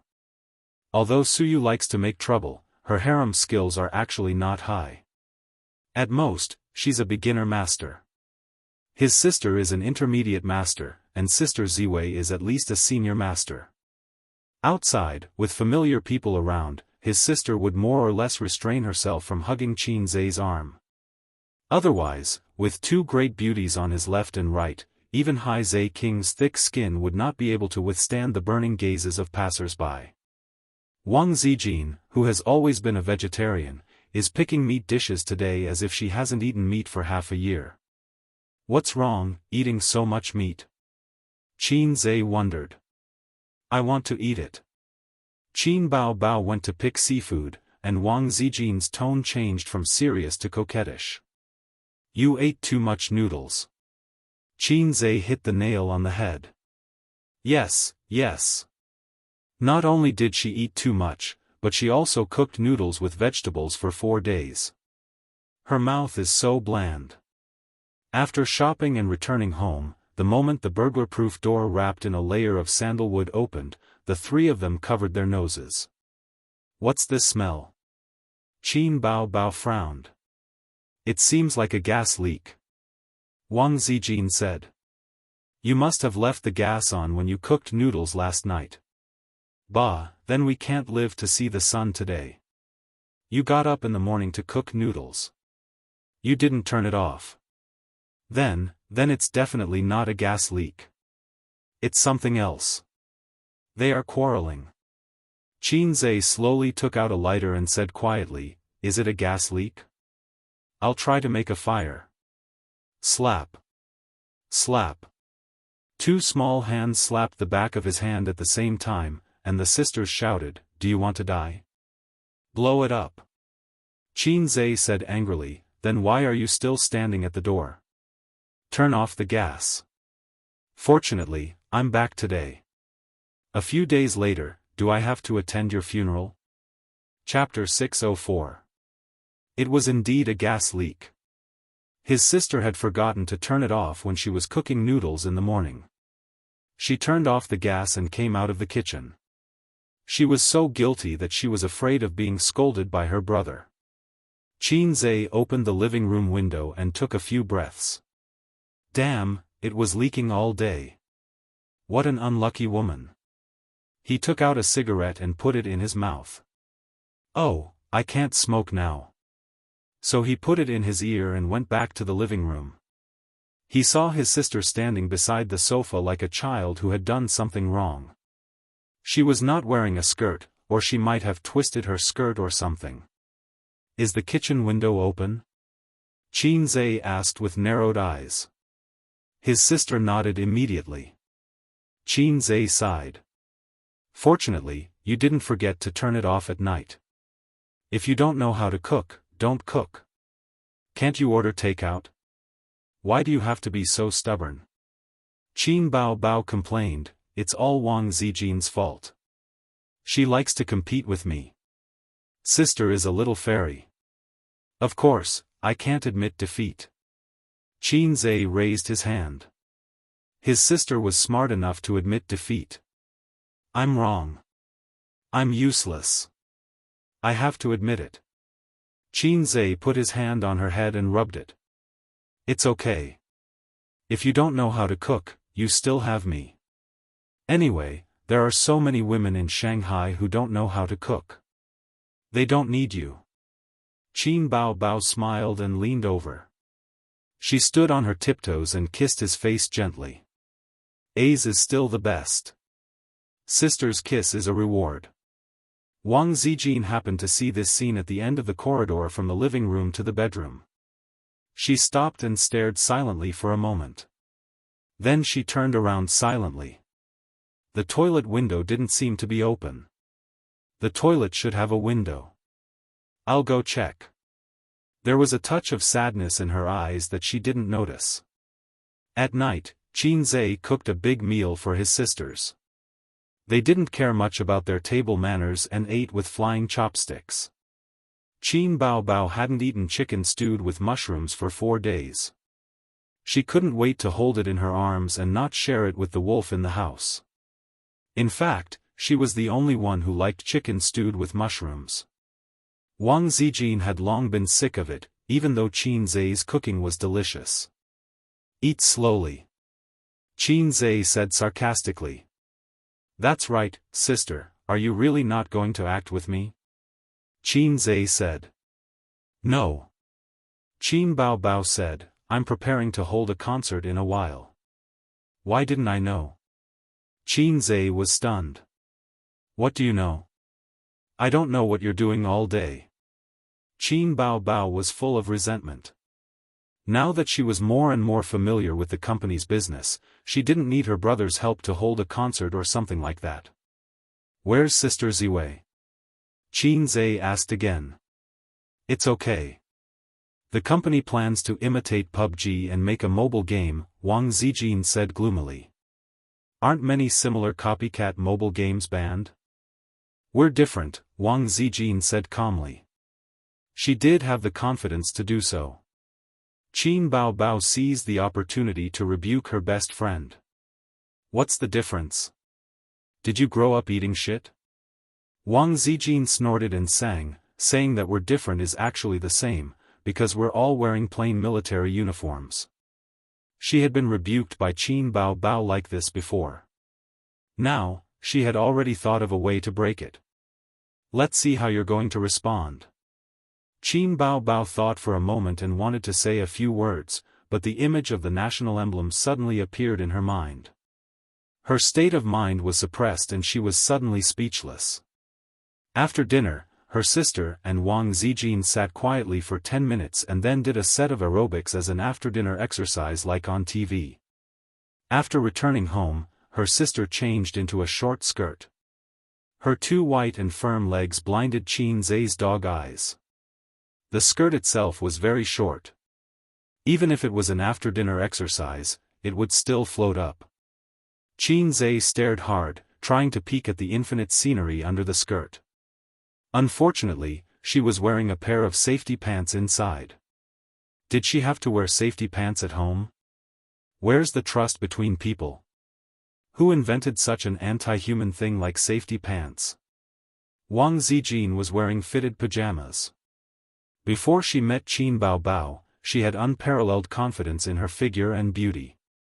After meeting Qin Bao Bao, she was still confident in her beauty, but not so confident in her figure. Qin Zhe had comforted her many times in private. Your figure is also very good. You exercise every day and your proportions are very nice. But in front of long legs and 36D, even a confident woman would find it hard to not mind at all. It was like a man who did it 7 times a night. He was 12 centimeters, but in front of 18 or even 20 centimeters big shots, he would inevitably feel guilty.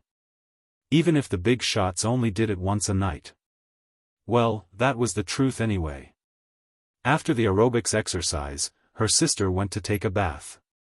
She had a toilet in the master bedroom, but she liked to take a bath in the bathtub and didn't F*King lock the door.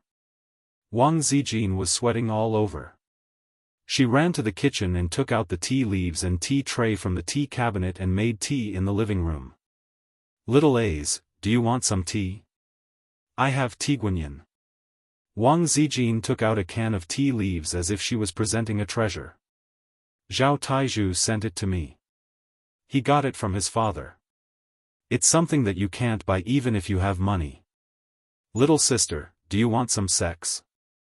I'm genetically modified. Qin Zhe winked. It's been stored for 24 years. The taste is pure. You can't buy it even if you have money. Wang Zijin, A's was being naughty again. She tilted her head and tried very hard to think of how she should respond. According to her style, she would glare at him and hit him. That was all. If it was Qin Bao Bao. An image appeared in her mind, sob, sob, sob, I want to eat it so much. Then, she would do a hand chop. Wang Zijin shuddered. She couldn't learn it. She couldn't learn it. Wang Zijin had always been suppressed by Qin Bao Bao, whether it was in terms of fighting or fighting for favor. Although she was scheming and had many tricks up her sleeve, for a woman with an impeccable appearance, she didn't need to be so scheming and scheming. As long as she learned how to act coquettishly and seductively, most men wouldn't be able to resist her. If Wang Zijin was an extraordinary master, then Qin Bao Bao would be the invincible Dongfang who didn't have any tricks up his sleeve. Ba, dugu bai. Piercing the arrow, thousands of cries came to meet me. Scary. It took half an hour for her sister to take a bath and soak in it. When the sound of the hairdryer could be heard faintly, Wang Zijin and Qin Zhe finished a pot of tea and went to the bathroom twice. Wang Zijin went into the bathroom to take a bath. Qin Zhe also went into the bathroom. He went into the bathroom in her master bedroom. The door of the bathroom was unlocked. My sister didn't lock the door, and I didn't lock the door either. She had just taken off her clothes and was wearing cute bear pajamas. She never had any sexy pajamas. Maybe it was because she never had a boyfriend. It was a little difficult to accept such shameful pajamas. So, women still need to develop. Look, Suyu is now starting to buy pajamas that meet the taste of adults. A's, are you in my bathroom? Sister knocked on the door. Yeah. Qin Zhe answered and untied the diaochan around his waist. After 10 minutes, Qin Zhe went out wrapped in a bath towel. In the room, his sister was leaning against the bed, her hair was loose, a white and sharp face was playing with her mobile phone. I'll come over tonight. Sister said in a sneaky tone. But I have to write a script. Is writing a script more important than sister? Yes, a pillow flew over, and his sister said angrily, go away. 11:30 at night, Qin Zhe sat in front of the desk, the sound of typing on the keyboard. After having rich cases of schizophrenia, he was full of inspiration, but his writing speed was not fast because he still needed to think. Occasionally, he would look up some information on schizophrenia on the internet. He put himself in the perspective of those schizophrenia patients. How did the web writers go crazy? Why did the high school students love poisonous chicken soup? How desperate was the man in the green hat? How magnificent and unpredictable the world of cultivation awakened by the middle-aged uncle. He had seen the symptoms of those people and heard about their deeds. When he activated advanced acting proficiency, he easily put himself in the role. I have a green onion. I like to pinch the green onion sprouts. I am a man who wants to become the king of the world with poisonous chicken soup. I have all kinds of dirty words. Ah, there was a green light in front of him, that was the vast grassland. Also, the chrysanthemum is full of wounds, your smile is yellow. His consciousness began to be confused, all kinds of thoughts floated, and countless images flashed by. The whole world became illusory, and his consciousness began to be separated from the rational world. He was like a person who fell into the deep sea, watching the sunlight reflected by the waves gradually disappear, sinking into the deep sea, and darkness. Aze. Aze, the call came from the darkness, like a mother's gentle whisper. His confused consciousness slowly calmed down, and he opened his eyes. Chapter 605. The bright light from the ceiling made him squint and close his eyes. A few seconds later, he opened them again. He found himself lying on a hospital bed, covered with a blue and white striped quilt. He was also wearing a hospital gown. Was this a hospital? Aze, you're finally awake. How do you feel? Qin sat beside the bed and asked nervously. His sister and mother sat side by side, crying tears of joy.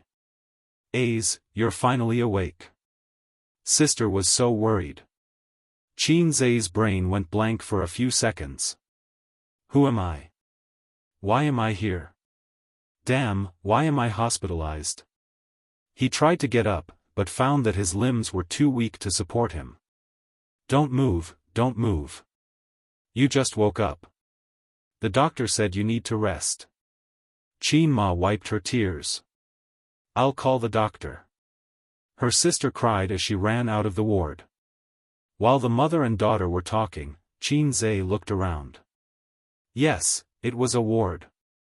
It was not big, only a dozen square meters. There was a sofa and a TV. It should be a private ward. But why am I in a ward?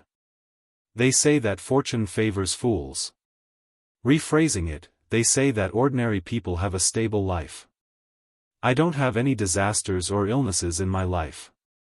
He looked at his hand again and was shocked. How was this a hand? It was a chicken claw. He was bony and his skin was wrapped around the bones. His bones were clear. At this time, his sister returned with the doctor in a white coat. The doctor checked Qin's eyelids and listened to his heartbeat. After a simple checkup, he said, "It's okay. He's awake. I'll help you line up. Later, the nurse will take you for a full checkup." The mother and daughter cried tears of joy. Qin took out her phone happily. "Hello, old Qin. Your son is awake. He's finally awake. Mom. What happened to me?" Qin said in a terrified tone. "Do you still remember? That day when you left the internet cafe, you were stabbed by someone. It was only an external injury, but that group of bastards not only stabbed you, they even kicked and punched you. When you were sent to the hospital, you almost couldn't be saved. You almost fell into a permanent vegetative state." As Mother Qin spoke, her tears flowed out again. Qin's hair stood on end. He felt a chill rising from his tailbone and crackling to the top of his head. His scalp went numb. Last year, he had indeed been stabbed by someone and had been hospitalized for 7 days. That was the first time he had been hospitalized in his life. "Mom. How long have I been lying there? What time is it now?" Qin said, "You've been lying in bed for a whole year, Aze. Mom was so afraid that you wouldn't wake up." As she spoke, tears streamed down her mother's face. Her sister also cooperated with her sobbing. His sister was still as beautiful as ever. She had chestnut-colored curly hair, a fair and charming face, and a pair of seductive eyes that were filled with tears. However, Qin wasn't in the mood to appreciate his sister's beauty. His scalp was about to explode. "I became a vegetable and was hospitalized for a year?" Then what about my experience in the past year? Was it a dream? He clearly remembered that he was writing a script. Because he tried to put himself in the shoes of a schizophrenia patient, his brain was overwhelmed and his consciousness was in a mess. Although he woke up, he found himself lying in a hospital bed. His thoughts were clear and there was nothing wrong with them. But it was because of this that he was terrified. The clearer his thoughts were, the clearer his mind was. Putting himself in the shoes. Was everything now real? A great sense of fear enveloped him. Soon, the old man arrived as well. His leather shoes made loud and clear notes on the smooth tiles. They hadn't seen each other for a few days. Oh no, a year. The old man had aged a lot. His hair was white and the crow's feet at the corner of his eyes were deeper. He stood by the bed. His eyes were wet. He gently touched Qin Zai's greasy hair and choked, "It's good that you're awake. It's good that you're awake. It's my fault. If I didn't let you learn from Professor Li, you wouldn't have encountered such things. It's all my fault." The old man's face was full of regret. Qin Zai felt an inexplicable sadness. This man must have really wanted a son back then. So he was strict with himself and hoped that his son would succeed. So his mother made up a big lie and raised him as a son. No, if all this is a dream, then what is my background? Qin Zai looked at his sister. Mother Qin held her daughter's hand and said earnestly, "All right, now that your brother is awake, I'll arrange a blind date for you. You're already 26 years old today. If you don't get married soon, you'll be an old lady." Qin Zai was speechless. "Mom, your son has just woken up and you want to marry my sister off? Are you still my mother?" His sister's bright eyes fell on him. She hesitated and sighed. "I know, Mom. Then you have to go on blind dates. Don't be perfunctory." "Well, if I see a suitable one, I will go with him. If he is good, I will marry him." Qin Zai's heart sank. "I can't marry him." "Why?" his parents asked in unison. His sister's eyes also lit up. "I can't marry him too early. I have to wait until I get better," Qin Zai said weakly. The light in his sister's eyes dimmed. "By the way, old Qin, let's go down and pay the bill. The nurse just reminded me this morning. It's time to pay the bill." Qin Ma told Qin Zai to rest well and left with the old man. The ward quieted down. Only Qin Zai and his sister were left. Qin Zai whispered, "Sister, are you really going on a blind date?" The beautiful sister nodded. "Yes, I am already so old. Even if I don't get married, I should get a boyfriend." "What about me?" Qin Zai's voice was hollow. "You?" His sister looked at him strangely and smiled gently. "You are my brother-in-law." Qin Zai stared at her and thought, "You are too good at pretending. It's as if we have never coveted each other. What happened to going to Europe to see the orthopedics doctor? You parachuted halfway and left me alone on the plane? That. Where is Sister Ziwei? Where is she?" Qin Bao Bao felt even more strange and said in a surprised tone, "Who is Sister Ziwei? Don't you only have me as your sister? She is your best friend." Qin Zai was stunned and his heart beat wildly. He thought of a possibility. "My best friends don't call it tissue," Qin Bao Bao said angrily. His heart seemed to be dug out. It was so painful that he could hardly breathe. "Then, do you know Suyu?" "Who is Suyu?" his sister wondered. She frowned and touched her brother's forehead. "Is it because you have been unconscious for too long that your consciousness is confused? System, where are you?" Qin Zhixian called out to the system in his mind. Soon, he was flustered and exasperated. "System, come out. Come out. Come out." His sister was shocked. "Aze, calm down, calm down. She held him tightly. Qinze murmured, "Is it a dream? Is it my dream?" He smiled bitterly. There was no Wang Zijin, no Suyu, no system. What investment company? What entertainment company? What Teddy Sue? They were all just a dream he had when he was in a coma. A beautiful dream that he had fabricated. 2018, September, Midsummer. He woke up from the dream. Chapter 606. The psychiatrist next door heard the news and came over. According to the family, the patient might have a serious mental illness. He was talking nonsense. He said that the world was fake, that he had a system, and that he was a fast shooter, a famous fast shooter. The psychiatrist was puzzled for a long time after hearing the situation. He guessed that it should be schizophrenia, but patients with schizophrenia usually imagine the opposite of reality. The more failures in reality, the more glorious and successful they would be in their imagination. Fast shooter. What was going on? What was a system? After rushing to the ward, he found that the patient's mood was actually quite stable. He leaned against the bed, his eyes dull. He motioned for the family to go out and give the patient private counseling. But then, the patient suddenly looked up and said, "You're here. You're the psychiatrist, right?" The psychiatrist was stunned and nodded. "I had a strange dream." "Let's call it a dream for now," the patient said. "In the dream, I was a big boss with a net worth of 10 billion. I owned 3 companies.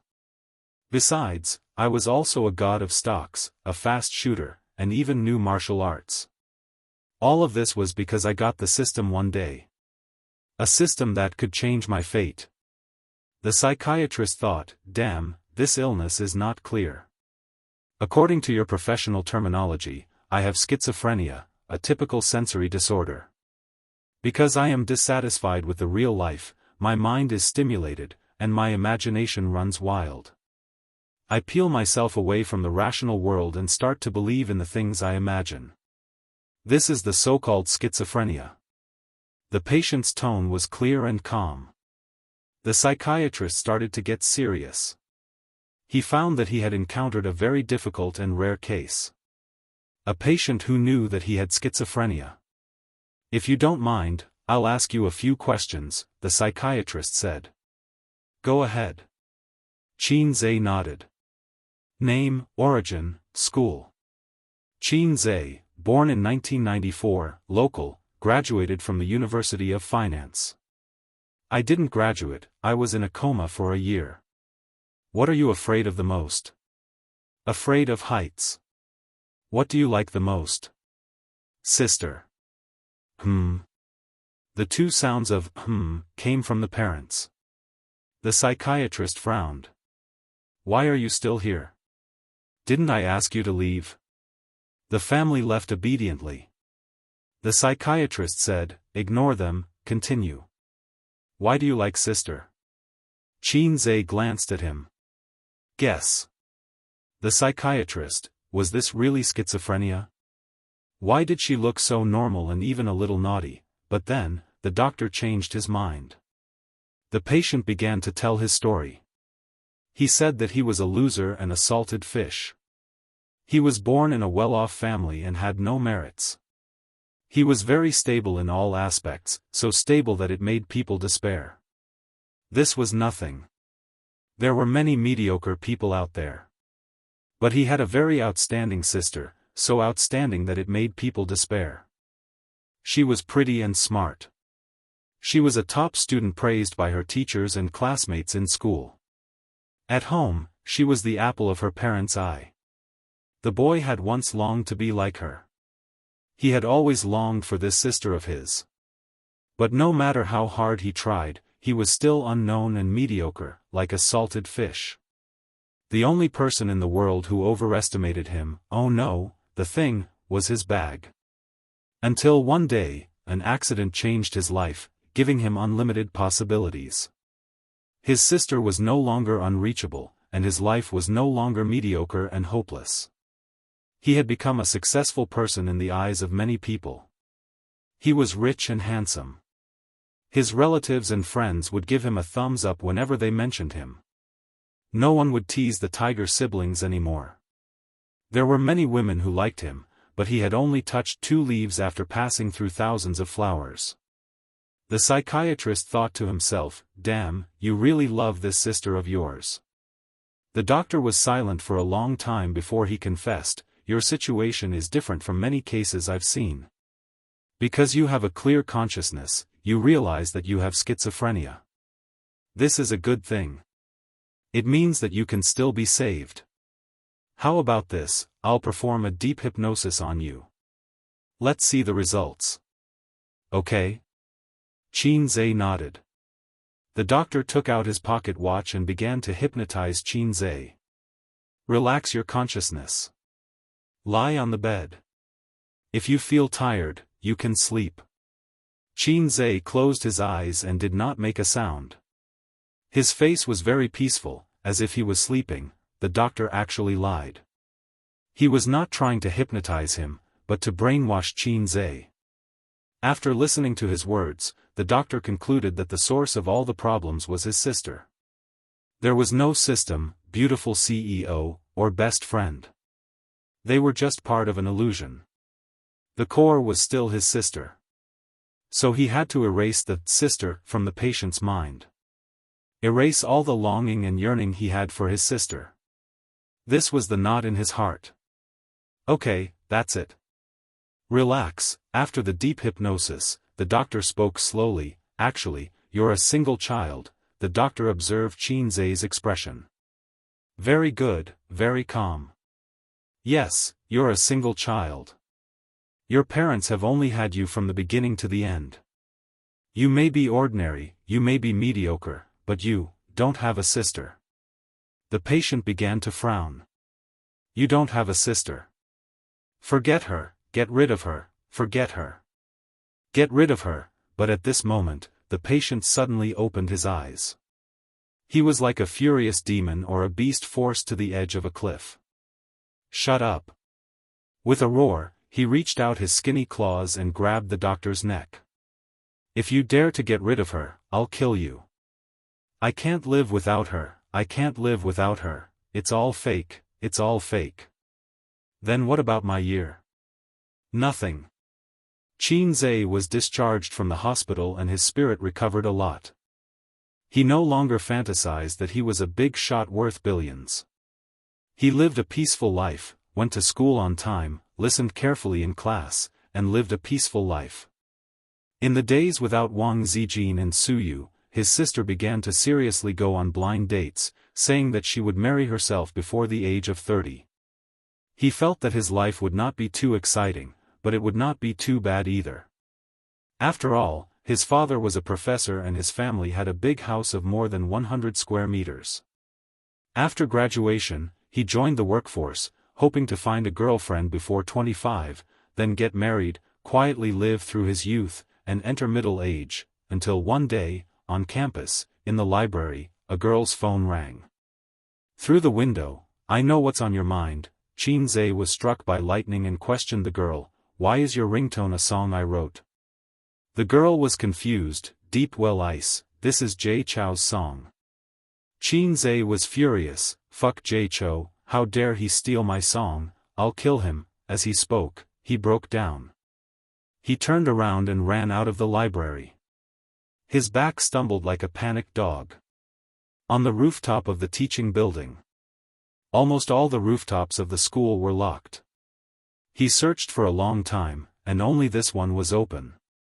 Maybe he forgot to close it by accident. Qianxia stood on the edge of the rooftop. The sun was shining, looking down. At this moment, he remembered the fear of being dominated by acrophobia. He was a little hesitant about whether to die in a more handsome way. It would be better to jump. If he jumped, he would bid farewell to his mediocre life. He was still Heiai's king, a fast shooter, a god of stocks, Suyu, Zijin, and his sister. He didn't know when a group of people gathered below, watching there. Some people held up their phones to take photos and videos. Soon, Qianxia's class teacher ran up.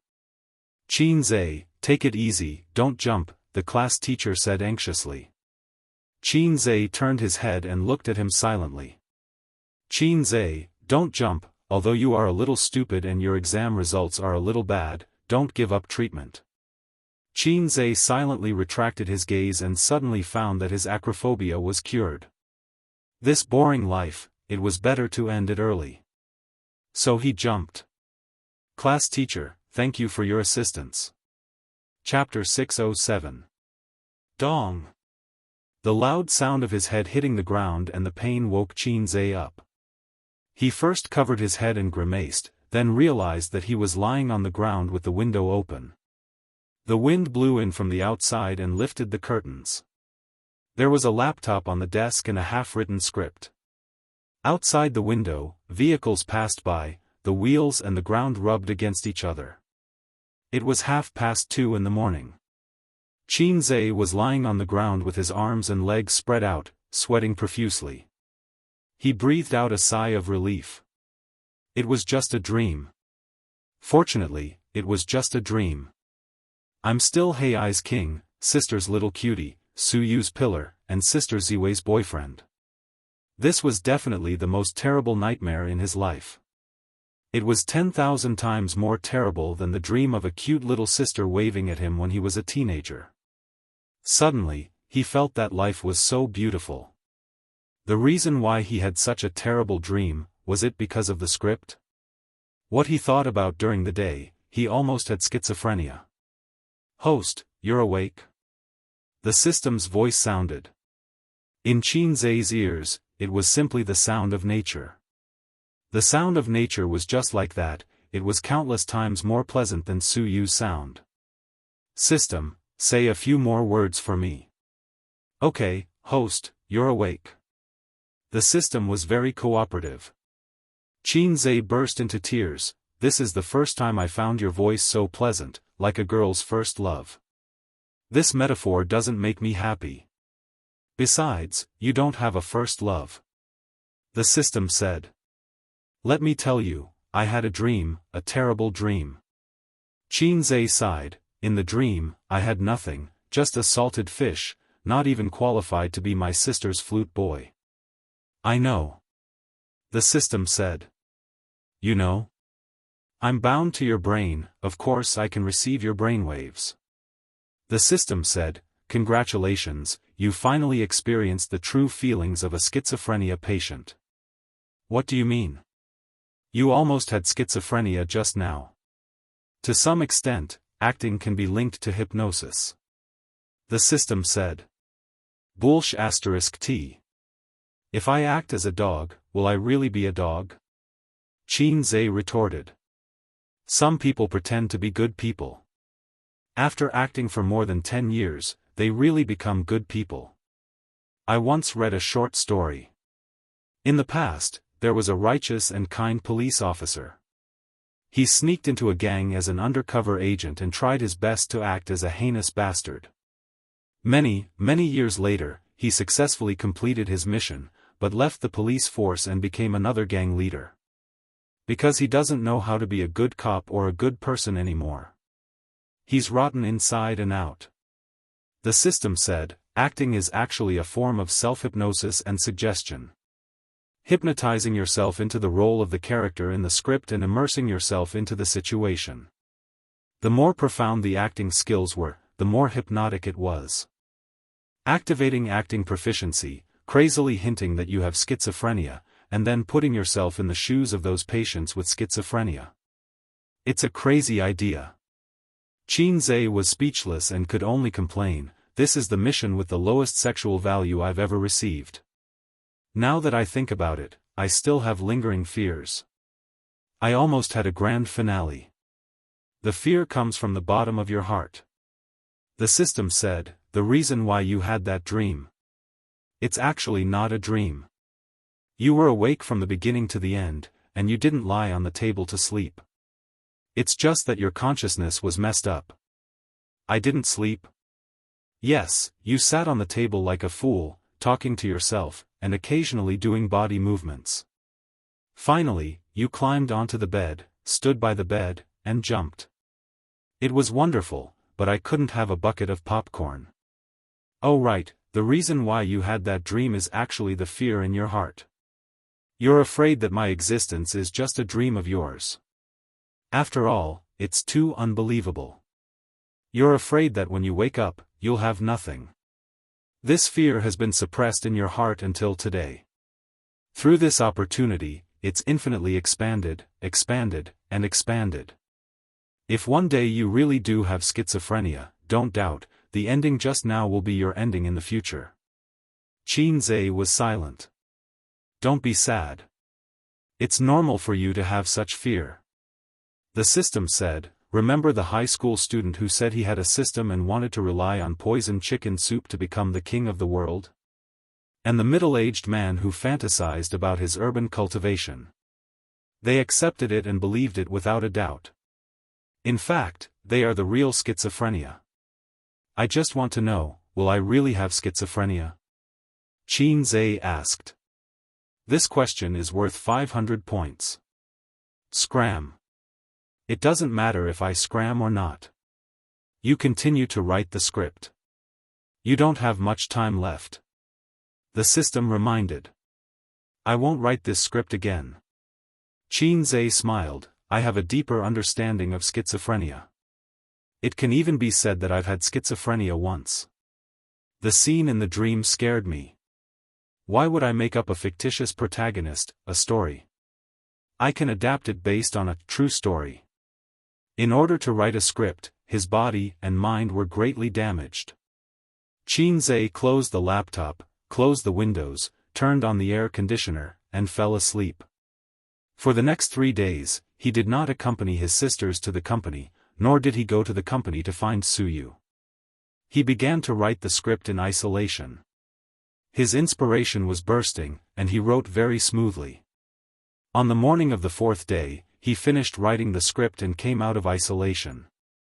Of course, it was to accompany his sisters to Tianfang Entertainment. Starting today, he would start preparing for the shooting of the new movie.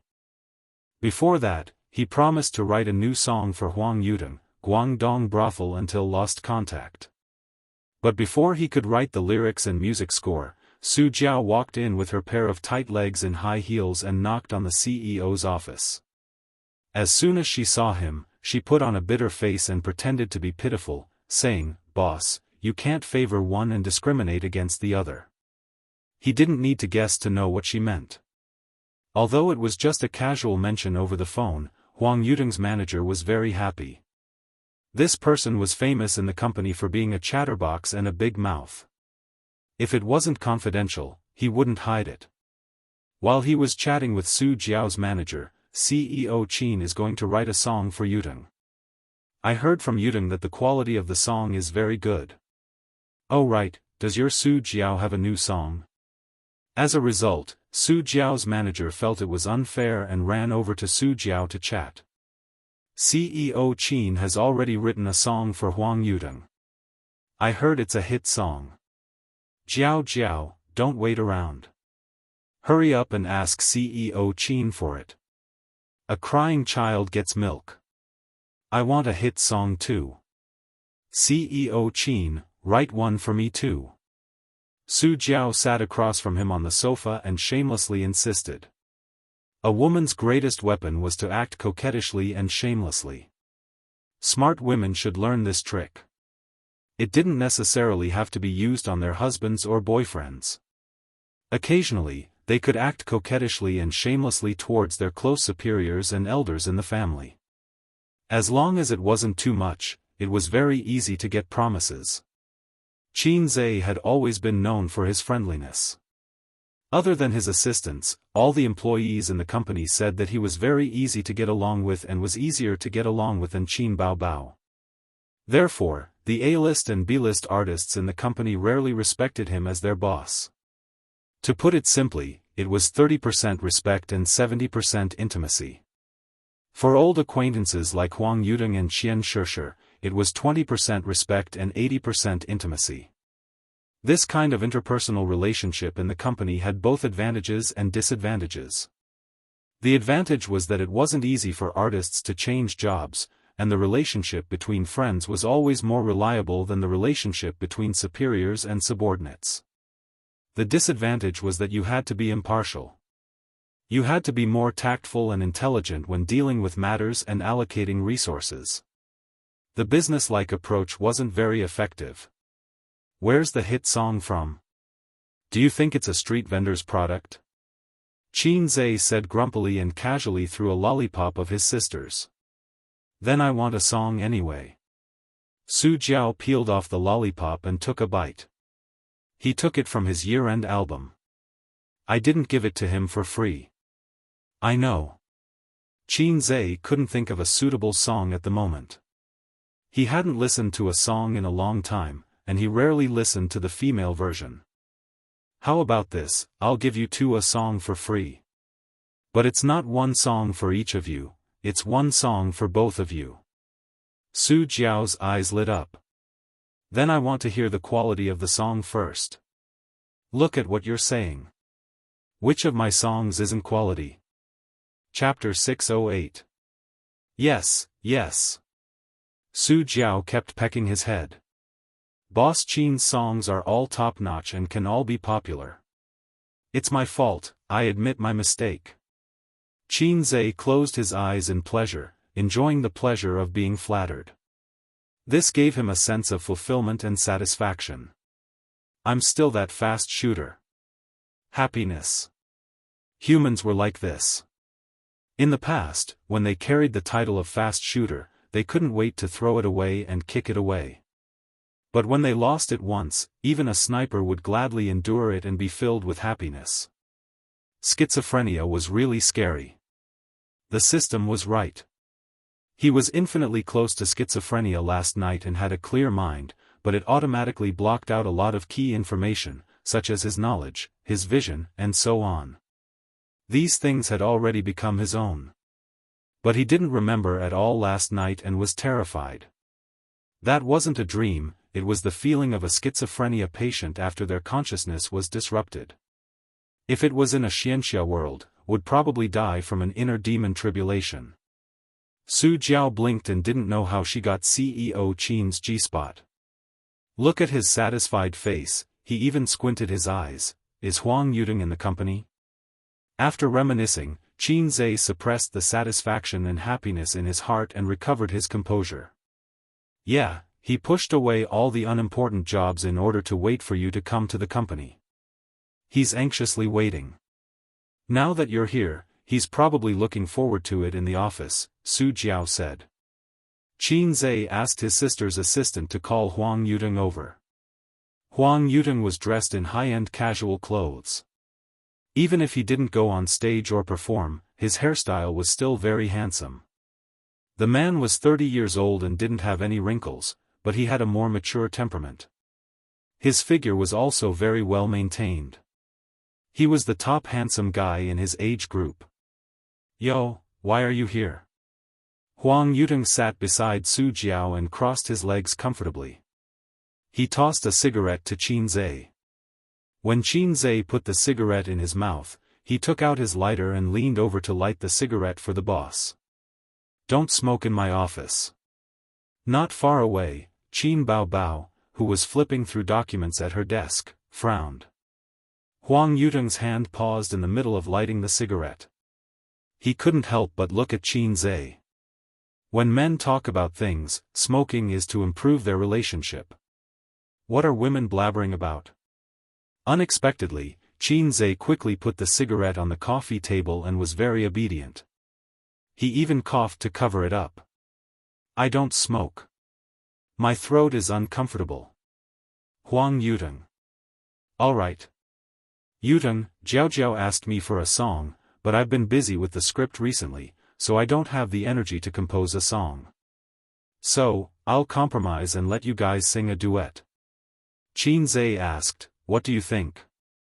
Actually, that was not the case. One song only cost 30 points, and two songs cost 60 points. If they sang together, Qin Zhe could save 30 points. Wait. Su Jiao had a flash of inspiration. Boss Qin, you said you want to shoot a new movie? Yes. Then can I sing the theme song? Huang Yudong beat him to it. Hey, I asked first. Su Jiao glared at him. Are you sure you asked first? Huang Yudong glanced at her from the corner of his eyes. Su Jiao puffed up her cheeks and glared hard. Huang Yudong didn't budge and glanced at her from the corner of his eyes. She rolled her eyes and said sweetly, Boss Qin, ladies first, right? Let me sing the theme song. Then do you still want a duet? Su Jiao pursed her bright red lips and said weakly, yes. Huang Yudong gave her a thumbs up. I'll spit on you with a mouthful of salt soda. Qin Zhe rolled his eyes.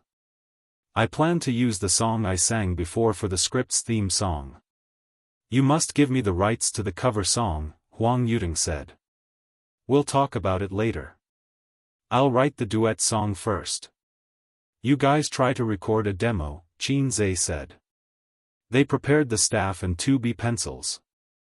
Huang Yudong and Su Jiao watched in high spirits. The former had once watched Qin Zhe compose a song on the spot. His pen flew without any pause as he finished writing the lyrics. Huang Yudong liked to watch Qin Zhe's rough composing process. As a composer who often had trouble with lyrics, watching Qin Zhe compose on the spot was undoubtedly a blessing. It was Su Jiao's first time, and she was dumbfounded the whole time.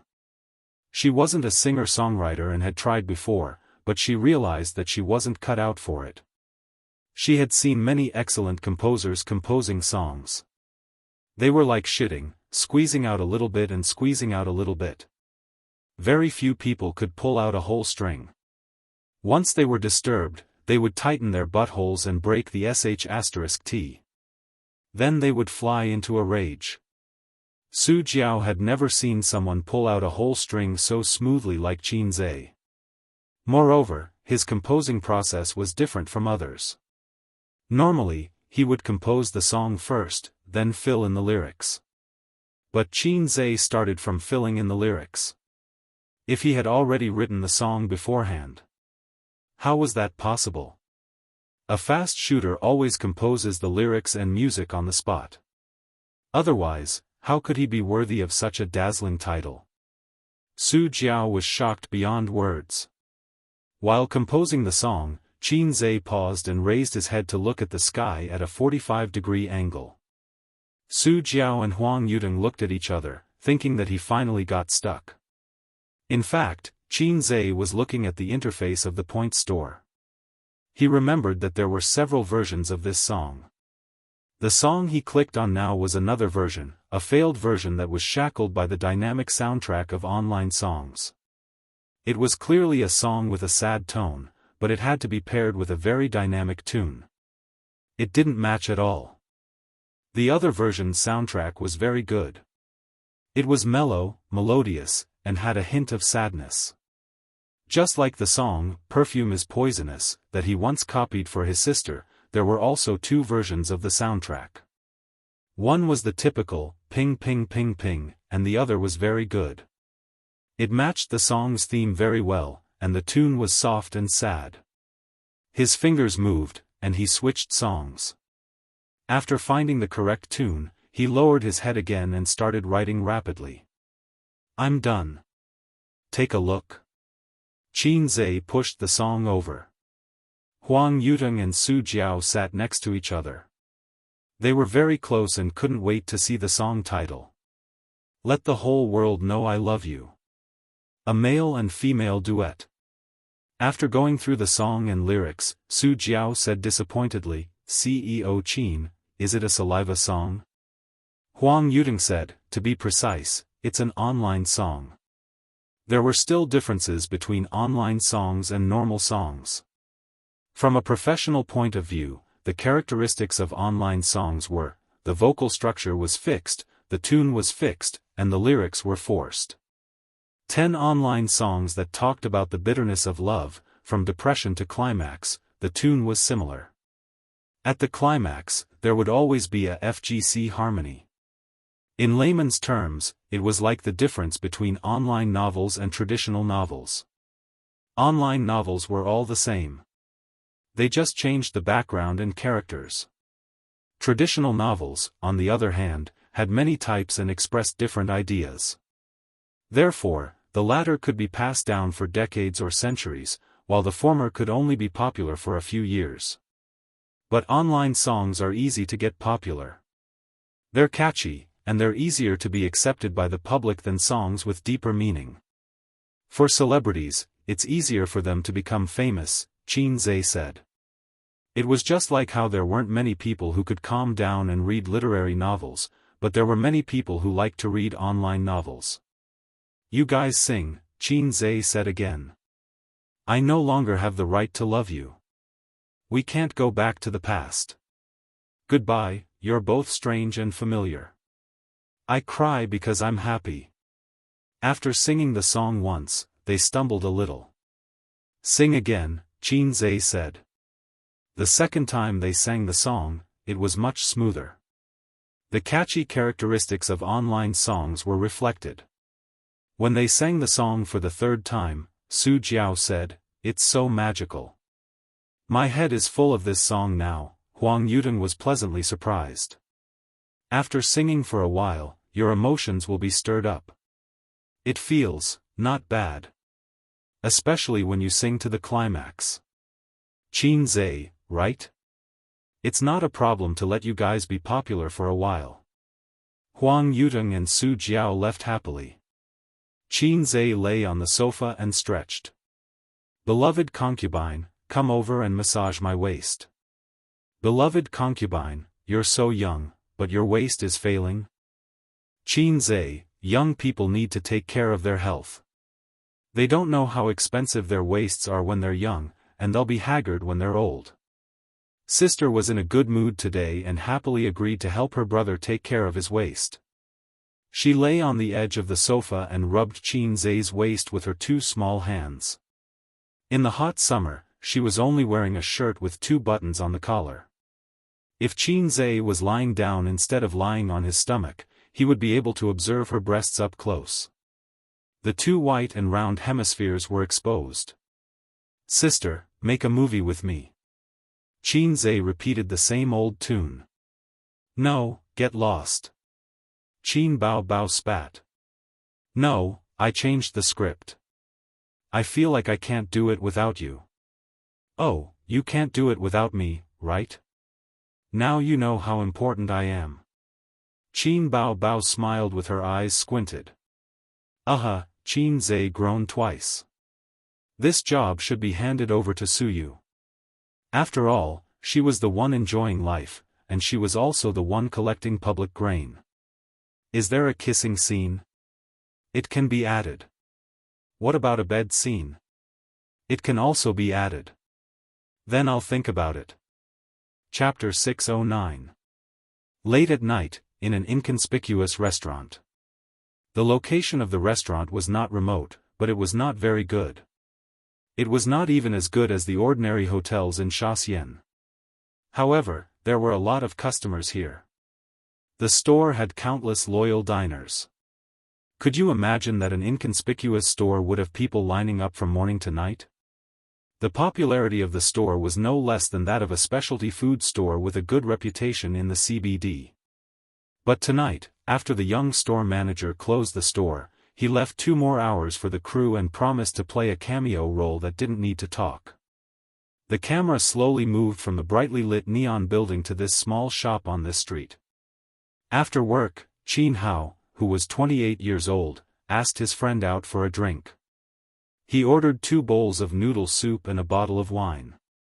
Slightly tipsy, his friend burped and said, "Howsy, how was the job interview today?" Qin Hao took a sip of wine and shook his head. "I didn't go." His clothes were no more than 500 yuan, including a cheap suit, cheap leather shoes, a counterfeit Vacheron Constantin watch, and a LV men's leather bag. He was a loser who didn't have a good life in the big city. The only good thing about him was the ancestral small house of 50 square meters. His friend clicked his tongue and said in an exasperated tone, "It's not that I want to criticize you, but I've been looking for this job for a long time. You have connections. The job interview is just a process. You will definitely be hired. 5 insurances and 1 housing fund, with a monthly salary of 6,000 yuan. Where else can you find such a good job? Why don't you go? If not, why are you dressed like this? If you have a decent job earlier, will your girlfriend leave you? It's not that I don't like you, not because you have no money, but because I can't see the future with you. Are you heart-wrenching? To be honest, I can only help you occasionally. You have to rely on yourself in life. His friend kept nagging. His nagging brought out the character of Qin Hao, who was born in Shanghai. His parents were both dead, and he grew up with his adoptive parents. He was mediocre all his life. When he was 28 years old, he still achieved nothing. At this time, Qin Hao whispered, "She got married today." He said this in a very flat tone, but at this moment, the whole restaurant seemed to be quiet. Silent diners and silent friends. It was very quiet and there was no expression on their faces, but the atmosphere became inexplicably heavy. This scene almost made the director forget to shout, "Cut." "Okay, we passed," the director announced. After that, he cautiously asked for Qin Zhe's opinion. "Boss Qin, what do you think?" Qin Zhe nodded and buried himself in the noodles. Although the price was outrageous, the taste was amazing. The crew members stood outside the shop talking and moving the equipment. The director did not need to do this. He sat beside Qin Zhe and said to the young shop owner, "Boss, give me a bowl of noodles and 2 tea eggs. The tea eggs in your shop are really expensive." The young boss said coldly, "We're sold out. You can leave after you're done. We're closed." Director: "Hey, is this the attitude of a businessman?" After Qin Zhe finished his noodles and wine, he smiled and said, "Boss, your cooking skills are better than mine. I'll bring my sister here to try some other day." The young boss: "Remember to get a number and line up." Qin Zhe asked again, "Why didn't you choose the CBD?" The young boss hesitated. "The conditions don't allow it." "Is it because you don't have money?" "I can invest." The young boss did not answer. Qin Zhe did not ask any more. He was too lazy to be ignored. He took a few tissues and said to the director, "Start the next scene." "Are you ready?" "We'll start the next scene immediately," the director shouted. The director's surname was Zheng. He was a second-tier director in the company. Most of the time, he was in charge of some MVs or commercials. Occasionally, when the company needed to promote a newcomer, he was in charge of some low-cost web dramas. Fortunately, MOU had gone overseas with the crew. It was a rare opportunity. He was chosen by the big boss and worked very hard. Qin Hao and his friend left the shop. He declined his friend's offer to drive him home and crossed the road alone. He did not know if it was because of the alcohol or because he was in a bad mood, but he was a little absent-minded until the sound of a horn woke him up. He looked up and could not open his eyes because of the strong light. A speeding car hit him and sent him flying. The scene changed. His friend, who had just opened the car door, turned his head in horror. "Cut!" the director shouted. This time, he did not ask for Qin Zhe's opinion. There were no technical difficulties, nor were there any tests of acting skills. On the other side, the staff came forward to help Qin Zhe remove the wire. That's all for today. By the way, is the shooting for Qin Bao Bao's wedding finished? Qin Zhe asked as he took a bottle of mineral water from the director. When the scene of crossing the road was released in the future, the female lead's wedding scene would be edited into it. The female lead was thinking about today's heart-wrenching scene and was hit by a car. "It's finished," the director said.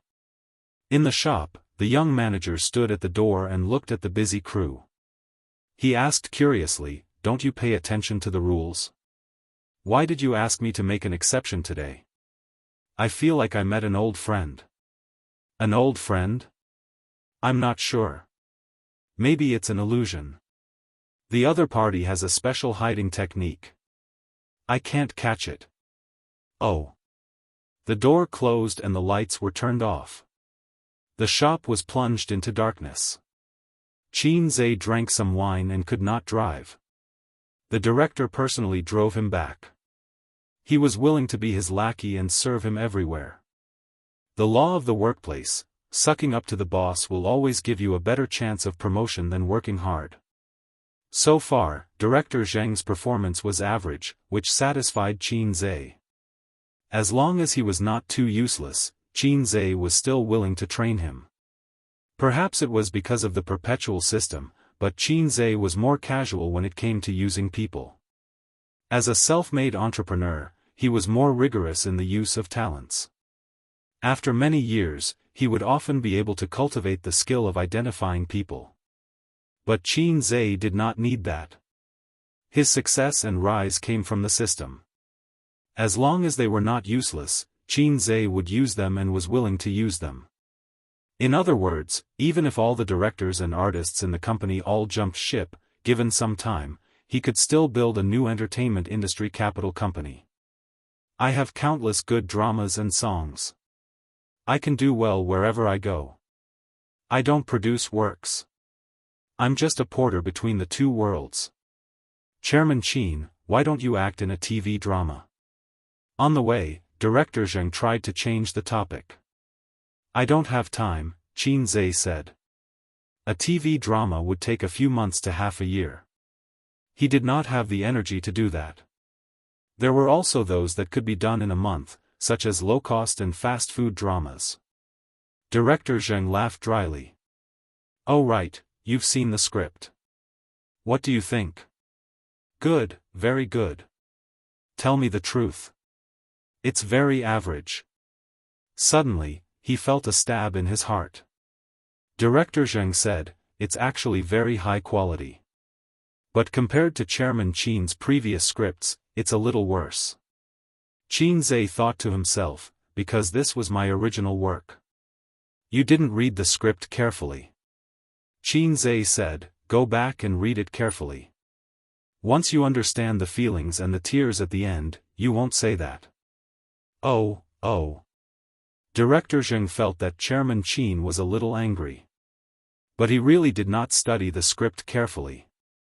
The time he had the script was too short. He was busy working. You've been in the company for 3 years, Qin Zhe said. Yes, it's all thanks to Chairman Qin. I was actually planning to quit at the end of last year and try my luck in Dongguan. Director Zheng said flatteringly, but Chairman Qin, when you came, you immediately changed the company's fortunes. Qin Zhe said, why don't you drift to the north? There are more opportunities there. Compared to that, Guangdong has been going downhill these few years. Prosperous and prostitutes are everywhere. That's why they can't prosper. Director Zheng nodded. He naturally did not understand the meaning of the latter half of the sentence.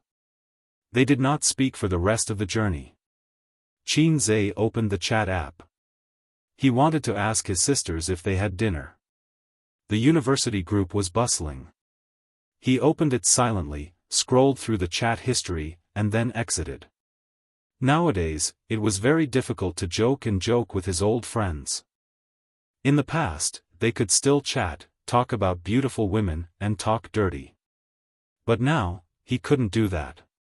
If he continued to be the same as before, posting some gifs that made people unable to keep up with his nutrition, or discussing girls with big buttocks and giggling a few times, his chat history might be posted online the next day. Shocking, Qin Zhe is actually such a person. Shocking, Qin Zhe actually likes he. Wait. His circle of friends was getting bigger and bigger. But the friends he made when he was down and out, those pure friendships were getting fewer and fewer. Only his sister was still the same. So he could only kiss her often to reminisce about the past. He was so lucky to have a capable sister. A message came over. It was from his cousin Jiangcheng. Cousin, it's my birthday today. Give me a red packet. Qin Zhe replied, ask your sister for one. I already asked, blind crying. His cousin sent a screenshot. It was a conversation between him and Qin Baobao. Jiangcheng, cousin, it's my birthday. Red packet. Qin Baobao, wrong name. I'll give you another chance. Jiangcheng, beautiful, invincible and adorable cousin, please give younger brother a red packet. Qin Baobao, say it again. Also, it's cousin, not younger brother. Jiangcheng, beautiful, invincible and adorable cousin, please give younger brother a red packet. Qin Baobao, say it 3 more times. Jiangcheng sent it 3 more times. Qin Baobao, good boy. Touching head, Jiangcheng, cousin, where's the red packet? Shy, Qin Baobao, no, get lost. Jiangcheng, Qin Zhe couldn't help but laugh. So it was his cousin's birthday today. In the past, Qin Zhe didn't care about his birthday. At that time, he didn't have money. But it was different now. He was a big shot with a net worth of 10 billion yuan. Qin Zhe sent a 5 yuan red packet generously. Chapter 610. Jiangcheng, you're really my brother, you're so stingy. Qin Zhe, nonsense, I'm not your real brother, so 5 yuan is already your greatest love. Jiangcheng, 1,000 mountains and 10,000 rivers are always love. Can't you give me more? Qin Zhe, no, your sister is in charge of all my money. Jiangcheng, funny, why is she in charge of your money? Cousin, can't you make up an excuse earlier? I'll believe you if you say it's in charge of your girlfriend. Qin Zhe, you don't understand. Your sister's money is used for marriage first, it'll be useful in the future. Jiangcheng, what's the use? Qin Zhe, that's why you don't have a sister. You won't understand even if I tell you. In the end, Qin Zhe transferred him 500 yuan. Jiangcheng had just started high school not long ago, so it wasn't appropriate to give him too much money. Raising a poor boy and raising a rich girl was to raise a poor girl's temperament and mentality. He wouldn't be cheated with a lollipop. After all, in a morally bankrupt society, there were too many uncles who liked young children. Boys had to be raised poor because their material life was too rich. It was easy for them to become useless, not knowing how to improve and work hard. Take his sister as an example. She didn't have to worry about food and clothing since she was young. She had everything she wanted. Even if she wasn't rich, her life was very comfortable. That was why she didn't get cheated of her lollipops when she was young. In addition, Jiangcheng was already half useless. His aunt spoiled him too much, causing his cousin to have a rebellious personality. If he didn't spend his money on his girlfriend, he would spend it on games. Out of his cousin's love, Qin Zhe wanted to help his aunt educate his son, but his sister said, "It's hopeless, give up." According to his sister, people who were already in high school would have a fixed personality and temper. Unless there was a big change, they could see the future. Qin Zhe thought about it and felt that it made sense. After all, not everyone had a crush like him and gave him a system. This wasn't a Xianxia world where families would be destroyed at the slightest provocation. You wouldn't even have the chance to explode even if you wanted to.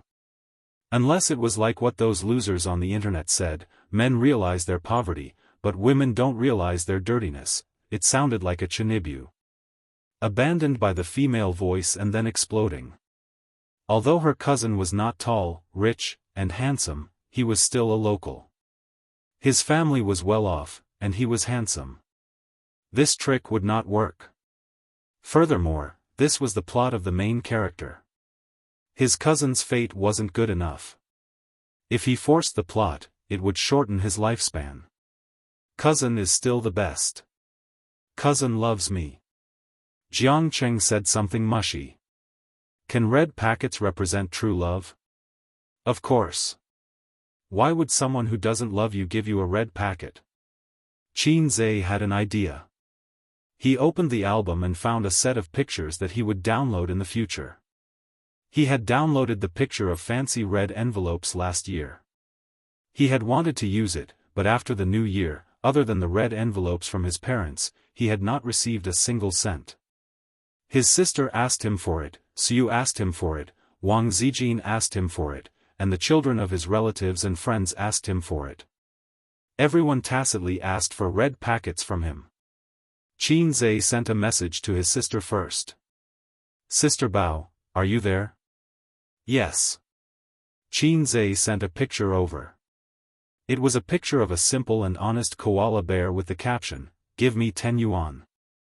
His sister happily sent a red packet of 10 yuan. She didn't talk nonsense and didn't scram. Sure enough, he was her biological brother. Qin Zhe sent another picture. It was still a simple and honest koala bear with the caption, "Give me 20 yuan." His sister still didn't talk nonsense and sent a red packet of 20 yuan. Qin Zhe, another 30 yuan. Sister, what's wrong with you? Send another red packet of 30 yuan. Qin Zhe, I'm poor. I don't have any money. I have to rely on my sister to help me. Give me another 40 yuan. A red packet of 40 yuan was received. Qin Zhe, sister is the best. I want another 50 yuan. A red packet of 50 yuan was received. Qin Zhe smiled in relief. His sister had always fulfilled his every request. Even if she was whining and complaining, his sister would always fulfill his every request, including kissing him. Qin Bao Bao, do you want more? Qin Zhe, no, happy emoji. Qin Bao Bao replied with an "oh." A few seconds later, she said, "It's time to top up your wife's money. 500,000 yuan. It's up to you whether you want to give it or not." Qin Zhe, this was very Qin Bao Bao. 50 yuan for 500,000 yuan. It was a good deal. Qin Zhe helplessly and reluctantly agreed to top up his sister's wife's money. When it came to wife's money, it had to be topped up. If it stopped working, his wife's card would be bought by someone else. Qin Zhe sent the same message to Wang Zijin, Sister Ziwei, are you there? Wang Zijin replied instantly, yes. She must be watching a movie or drama at this time, and she liked to watch it on her phone.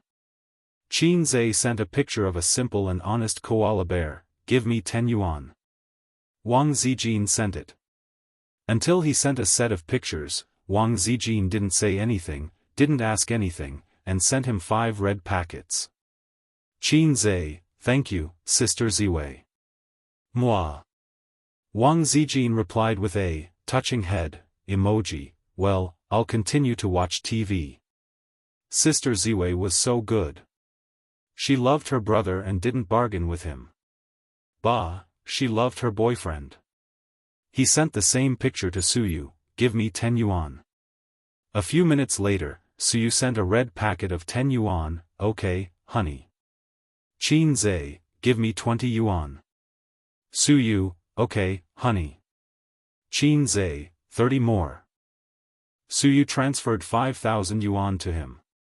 Qin Zhe, it doesn't need so much. Suyu, then come over and let me sleep with you. I'll be your girlfriend. Suyu began to be naughty again. Qin Zhe suddenly thought, would Sister Man spoil me so much? As soon as he thought of this, he couldn't control himself and couldn't help but send a picture to Nan Man Pei. He didn't reply until the car drove into the parking lot of Royal View Mansion. The director said he would take a taxi back and watched Qin Zhe enter the elevator. In the elevator, Nan Man Pei's reply came late, I was busy just now. What's wrong with you? She sent a red packet to him. Qin Zhe, give me 20 yuan. Nan Man Pei sent another red packet, I'm busy. If you have something to say, just say it. Qin Zhe, it's nothing. I just want to see if Sister Man spoils me. Another 30 yuan. There was no response. Qin Zhe was a little disappointed, but soon, another 30 yuan red packet was sent. Qin Zhe climbed up the pole, another 40. Another red packet. After sending a set of pictures, Qin Zhe received 5 more red packets. Happy. Qin Zhe, sister man really spoils me. Moi. Nan man pei, master, it's me. It's me. Awkward, Nan man pei, it's not your aunt who spoils you, it's your lovely disciple. Qin Zhe, damn it. Qin Zhe said angrily, Li Donglai. Where's your aunt? Nan man pei, aunt said she didn't have time to deal with a psycho like you. She threw the phone to me. Was this the so-called, feeling good about oneself? Nan man pei's psycho?